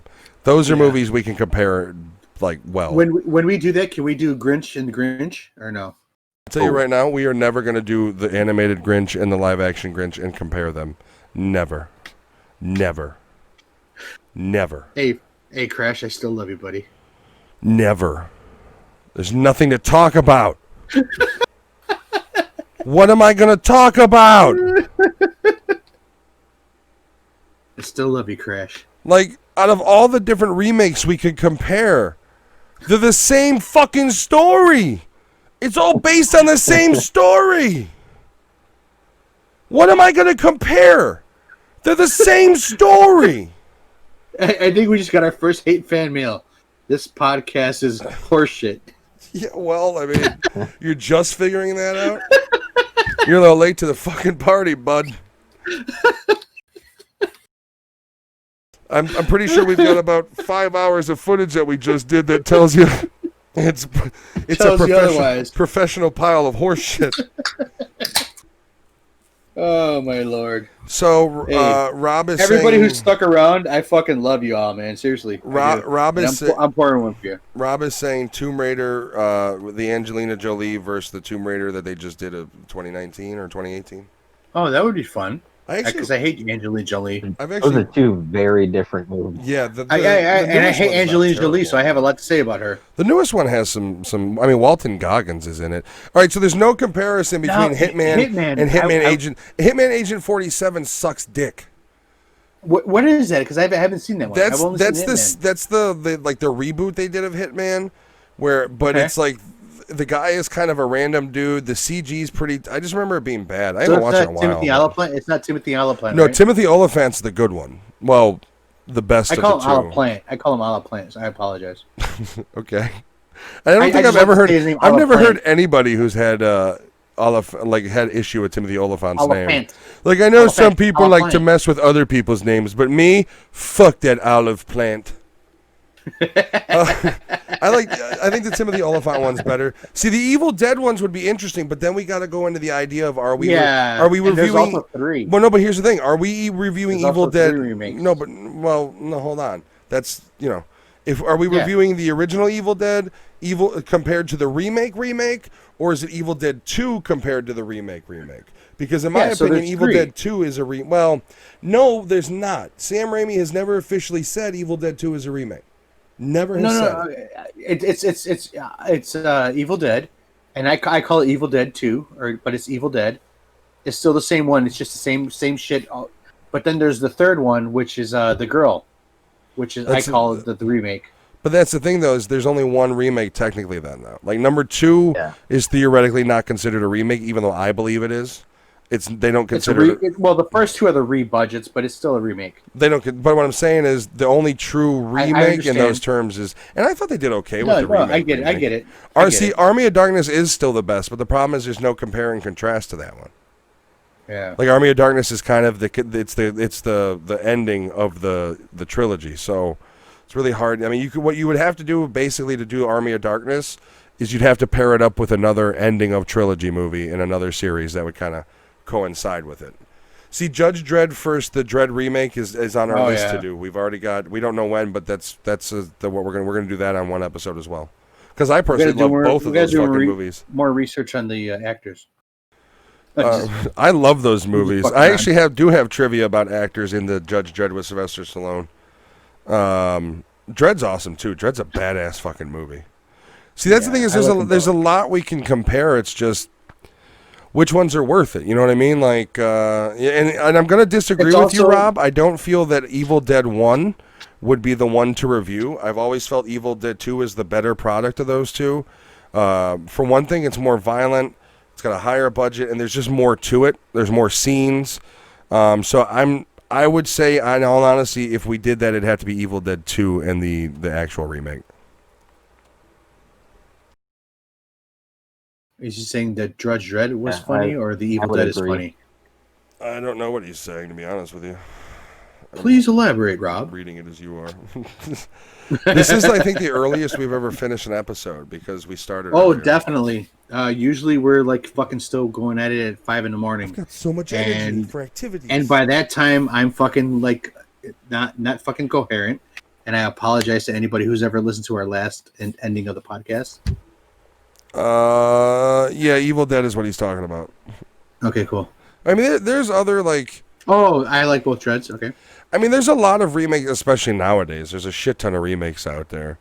We should, the other ideas we have is like something like successful sequels, where like we pick a couple movies where the sequel is like Terminator 2 is one of the ones where the sequel is better than the first one. Is that your opinion that Terminator 2 is better than the first one? No, that's fucking fact. Okay. Is it fact? It's fucking fact. Everybody in the world. Okay. Terminator 2 fucking everybody fact. in the world. You ask anybody, and if they do tell you that Terminator 1 is better than Terminator 2, they're probably a pedophile. Oh, okay. Just throwing that out there. All right. On that note, I'm just saying, if you think T1 is better than T2, you're probably a pedophile. Just saying. It's not my fault. Stop being a pedo. All right. Just gonna throw out random accusations at people. Oh, you think Terminator 1's better, huh? Fucking pedo. Spit in his face. All right, guys. So we're gonna wrap up here. This is the second live episode. We have 2 coming in the next 2 months. We're gonna be doing back-to-back weeks of them. First off, we've got the whole Christmas month coming up. Lots of movies in there, lots of good ones. Except I am hearing that the Christmas Chronicles 2 is a pile of horse shit. From all the reviews. Yeah, maybe it is. Maybe it isn't. But yeah, we got a whole bunch of movies we're gonna be doing in the Christmas theme, and then we're gonna have every month. We're gonna the last episode of every month, at least is the plan, is gonna be the live episode. Now for December, it'll be the last episode. For January, it's gonna be the first episode because we're gonna do back to back. Because January 1st episode is gonna be fun. It's not gonna we're not gonna really do any traditional reviews. We're gonna so are we doing Christmas the day after Christmas? Yeah. All right, so that would be the 26th of okay. That's Friday, right?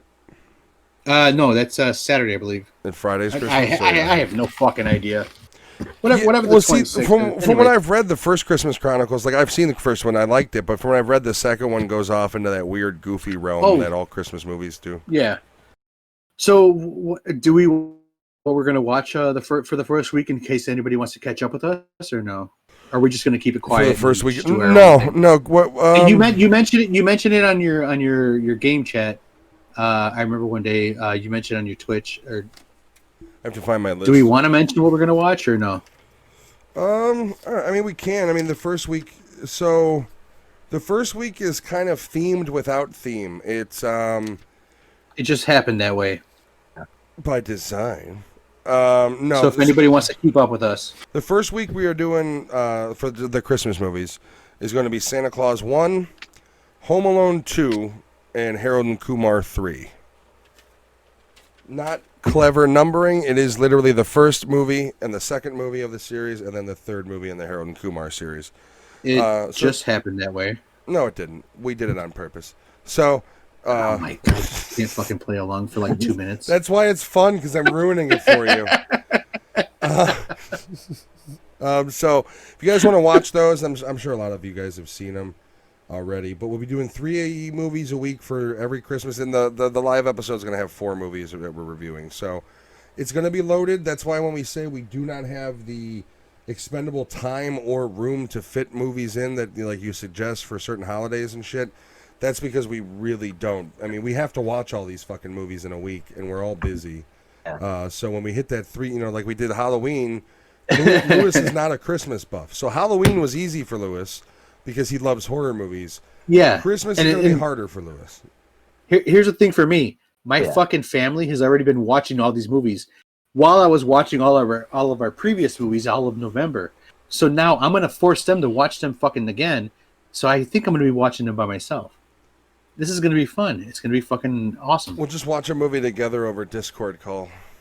I know. That's what we're going to have to do, man. It's just the 3 of us just fucking watching movies. We've already started because we watched Fred Claus last night. Like, the Christmas movies have already begun, besides the ones we're going to review. Because we're going to have the ones we review, and then the rest of the time is going to be taken up by all of the other fucking Christmas movies that Jen wants to watch. So the day after Halloween, when my wife started taking down decorations, my oldest daughter started watching Christmas movies, and she watched half of our list that I have that we made, and I'm like, "Are you serious?" I was like, "I was gonna watch that with you just so I can get feedback, so I can have some kind of conversation between my family." Nah, I can't do it now because she doesn't want to watch it again. So I'm glad we were smart enough to not do Planes, Trains, and Automobiles because that's technically a Thanksgiving movie. And it's nowhere on our fucking list or anywhere to be found. We're not doing that. Anywhere to be found. I apologize. I don't have a third movie for the third week, so we'll have to discuss that. But we're gonna end it here. Are you sure? We'll have to fix that. Have it written down. Oh no! Yeah, we did have. That was one of them. Yeah, so we'll have to figure that out. But oh no! We'll figure it out. Whatever. So we are going to sign off. This is the end of the episode. This is our second live episode. Thank you to everybody who joined us. Rob, Crash, Nix, thank you for rating. Yamir, we had Big Time was in here on the YouTube spectrum. Richard. Yep, Richard was in here. We had your wife was jumping all over the place. Yep, Jen. my wife Jen was in here. Thank you for being there. Everybody who came by. My daughter Rose was there. Yep, awesome. Emmy was here at a certain point. Let's see. Yeah, there's only so far I can go. So yeah, I want to thank everybody who joined us. Is Claus on the list? I love that movie. I don't know what movie. Is it a horror movie? Was that Santa Claus? Is that what he means? He's writing. No, it's got to be a movie named Cloud, like K-L. Oh, please specify if you're still here. Specify. It's probably the name of the movie, is what it is. Klaus or Claus. Well, no, it's the Germanic interpretation of Claus. Oh, it's an animated movie. An animated movie about the mailman. I don't know. We'll have to see. Oh, I get it. No, yeah, we're avoiding animated movies because of Crash. Apologize. Yeah, because of Crash Test, I think we're gonna fucking ban animated movies from this show. Unless it's B movie. Unless it's B movie. No, I'm just joking. The thing is, the problem is, like... It's tough to do it. Well, I think for Alex, he's got to watch so many family movies that it's nice to be able to watch shit for himself. Yeah. And not only that, but, I mean, there's certain anime movies that I do love, and, we'll go, like, for instance... Well, we will have to do a Toy Story day for all 7 of them or whatever they are. 4 or like we'll do a Pixar couple weeks or so, We'll get those in. It's just right now, it doesn't fit. However, if we do need a movie for the Christmas list, there is one animated movie that I would love to put on there because I do love it, and that's 8 Crazy Nights. Wall-E? No, 8 Crazy Nights for the Christmas list. I thought you list. meant Wall-E. I knew you were going to say that movie. I love 8 Crazy Nights, and I don't know how we didn't get it on our list, but if we can fit it, I'd be okay with it. Our 5th movie. Let's make that our 5th movie for our live show. Why would you just add a 4th movie to another episode? I'm just kidding. I said 5th movie. movie. Start that show at 6 p.m. We'll be starting the live episode the day after Christmas at noon. Plans to go until about 1 in the morning. So, all right, guys, we're gonna sign off. This is the end. I want to once again thank you everybody for watching. We appreciate it. Thank you all for joining us. Share it, like it, check out the edited videos on YouTube, check it out on Spotify, play it for your kids in the car. We love you. Watch Robocop 3. Don't. No. Don't do that. Don't. No. I mean, if you're gonna watch RoboCop 3, maybe hit the crack pipe, get a little beer in you, and just try to relax. Because if you go in there trying to watch it as somebody who's trying to enjoy a movie, you're gonna rip out your pubes. So watch all 3 at the same time. No, just watch number 1 and then pretend like 2 and 3 don't exist. Like fuck them. Yeah. Just watch number 1 and then watch the reboot and compare and contrast. We're done. Thank you guys. I will see many of you Monday morning for the gaming stream. Until then, we'll see you on the next episode.